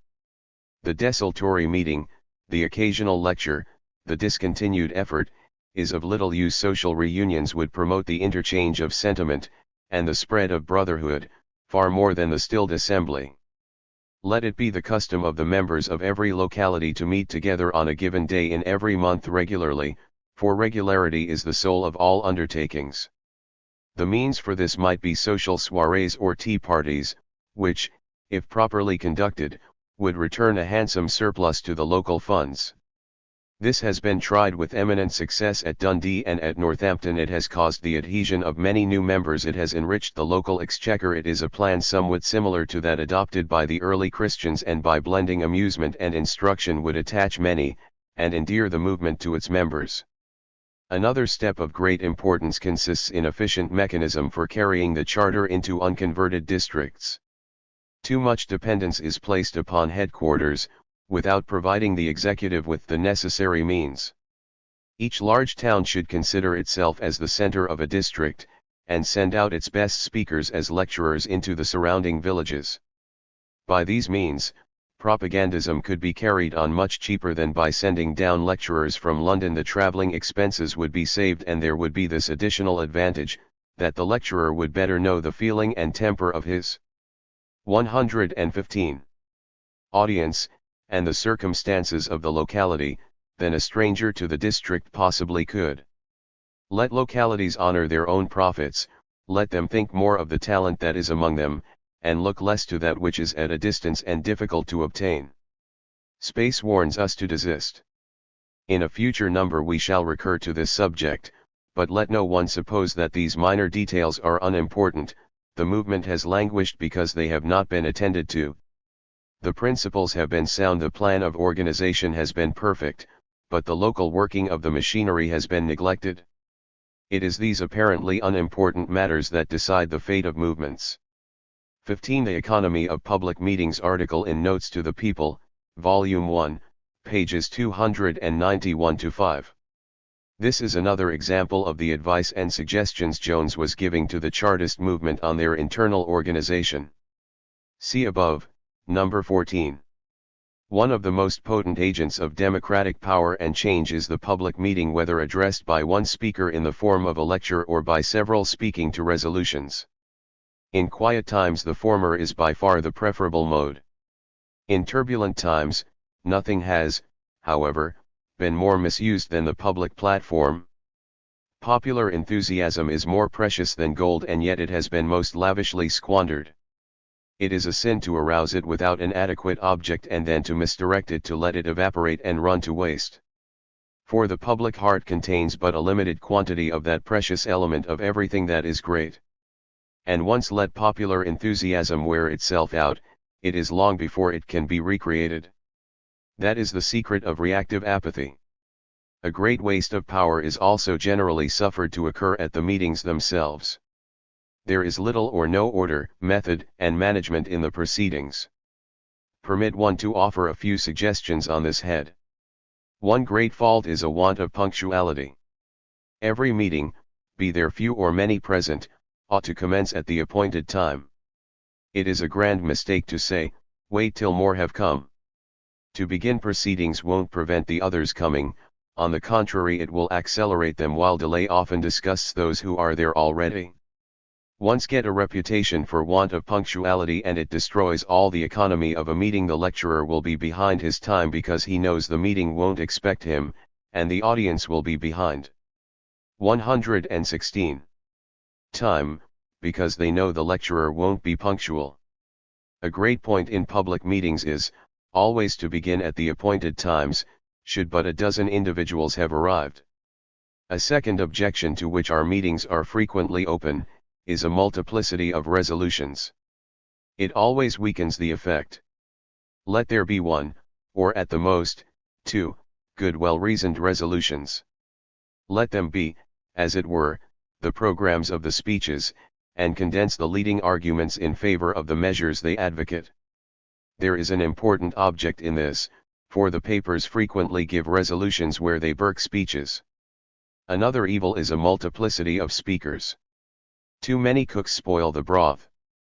Let us have the fewest possible number of speakers, but the best that can be procured. One leading idea ought to be embodied in the resolutions, pervade with marked emphasis every speech, and kept singly and distinct before the meeting. By this means you produce an effect, by the other merely mental confusion. Every meeting ought to be free for discussion. Opponents ought to be allowed to step forward, but the number of speakers in support of a resolution ought to be prearranged, and, as a general rule, not departed from, for a few words of indiscreet advocacy have often destroyed the impression produced by many a splendid and well-reasoned address. Again, though it ought to be free for any man to move amendments and speak in opposition, the number of those allowed thus to speak ought to be limited also, and both sides ought to be limited in time as well as in number. 4. An opponent desirous of breaking up a meeting will often talk against time, or many will speak one after another for that purpose. Therefore the committee managing a meeting, while inviting discussions, and allowing the uninterrupted and unopposed expression of hostile sentiments, ought to guard against the abuse of that condition, and retain to itself sufficient authority to prevent the abuse as well. This ought to be clearly stated to the audience at the outset, by the chairman. Indeed, the rules of the meeting might be printed on the bills, wherever it was anticipated that factious opposition was likely to occur. Much depends on the choice of a chairman. It is not the best speaker merely that should be chosen, but a man of firmness, energy, and business habits. Indeed, the chairman ought not to be a speaker, for it is the chairman's business not to side with either party. A speech on a question means advocacy, and therefore a speech on the part of a chairman is wholly out of place. Nothing ought to be done at a meeting which tends to weaken the impression produced on the audience. Such is the irrelevant after speaking the votes of thanks, and counter-thanks, each being the handle for perhaps 3 speeches. Meanwhile the audience cools, and the subscription for a fund, or the enrollment in an association, suffer accordingly. It is a great error not to strike an iron while it is hot. If a meeting is to further an association like that for the charter, the enrollment of members should always take place at the conclusion of the meeting or lecture. Instead of which the local council content themselves with announcing amid the confusion and noise attendant on the dispersion of a great mass, that members can be enrolled on such a day in the week, at such an hour in the day, and at such a place. Not 1/100th part of the audience can hear one word of the announcement, and not 1/100th part of that 100th can recollect the complex cumulation of hours, dates, names of streets, and numbers of houses. Therefore steps ought always to be taken to enroll members on the spot. A table ought to be placed, before the meeting begins, at the principal entrance of the hall, at which the local secretary should sit with pen, ink, and paper, and cards of membership, the notice of the audience being directed to the fact from the platform, and on leaving the hall. Members will thus be got, who would not otherwise be obtained. At the same time they ought to be informed when and where the locality holds its weekly meetings. It is no use telling them by word of mouth. A paper ought to be put in their hands, containing the date and direction.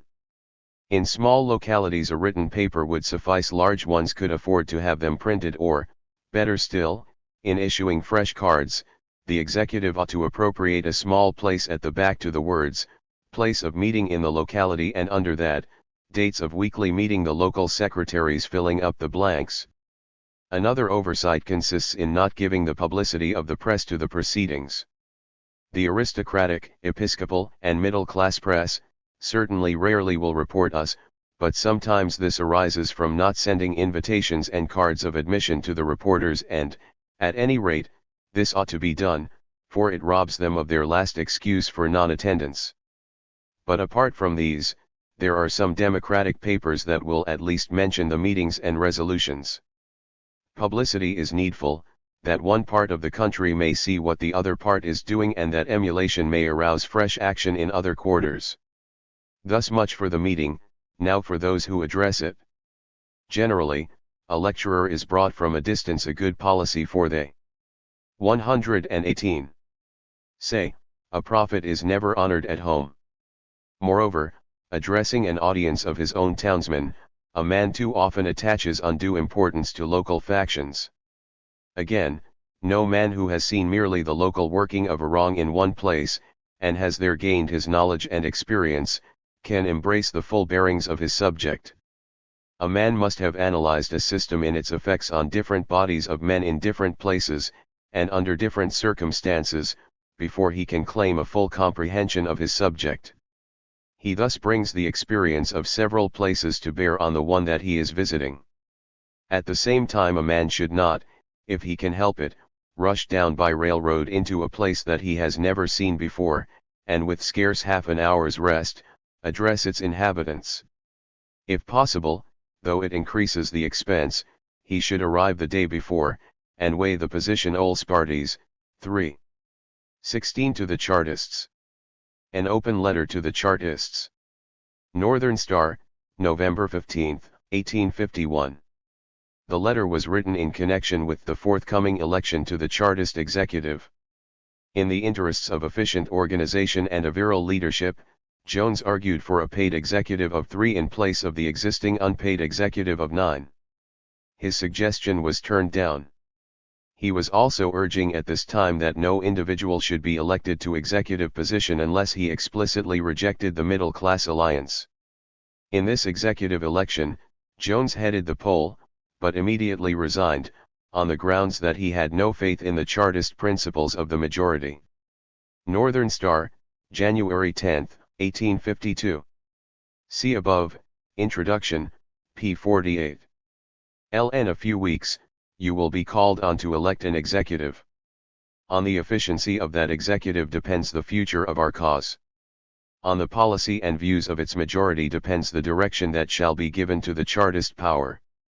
It is all very well to say, the executive are our servants. So they are, and ought to be, but they are servants whom you entrust with the guidance of the movement. They are servants of whom you must for the time being, follow the instructions, or you at once make their services not worth having. They are either a shadow, or a reality, and if they are to be the latter, you must clothe them with the real power that your adhesion, support, and sequence of their directions can alone bestow. Such being the case, the executive are the most important feature of an organization, and their election becomes one of the most important actions in a movement. Now, I don't desire to be personal. Most of my colleagues are my intimate friends, and I value their friendship, but no individual friendship, no private consideration shall for 1.29 moment prevent me from speaking out, plainly, boldly, and unmistakably, on a subject of such importance. And I can only say, I am heartsick of sitting Wednesday after Wednesday with members in insufficient numbers to form a quorum, or when sufficient, doing nothing in the world's greatest and dearest cause. I am heartsick at seeing call after call arrive for members of the executive to go into the country, and those calls remaining neglected, because they have the business of other associations, or their own papers, shops, and work to attend to.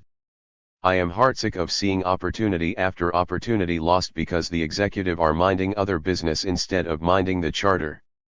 It behoves us, therefore, I conceive, before we elect an executive for the ensuing year, to well consider whom we shall elect.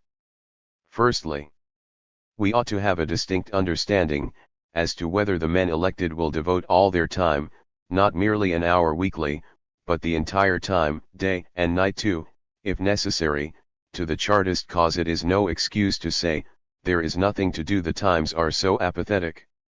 That is just the reason why we should work double tides.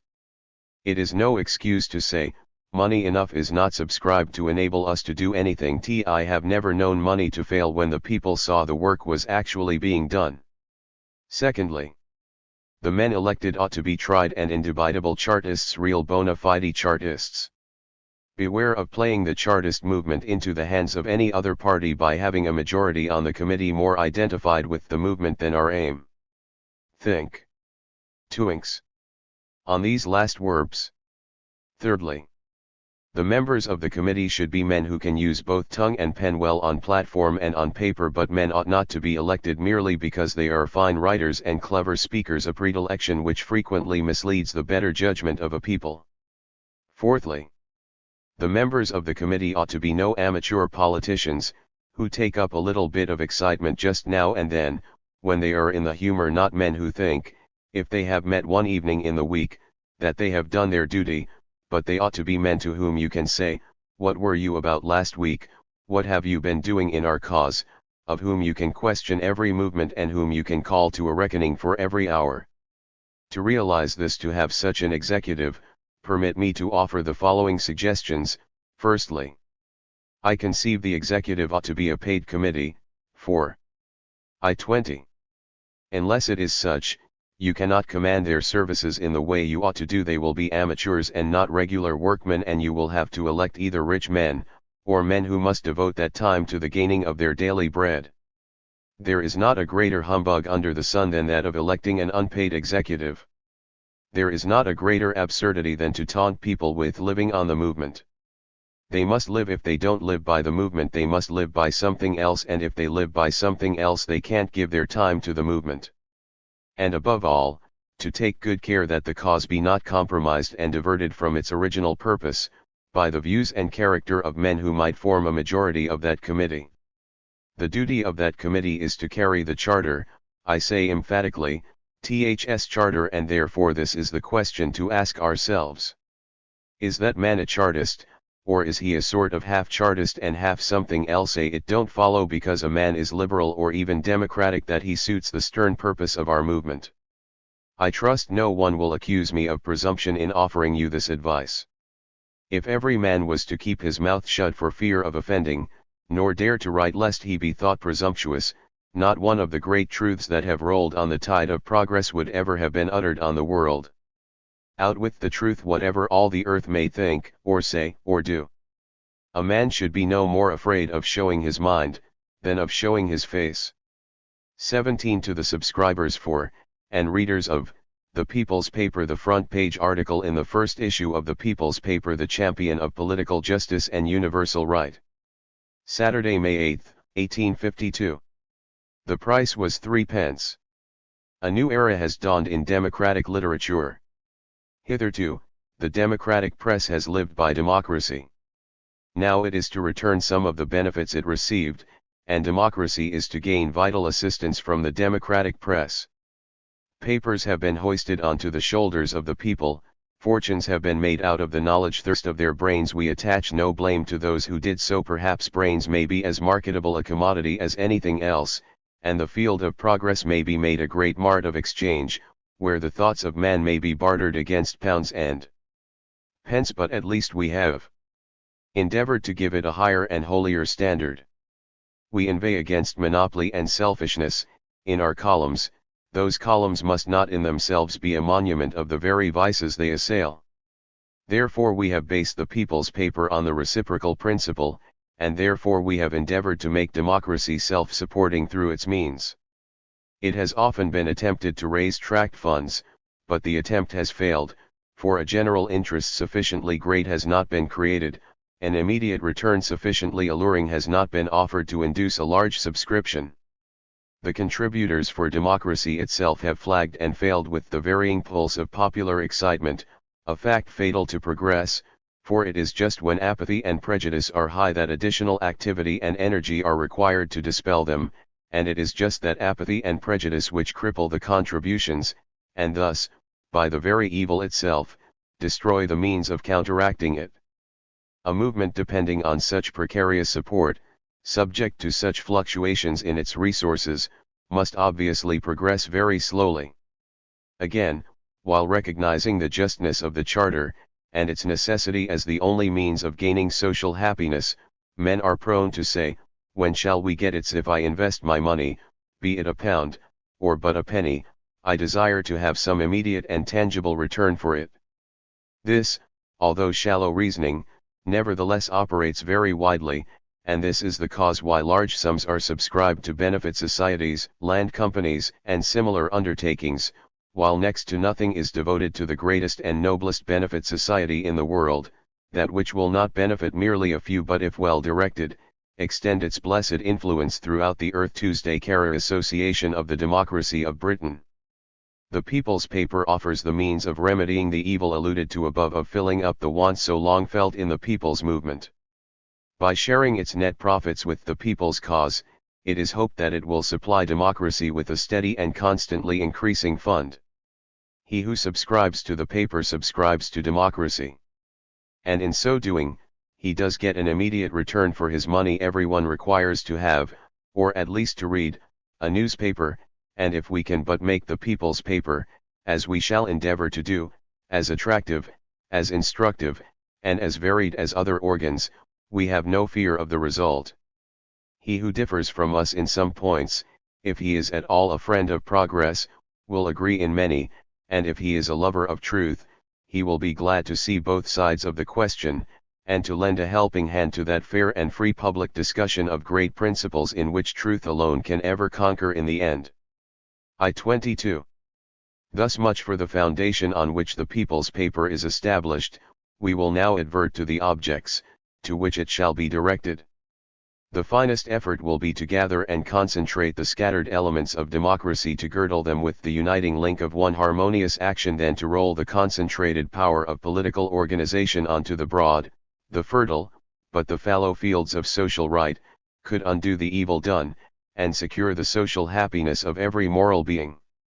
It will analyze what really constitutes the sovereignty of all, as opposed to the exclusive sovereignty of any class. It is only by understanding this that the working orders can escape being made the tools and playthings of pseudo-liberals and selfish or sentimental politicians. The people's cause is a thing too holy and too important to be experimentalized upon, as a quack doctor experimentalizes on his patients, learning how to cure one by killing many.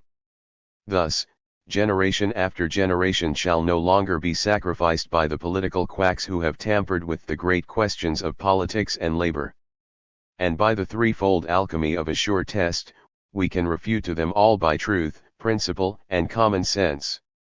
While defining popular sovereignty, while foiling the attempts at thwarting its achievement, the People's Paper will analyze what really constitutes Soktat Rakut, much talked of, little known. It will place these social rights in stern and striking contrast with the terrible monopolies and fearful miseries which desecrate humanity, and show the incalculable benefits resulting from their obtainment. Having helped to spread this twofold knowledge, first, what really constitutes the sovereignty of the people. Second, how to apply in social progress that sovereignty when achieved, it will endeavor to direct the knowledge gained into practical uncompromising action. Then gather up, ye millions, in your irresistible power the power of peace armed with knowledge, before which war turns pale and flies. Then the era of the peoples will have arrived, and already we can see the finger of knowledge pointing the hour of emancipation on the dial of history. When the people know their social rights, when they have learned that the Charter is the means to gain them, the twofold knowledge will unite the scattered ranks of progress. Social right is the priest that shall wed the Charter to the people's heart. The Charter is the guide that shall bring social right to the people's home. Political organization is the half-created atom of liberty. Social knowledge is the spirit that gives the soul unto its body. Men of progress, will you help the glorious work?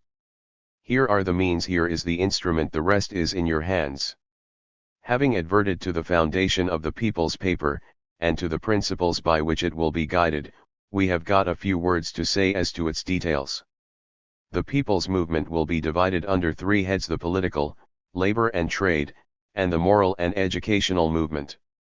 As essentially the representative of the first, as the Chartist organ, this paper will be far from neglecting the latter, and even where it differs from the details or the means of other movements by the people, where those movements are really people's movements, and not class shams, instituted to mislead, they will have full, free, and respectful consideration. Thus the associative and cooperative movements, the trades union, and all similar efforts of labor to emancipate itself, may rely on being fairly and impartially reported in this paper on forwarding reports, for the people are sufficiently burked by the enemies of democracy, without being burked also by its friends. We likewise invite reports from the temperance movement, as we have long striven, and happily with some effect, to place an insuperable barrier between politics and the pothus.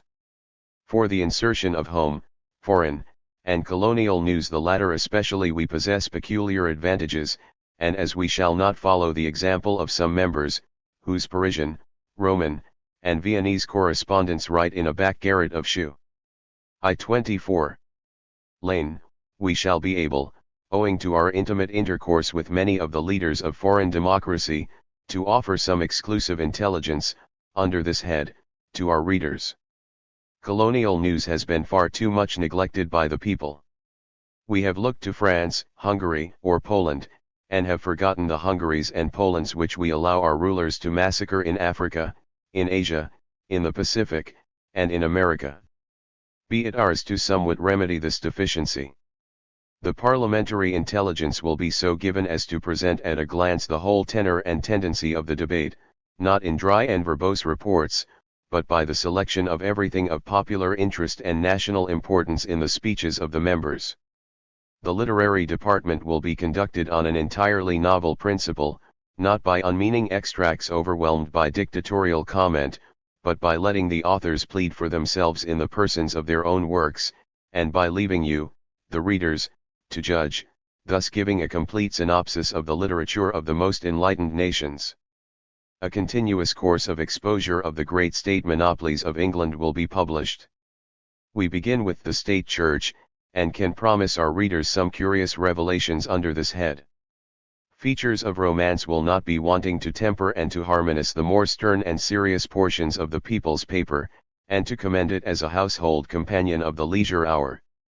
Such is our promise for the future, such is our undertaking for the present, and it is with gratification that we can point, in the issue of this first number, to the full realization of all our pledges of the past. The remainder is in the people's hands. The prospect of this paper establishing a national fund for democracy rests with them. They must give it circulation. Let every reader remember the object for which this paper is started. Let him remember that it is established by the public subscription of the sons of toil. Let him remember that we are precluded from the usual copiousness of advertisement and publicity. If, therefore, he approves of the object in view, of the matter advocated, and the manner of its advocacy, in this number, let him assist in gaining additional readers and subscribers. Let him canvass among friends and acquaintances. Let him remember that this is indispensable, and to be of use, must be immediate, and then a surer success will attend this paper of the people than attends even the gold-supported papers of the wealthy classes. 18. The People's Party. The first editorial in the first number of the People's Paper, May 8, 1852. This, and the second editorial, contain the essentials of the political position to which Ernest Jones adhered until the Chartist Conference of 1858. In the early and middle 1850s, Jones endeavored to rally and unite the scattered forces of Chartism around a policy of the Charter and something more, founded upon the political independence of the working class movement. Tuesday National Charter Association among the clash of factions, and the false allurements of self-styled parallel parties, maintains the field as the only people's party. We use the word party merely in its accepted sense, for it is an epithet wholly unworthy of a people's movement. The secret of its vitality is contained in its cohesion and its consistency. It has survived all dangers, it has witnessed the fall of all its competitors, simply because it has been true to itself, and true to itself it must remain, if it is to triumph at the last. The attempts of ill-judging friends, the efforts of secret foes, the attacks of open enemies, have alike proved powerless, before the loyalty of the Chartists to the old traditions of their movement. It has been, as it will be recollected, that it is not enough for a man to advocate Chartism, if he does not advocate the Charter. Parallel movements are hostile movements, under another name.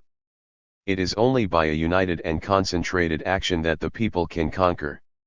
Let them be split into a dozen parties, all advocating a similar thing, but advocating it in a different way, and there would be an end to all their hopes. Nay, 2 charter associations would probably put a stop to all chances of getting the charter, for they would divide the people's power, and thus neutralize each other. This is the truth the people ought to take to heart. The danger of a middle-class secession is not half so great as that of a double counteraction with our own ranks. A great outcry is raised against the exclusiveness which will allow of the charter being advocated only in one way. But that embraces the question on union or division of harmonious movement, or antagonistic action. For a man to be a Chartist and a friend he must advocate Chartism as the Charter, not as a mere theory, or an abstract principle under a vague new name. Such is the first essential of a healthy movement. It is the paramount condition of union, and union is the only guarantee of success. To ensure united action, and to start the movement on its old basis, a convention is about to meet at Manchester, and a program has been issued for its discussion. The duty of that convention is simple.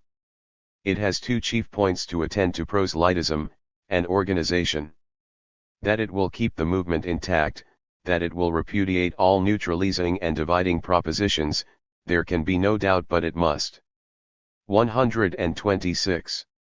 Do more, it must carry democratic knowledge into the unenlightened sections of the people, and it must discipline its proselytes into one harmonious power. How can it do the former? Not by appeals for support, not by decreeing tract funds, by selecting men who are willing and able to act, giving them a fixed work to do, telling them, you go to the north, you go to the south, you to the east, you to the west of the land, and preach the charter to the unemancipated masses, show them what the charter will do, and that once shown, believed, and understood, there will be no difficulty in gaining their support. The first essential is to find the men. Some may cry, where are the funds too? If we wait for the funds before we send the missionaries, we wait forever. We must create the mind before we can create the sympathy. We must create the sympathy before we can create the support. The first thing, therefore, is for a convention to select men who will do their work, and to arm them with their authority. There is a sufficient vitality in the democratic spirit to ensure them a welcome and an audience. They must go like the apostles of old, without thought of the morrow but with a clear-sighted faith in the truth of their great mission.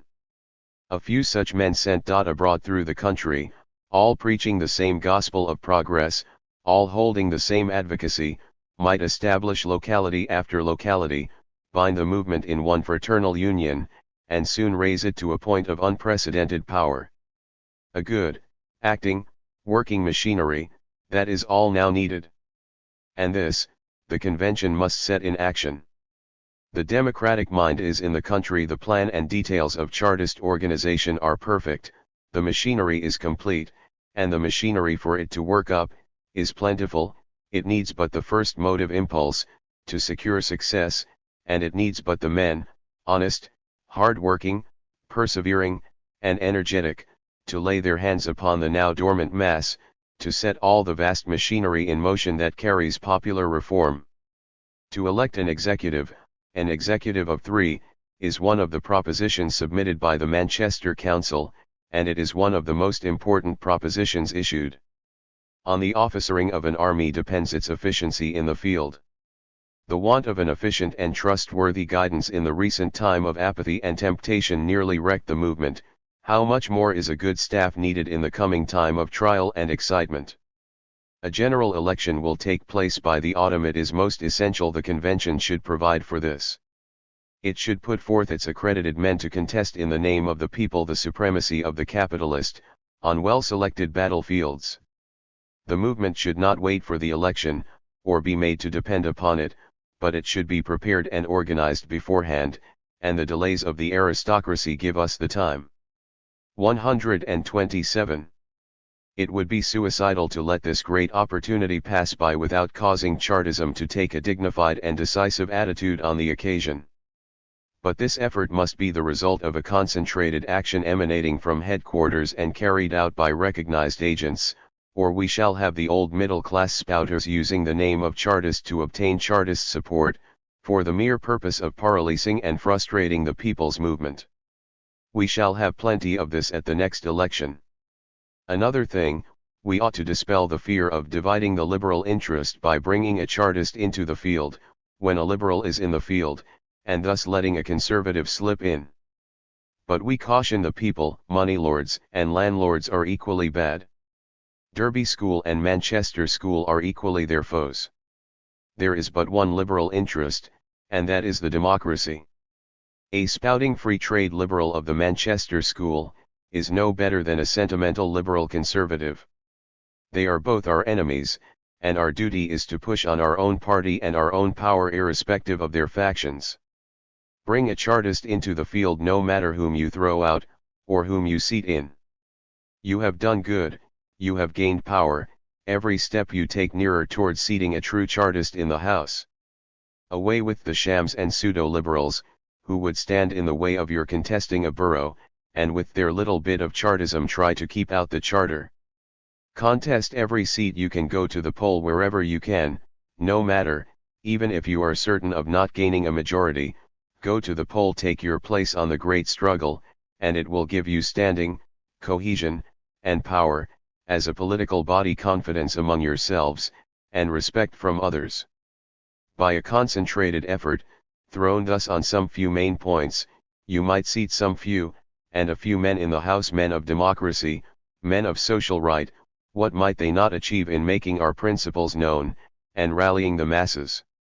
Not that we believe, and we here wish to be distinctly understood, not that we believe that the battle is to be fought in Parliament, not that we believe that it ever will be possible, with the existing electoral machinery, to return even a Chartist minority respectable in numbers to the House, but we do believe that the return of a few staunch Chartists to that House, would so rally the masses, would exercise such influence over them, create such confidence in them, and cause such a Promulgation of our principles, such an increase of our adherents that the pressure from without would grow too mighty for the resistance from within. Never mind whom we unseat, as long as we seat a Chartist. One Chartist in the House will do us more good, than 50 Whigs or Tories can do us harm. Such may be achieved by the National Convention, if it sets nobly. 128.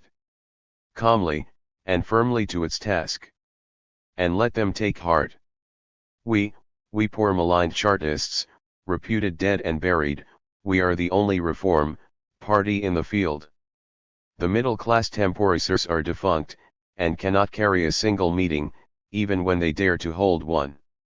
The Cobden-Bright opposition in the House has dwindled down to the meagre numbers that voted at the bidding of Hume and his small suffrage. Russell and the redoubted Whigs, though trying to bolster themselves up with the Manchester Free Trade cotton, sink into powerless and contemptible minorities. They have all perished and decayed, fallen by their own rottenness, their own want of political principle, their shuffling expediency that the first breath of agitation blew into airy nothing. And, after all, surviving their once mighty parties that tried to crush them, even the prosecutions of those Whigs of '48 who boasted they had killed us, we, the People's Party, are the only body remaining in the field, to carry on the banner of truth and liberty against the vain reaction of the titled placeholders, who now misgovern England. 19. The victim of class persecution, his enemies and his friends. Article in the People's Paper, June 12, 1852. The occasion was Feargus O'Connor's behaviour in the House of Commons on June 8 and 9 On the latter day the House ordered the Speaker to deliver O'Connor into the custody of the Sergeant-at-Arms. On a petition from his sister Harriet, a select committee on June 16 recommended his discharge. O'Connor then entered a private nursing home in Chiswick, run by a Dr. Harrington Tuke, where he remained until just before his death in August 1855. The first public indication of O'Connor's insanity was in February 1852 at the inquiry into the affairs on the National Land Company. See below, Appendix 2, Ti. There are some, I am well aware, who differ with Mr. O'Connor on points of policy, who think he might have acted in one way, when he selected another. I am ready to admit that Mr. O'Connor may have committed mistakes, but who has not, who has been so often right? Who has so long and so efficiently, during his years of health and strength, been the standard-bearer of the people's cause? His exertions for the people, and his persecution on the people's account, no man can deny. He has been the hardest worker, and the most persecuted in the democratic ranks. No one can charge him with insincerity, no one can charge him with dishonesty, and there he stands, after his long life and his trying labors, in the distressing 129 position in which his mental illness leaves him, entrusted, hear it, democracy entrusted to the care of foes instead of friends.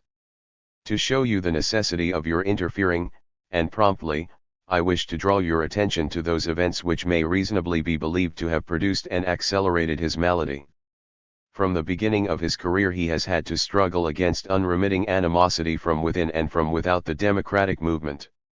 The petty intrigues of little ambitious and would-be Democrats, the ceaseless skirmish of small combats against Democratic faction, have wasted and worn down those energies which might have been directed with successful force against the great oppressors of the people.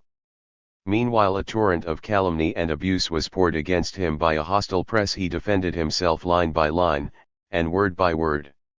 He fought the battle unremittingly, but, as soon as one foe was silenced, a dozen rose in his place, and the energies of one man must, in the long run, give way against those successive actions of the many. Anxiety on anxiety crowded in his brain, and unsettled its calm vigor.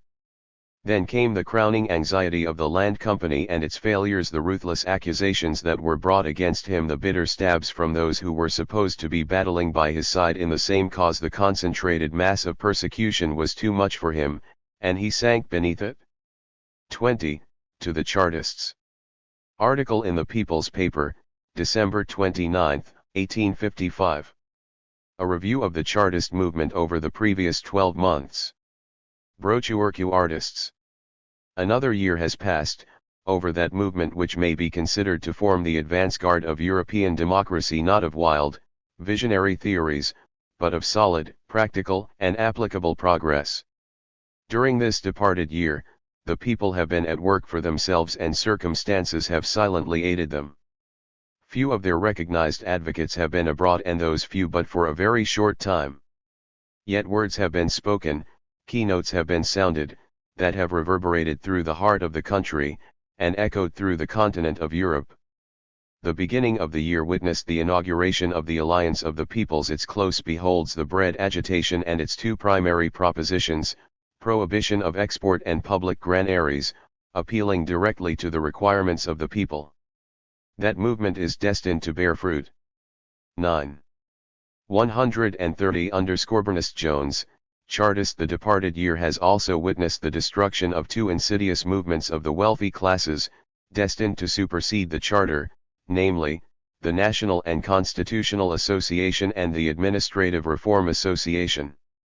The first was crushed at its outset, the second escaped at its birth, through an unparalleled and disgraceful trick which, however, did not avail it long, for at its first and only public meeting in London, that at Marylebone, it was exposed and extinguished. It tried to linger through ticket lectures at Drury Lane but died of public contempt and exists as an embalmed mummy only in dry and clumsy pamphlets. Thus, the only two hostile attempts have been frustrated, and two great movements set in operation by our body. We have also done another great work. We have, it is now pretty certain, frustrated the intended attempt at an alien bill. If not, we have created that feeling which will frustrate it, and we have exposed the criminal treachery of Napotson, and restored him to his just position in the estimation of the British public. So far, good service has been rendered, but much, very much, has also been left undone which we ought to have done. The Army Reform petition has not been seriously followed up, the Political Exiles Memorial has not been duly attended to, the Chartist organization has not been properly promoted. This is partly owing to the conjunction of events, partly to the inability of our advocates to take field for any length of time during the departed year. The want of resources has incapacitated some, while domestic affliction has, in my case, prevented any political service in the country. Permit me, then, under the circumstances, to offer a few words, both public and personal, on the occasion of taking a farewell of the departing year. The question is, what are we to do during the ensuing 12 months? We should set ourselves a definite goal, a fixed program of action. Firstly, organization; secondly, parliamentary agitation; thirdly, action. For the purpose of organization it is useless, evidently useless, to depend on delegate councils, conferences, or conventions. Not that I, in the slightest degree, impugn the excellence of the individuals composing them, but they have it not in their power to reach the masses for want of an organization suited to that stage of action. A committee may originate a new idea or create a new movement; delegate councils and conferences, without a large organized party, are a waste of time, labor, and money. When successful, it is merely because they represent a party already organized and apply its powers. They are 131. Incompetent to create it. Where there is already much organization, they may extend it; where there is but very little, they only exhaust it. To restore our movement to power, I therefore suggest as the only means, the tours of talented advocates constantly furthering the cause. There are such men many, I need name none.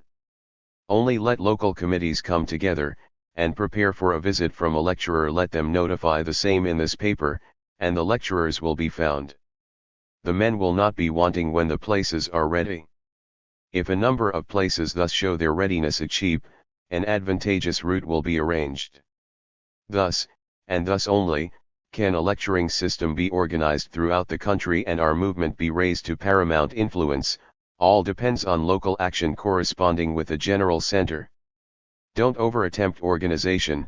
Without the proper means for it, let us do what we can, and most assuredly we shall soon find ourselves able to do more than we have ever yet achieved.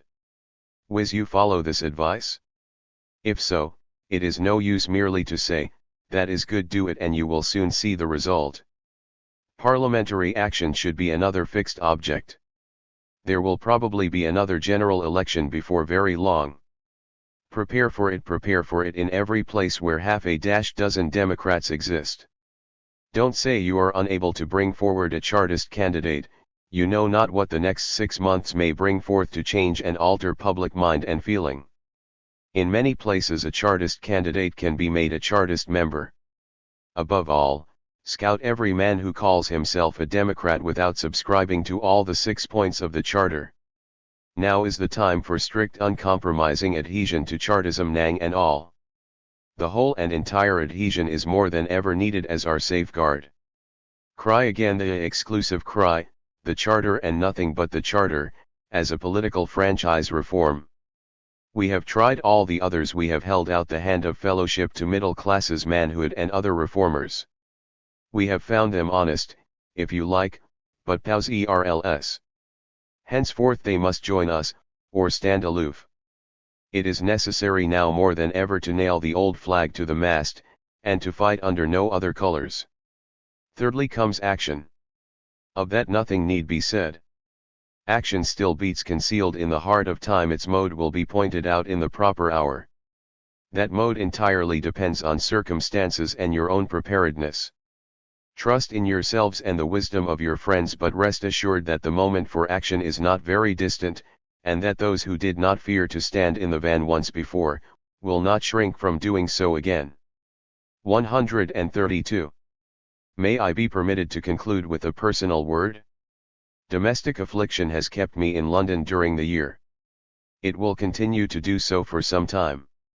The illness from which a member of my family is suffering would prevent anyone having the slightest feeling of propriety, from absenting himself from home. That has been my reason for declining all the invitations with which I have been honored during the past year.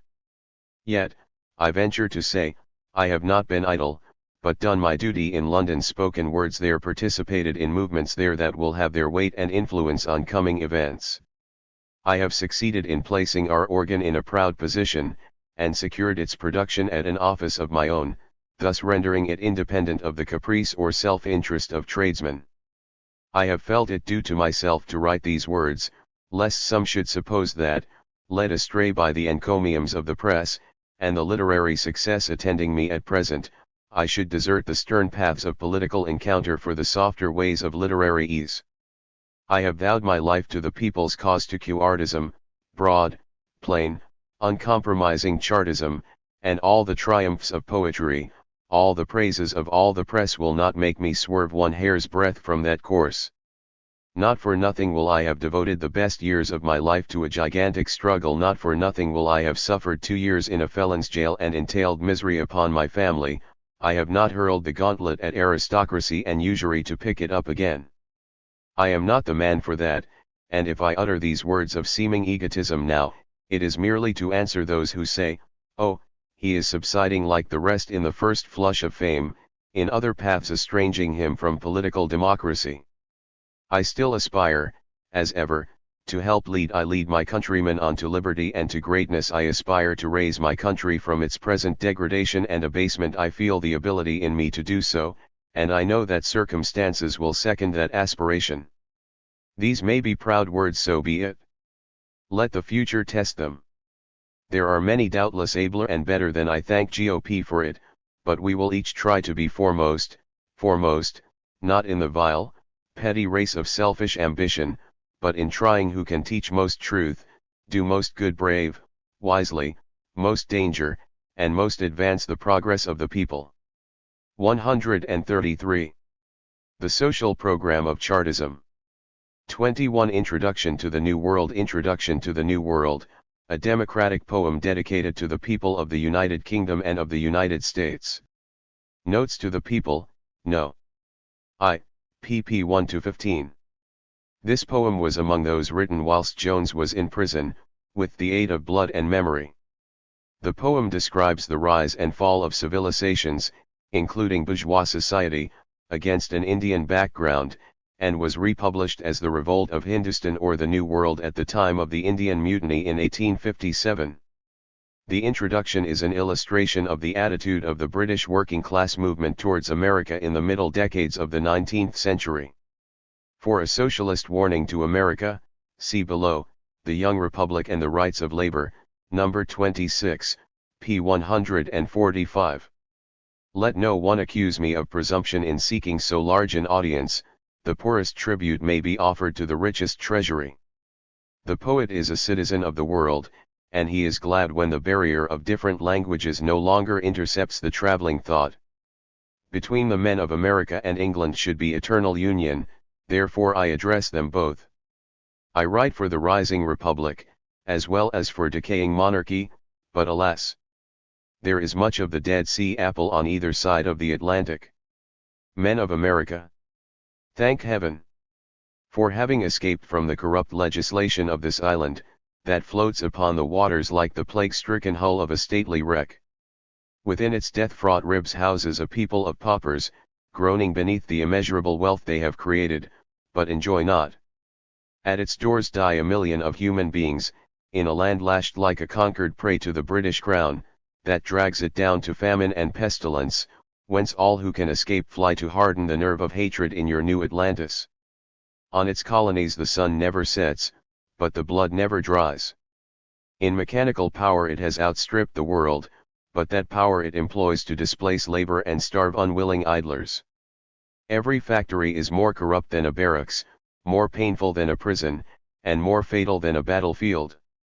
Its commerce touches every shore, but their ports have been opened by artillery, and are held by murder. Abroad its traders play the pirate, at home, the journeyman is cheated by the apprentice by the master, the small dealer by the wholesale dealer, the customer by both, and government cheats all. Its landlords ruin their tenants, and then decimate and exile them, lest they should have to support the wreck they have made, complain of. 134. Redundant population, and yet throw cornland into grass, say their workhouses are insufficient to contain the poor, and yet cast down the cottages in which they live. It has been increasing its wealth, but corrupting its manhood, trebling its churches, but losing its Christianity, sending forth missionaries, but rendering their faith hated by the acts of its professors, building charities, but making more poor than it relieved, stealing a pound, and asking gratitude for giving back a farthing, and, withal, it dazzles the world by its attitude of quiescent grandeur. But that grandeur is decaying. Its colonies will fall off like ripe fruit from a withering tree, to start up young forests of freedom. Its commerce will die because it is unsound at the core. Foreign competition has been met by home competition, and both have been foundered on the fall of wages, and the land's desertion for the loom. Thus home trade has been destroyed, for with the working class it flourishes or fades. Food is the staple wealth, and thus England has been made a pensioner on other lands for daily bread. We can command it still, but the hour of weakness may come, then, when we ask the nations for a loaf, they may remember that we gave them cannon balls, and pay us back in kind. Competition still grows, the wholesale dealer devours the small shopkeeper, the large estate annexes the little, the great capitalists ruin the lesser, thus the evil preys on its originators, the middle class forced working man to compete with working man.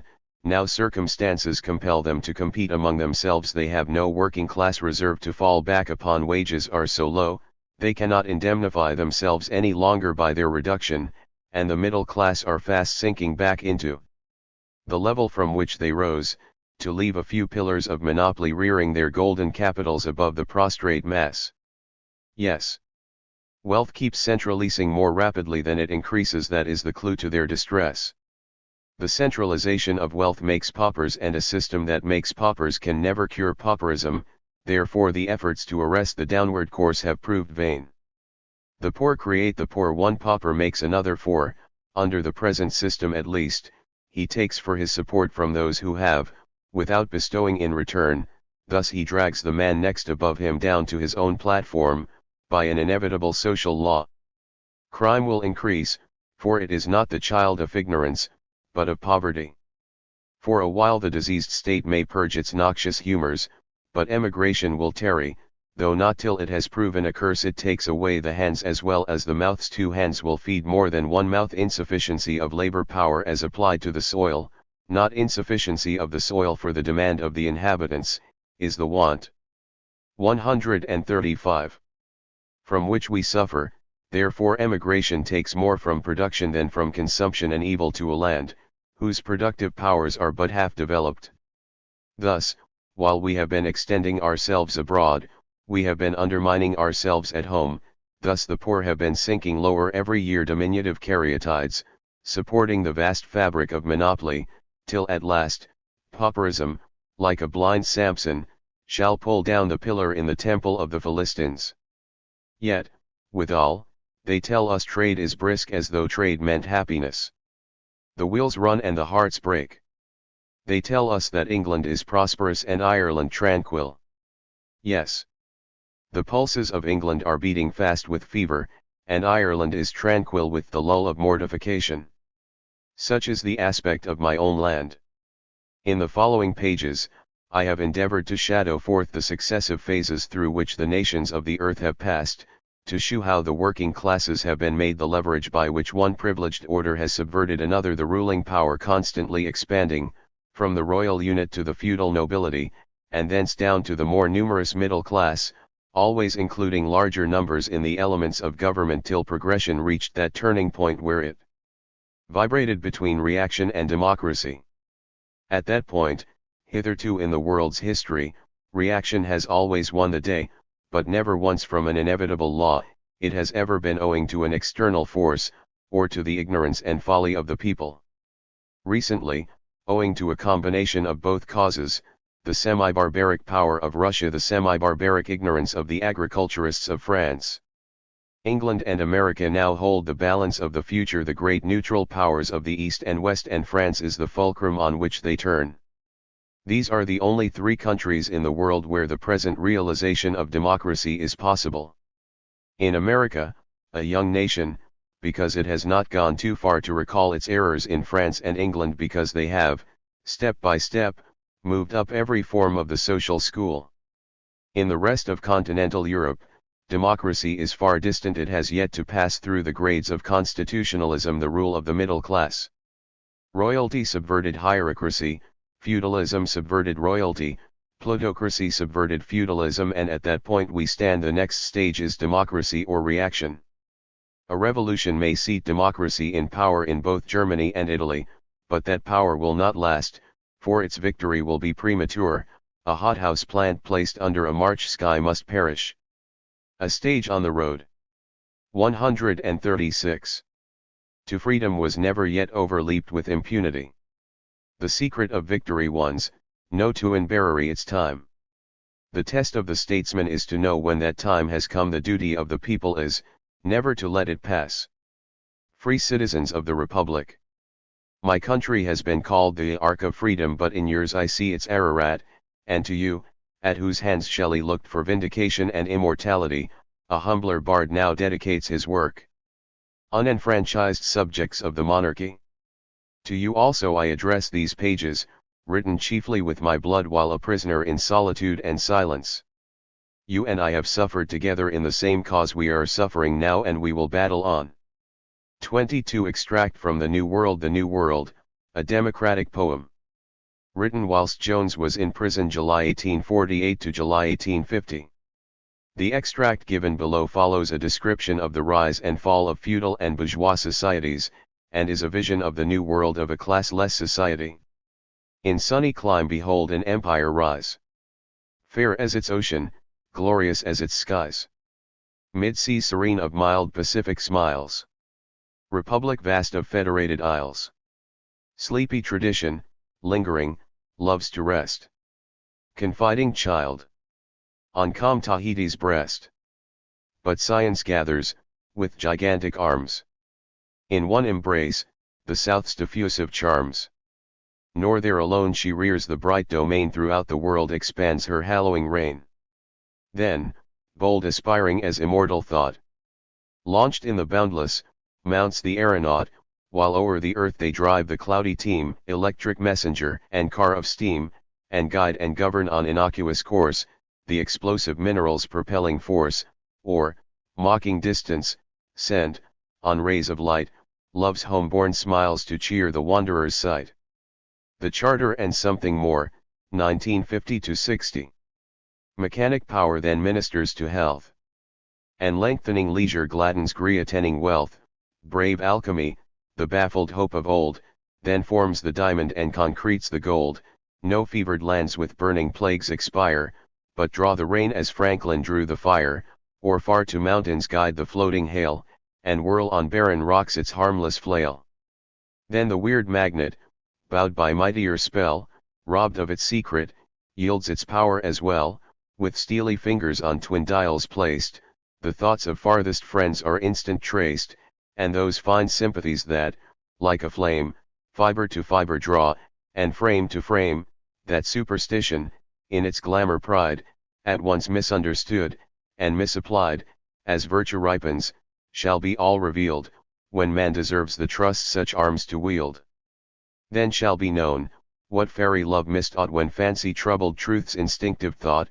Then he who filled with life each rolling wave, and denizens to every dewdrop gave, left not this hollow globe's in caverned space the only void, unpeopled dwelling place. Then shall the eye, with wide extended sight, translate the starry gospel of the night, and not as now, when narrower bounds are set, see, but not read, the shining alphabet. Unhood knowledge then shall freely scan that mighty world of breathing wonders man. How act and will are one, shall stand to find, how heart is feeling, and how brain is mind. Then each disease shall quit the lightened breast, by pain tormented while by vice oppressed, and life's faint step to death's cool threshold seem the gentle passing of a pleasant dream. 137. 138. 23. The Chartist Program. Letter I. This was the first of several letters Ernest Jones wrote explaining the program of the 1851 Chartist Conference. Notes to the People, Volume I, pages 53 to 56. The 1851 program, largely inspired by Ernest Jones, was the most radical of all the statements of policy in the history of Chartism. It embodies the ideas of the Charter and something more, and represents the transformation of Chartist radicalism into socialism. The 1851 program is reprinted in full in Appendix 3. THIRD Chartist program having elicited a vast amount of penmanship on the part of the daily and weekly press, a glance at its several clauses and at the objections taken, may not be out of place. It may have been said by some, that it would have been better to omit the details altogether, that they opened far too debatable ground, that the enunciation of a principle was enough, and that the details would drop in of themselves at the right time. But this is shallow reasoning. If the ground of social reform is debatable, the sooner it is debated the better, for the popular mind ought to be made up long before the popular power is called into action. If we wait to go to school until the time has come for passing our examination, we shall obtain but sorry honors. If we wait to deliberate until the time comes when we must act, the probabilities are in favor of our pursuing a mistaken course. This has been the curse of democracy in 9 cases out of 10.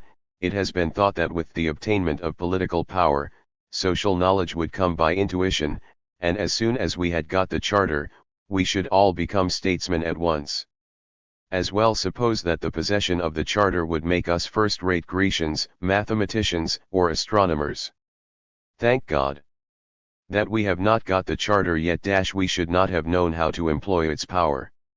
Like the men of France in their 3 revolutions, the Charter led them back to deeper misery, because they knew not how to remove its social causes. And then democracy is sneered at as powerless to improve society, because the glorious instrument was put in children's hands. The fact is, democracy has hitherto been in its infancy in England. It has shown the petulance of the child, it is now evincing the thoughtfulness of the man. The absolute necessity of fixing on certain measures for the realization of certain principles is doubly apparent, from the fact that the defeated aristocracies of land and gold will be trying more artfully and strenuously than ever to mislead the enfranchised people, to cause the adoption of erroneous measures, that, by failing in the object intended by the reformers, and by increasing the 139. Popular misery will cause a reaction, and thus enable them to regain power. Some ultra-philosophers object to the repurchase of the land at all. They revert to natural rights. What natural rights are, is rather difficult to define. My belief is, that all our rights are limited within the following compass: every man has a right to enjoy the utmost liberty, and comfort, compatible with the like right on the part of every other man. But, say they, the aristocracy stole the land from our fathers, and are we, the sons of the rightful owners, to buy it back from the children of the robbers? I ask, how will you get it then? Don't believe you can get it without buying. You may pay for it in gold or blood, but pay for it you must. Buy one of the two, and gold is the cheapest. The small freehold system is only secondary in injuriousness to the large, for it's sure to end in it at last, or to pass into the opposite extreme of endless subdivision. By the state retaining forever as national property the land once purchased, the centralization of land in the hands of a few rich individuals becomes impossible. Its subdivision in minute amounts is equally prevented without any harsh, restrictive agrarian enactments. Again, it must be observed, the occupiers of the land are to be tenants, not freeholders, a distinction of vital importance. There is nothing more reactionary than the small freehold system. It is increasing the strength of landlordism. That principle is now endeared only to the people's oppressors, then it would have become endeared to a large portion of the people themselves. Landlordism would strike root in the very heart of the popular ranks, and the little landlord would defend the great one, lest the same axe that struck at the trunk of the one, should lop the branches of the other. There is no clause in the program which shews more than this, that the convention consisted of statesmen, not of mere system-mongers. But there is an omission here that may surprise some. Why is no mention made of the laws of primogeniture, settlement, or entail? Their repeal is, of course, a necessary consequence of the nationalization of land. It must follow of itself. But why, since the game laws and other details are mentioned, why not allude to so enormous an evil? Because we have no present interest in the repeal of those laws. Their present repeal would, indeed, be rather injurious to the popular cause than otherwise. A vast struggle is going on between the moneyed and the landed interests, and on the part of both against democracy. The moneyed interest is the most powerful, the money lords buying up the land as fast as it comes into the market. They hold the moneyed power now. It is not to our interest that they should wield that of the land as well. Combining the two in their own persons, they might become too 140 powerful for us to subvert. It is a popular fallacy to suppose that if the present aristocracy were utterly ruined, and their land thrown into the market, the people would obtain it. Nothing of the sort. It would be all bought up by the money lords, and the people would not obtain the fraction of an acre. There would be a landed aristocracy as before, with only this difference, that the land would have passed from a class of comparatively weak monopolists to greaten the already overgrown bulk of powerful and almost irresistible oligarchs. The laws of primogeniture must be repealed, but nor yet, we are not yet prepared to take advantage of such repeals, but our moneyed masters are. Therefore the intentional omission in the program. 24. The Chartist Program, Letter 4. Letter No. 4 Unth 1851 Chartist Program. Notes to the People, Volume I, pages 120, 131-4. On the Poor Law, Jones went beyond the usual Chartist criticism in arguing that payments made under the Poor Law ought to be on such a scale that their positive effect would be to prevent wages falling below a certain level. He understood, too, the intimate connection between physical and mental well-being, and on education, the second of the matters discussed in this letter, Jones was refreshingly sensible and modern in his ideas.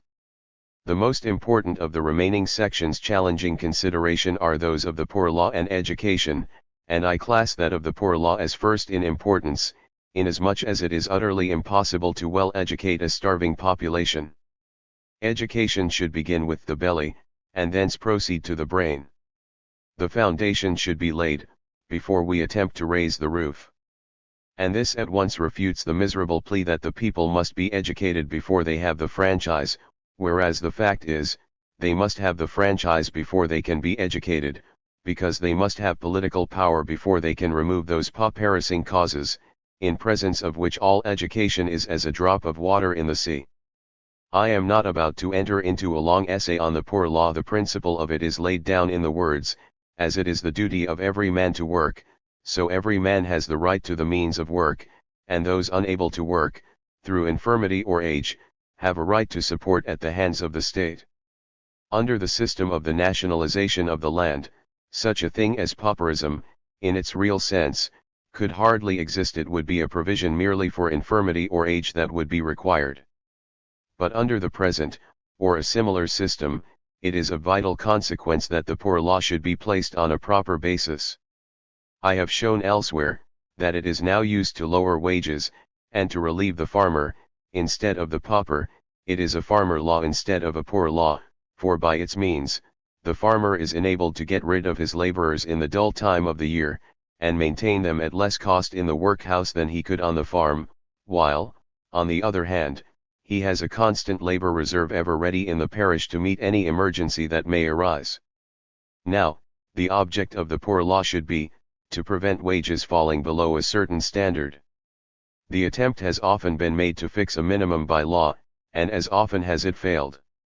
Naturally so, because no law or number of laws can meet every case, or counteract every chicanery and trick which riches practice against poverty, and because all such laws are tyrannical and illogical. But this can be achieved indirectly, and without oppression. It is impracticable to decree, you shall pay your workmen 15 shillings or 30 shillings per week, but it is perfectly practicable to say, you shall offer just what you please, and we will place it at the workman's option to accept your terms or not. "'Tis it not at his option now," they cry. I say, no. It is not. Most emphatically I repeat, it is not. He is obliged to succumb to your terms because you monopolize all the means of labor, all the sources of industry. It would be considered atrocious tyranny if a law was enacted, forcing, under penalty of imprisonment, the working man to work for the master at any wages the latter chose to offer. True.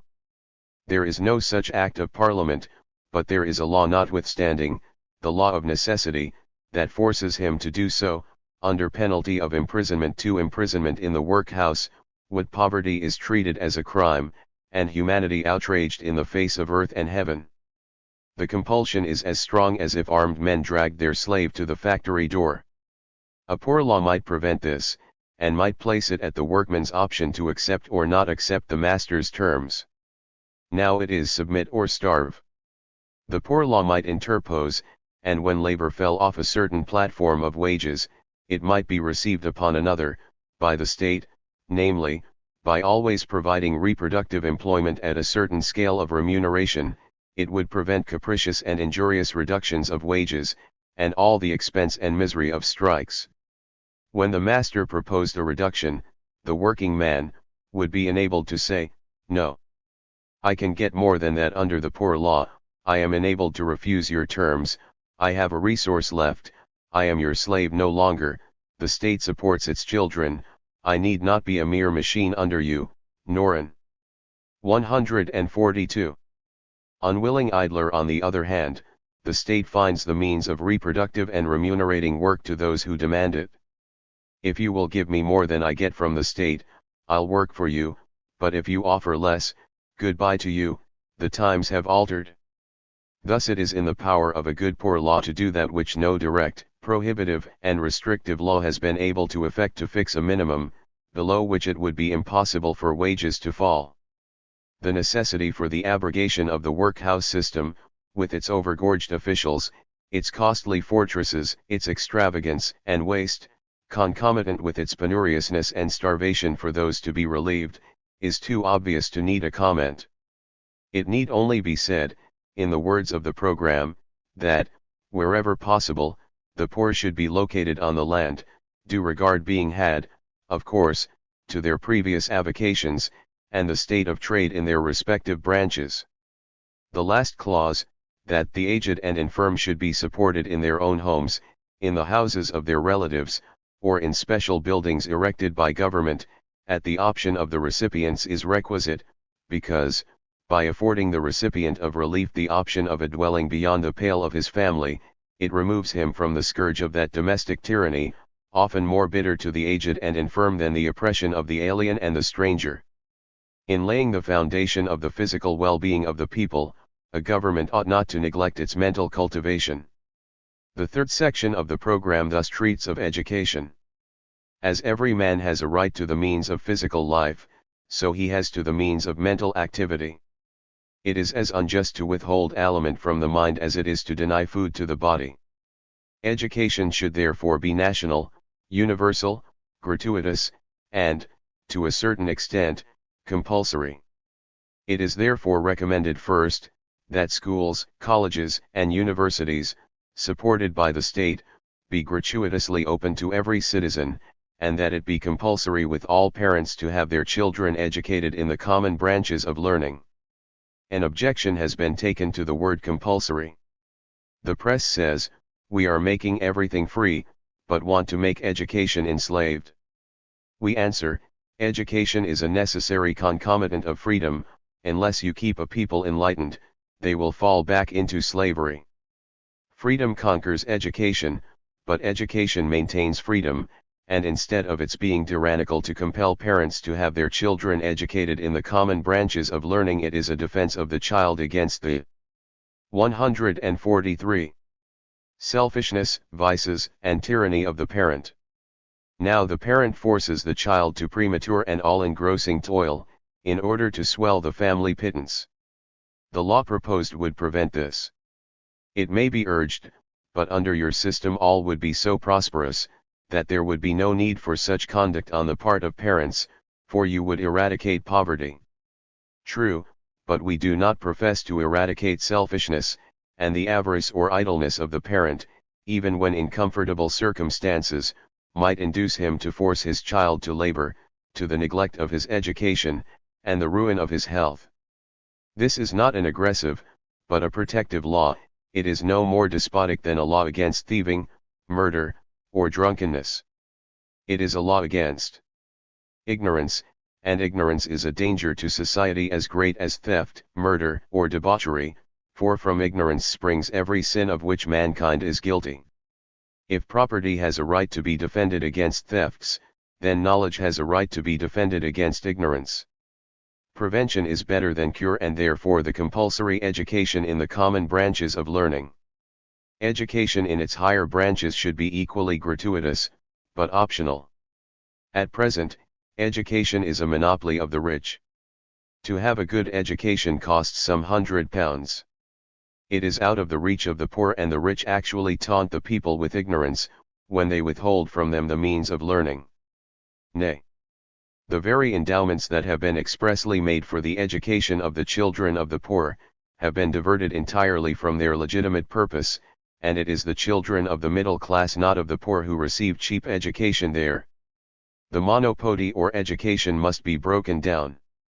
25. The Rival Systems of Agriculture article in Notes to the People, Volume I, pages 256-7.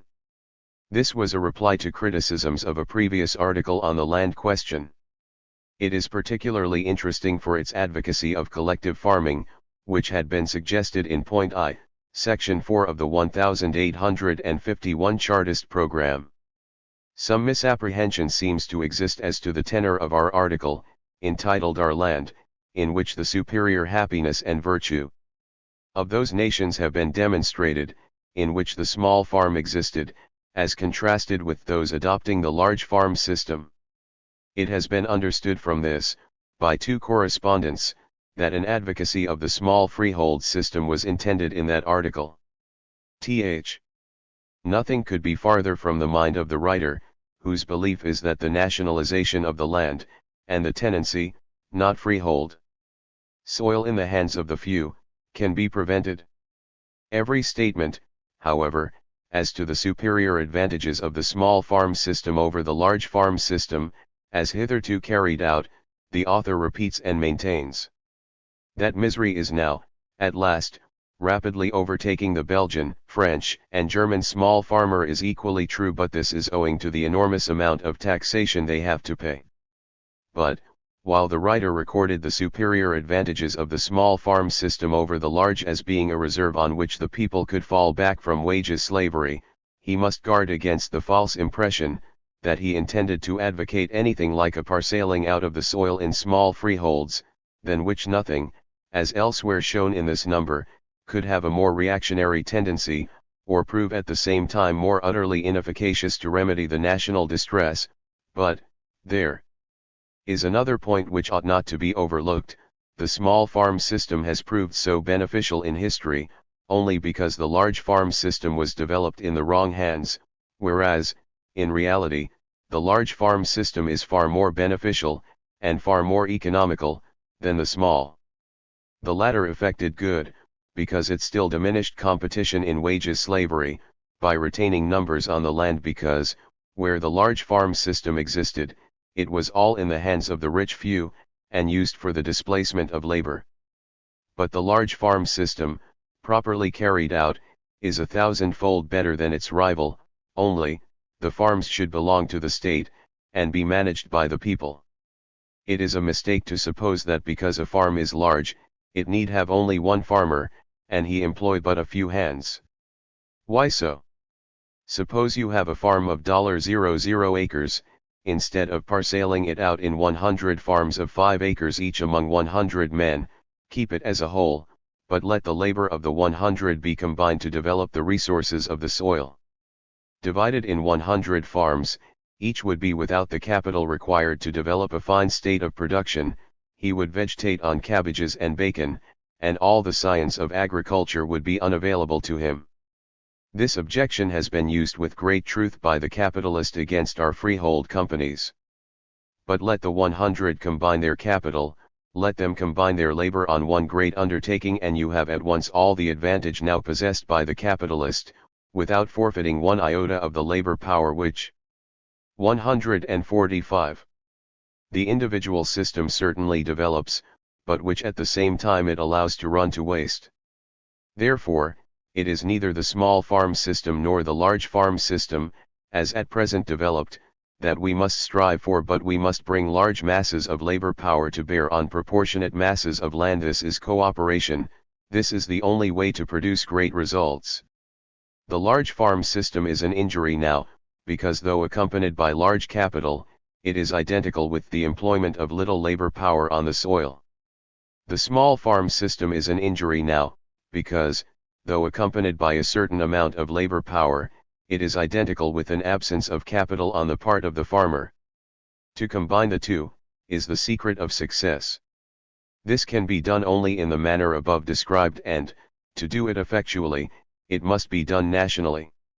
26. The Young Republic and the Rights of Labor article in Notes to the People, Volume I, pages 276-8.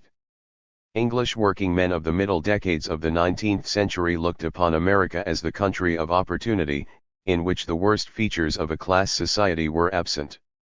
This article expressed the fears of the Chartist left with regard to the further development of capitalism in America, and the economic and social consequences which would follow therefrom.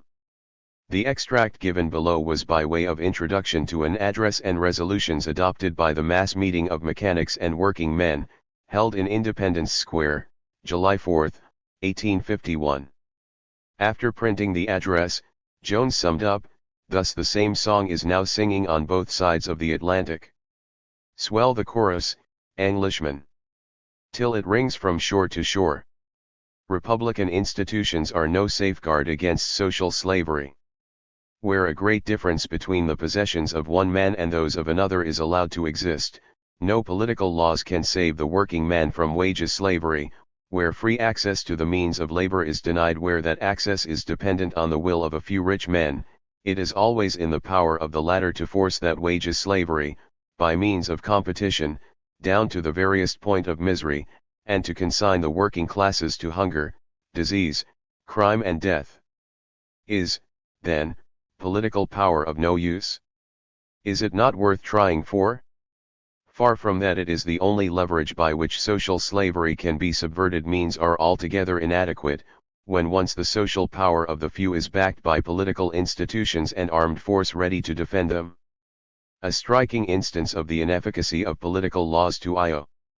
146. Preserve freedom, unless the social system is at once placed on a sound basis, is afforded by the United States of America. There they had political power, they had liberty, they did not use it to prevent the centralization of wealth in the hands of a few to preserve liberty, and what is the result? Wages slavery as vile exists there as in Europe, and the only reason why it does not yet bear so heavily on the American working man, is because there is still a vast amount of spare land, redundancy of production, and facility of market. But all the scaffolding of social slavery is there: the primary evils, THIRD's monopoly of the land, the monopoly of machinery, and the difficulties thrown in the way of emancipation from these curses, namely, the legal hindrances in the way of association, and the regulation as to the amount of capital to be possessed by a new association. The American people are beginning to find out, too late, their grand mistake, in neglecting social laws for merely political laws. They are trying to remedy this. Well, can they not do so, since they are possessed of political power? One would imagine so, but so mighty is social influence, and so degrading is social slavery, that despite their possession of the franchise, the American democracy is weak, and has a long, doubtful, and arduous struggle before it, ere it can undo the mischief of but 70 or 80 years of centralizing wealth and growing monopoly. 27. The Labor Theory of Value. An answer to a letter on cooperation by E. Vansittart Neal in the same issue of Notes to the People, Volume 1, pages 473-6.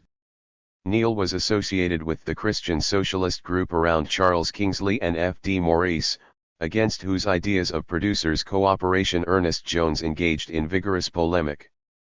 The most famous occasion was the debate with Lloyd Jones in the Oddfellows Hall, Halifax, on January 26 and 28, 1852. Ernest Jones defended the thesis that cooperation cannot be carried out successfully without first obtaining the political rights of the people, the errors of the present movement, showing that it carries within it the germs of dissolution, would inflict a renewed evil on the masses of the people, and is essentially destructive of the real principles of cooperation. Instead of abrogating profit-mongering, it recreates it; instead of counteracting competition, it re-establishes it; instead of preventing centralization, it renews it, merely transferring the role from one set of actors to another. 1,300 people were present for the first night's debate, and at the end of the second evening, a majority indicated support for Ernest Jones. You there set out with defending the receipt of profits, and in so doing, you endeavor to define in what the value of our article consists. 147. You state that it is just that you should charge profits, because the individual to whom you sell, and from whom you buy, charges profits also. In other words, because you rob me, it is just that I should rob you also. A strange notion of justice yours must be. Is it part of your creed that we may do evil that good may come? But, sir, you seem to have forgotten the working man, the poor wages slave altogether. I suppose cooperation is intended for his especial benefit, and from whom does he take profits? He sells nothing but his labor, and sorry is the profit he makes out of that. Then, sir, since he charges no profit to you, you are committing an act of gross injustice, a robbery, if you charge him one fraction more than necessary, since he neither does nor can retaliate on you. And recollect, the working men would and do form the bulk of your customers, so that by not charging profits, you would not place yourself on the unequal terms you seem to imagine, and by charging profits, you rob far more men who do not rob you than you retaliate on those who do. You now proceed to lay down the standard of value in answer to the axiom propounded, that it is robbery for a man to take more from society than the value of what he gives to it. An axiom, by the way, you do not venture to contract over it. All that you attack is my notion of value, and seem to think that the value of an article depends quite upon a fancy price. Now, sir, you commit the error of making the value depend upon the desire and want of the purchaser, instead of depending on the labor and well-being of the producer. I define the value of an article thus: every man has a right to live by labor. Some have greater physical and mental powers, some less. But every man owes to society all he has. He is bound to give that he cannot give more.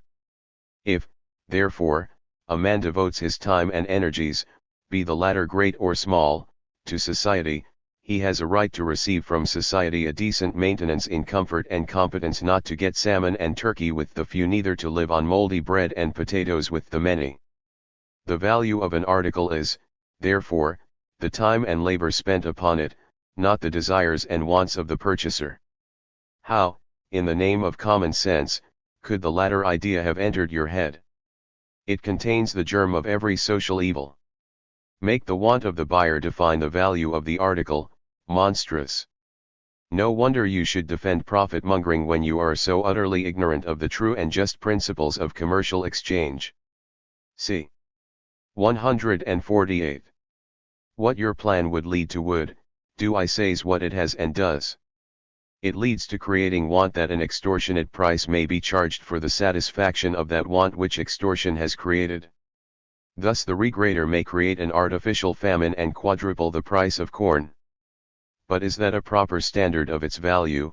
Did the laborer spend more time and labor on the growth of that corn? No, but actually, by your standard, that same laborer would have to pay so much more for bread. I tell you, sir, and I defy you to contract over it, the standard of the value of that corn is the labor of the laborer, and what will give him a decent maintenance in return for it. Again, sir, you tell us the public buy freely, therefore, I presume, if they don't like the price, they may leave the article. That is the argument of the capitalist to his wages slave, when driving down his wages. But, I tell you, the public do not buy freely, they are obliged to buy the necessaries of life, and if you regulate the prices of those necessaries by any other standard than the cost of production, if you regulate it by the want of the purchaser, and it rests in your power, to increase that want by scarcity, if it rests with you as the monopoly source of distribution, to fix any price you like, you take a base advantage of the wants of your neighbor, and rob him of the difference between the cost of production and distribution, and the retail price you charge over and above that standard.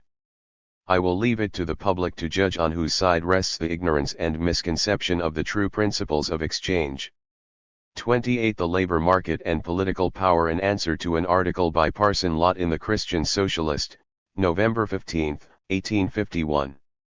Notes to the People, Volume IL, pages 606-7, November 1851.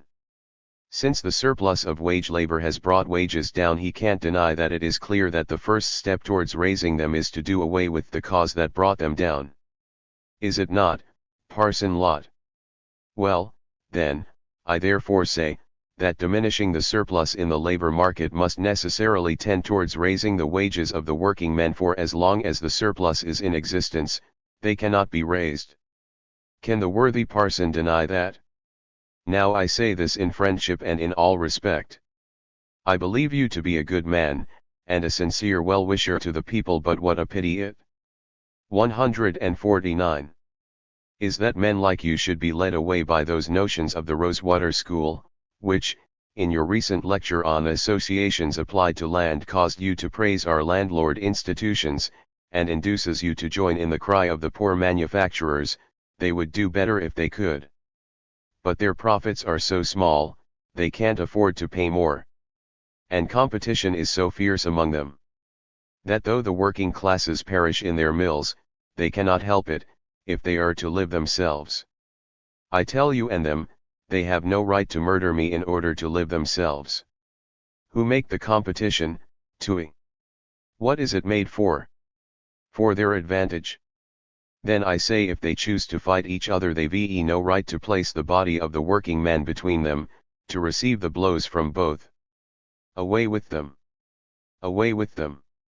The turn of the Barabbases is come, and the Christ of humanity shall be triumphant at last.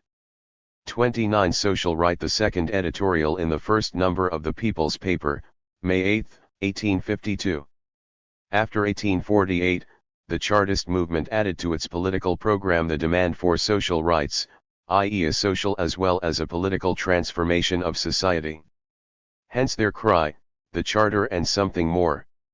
See above, the People's Party, number 18, p. 125.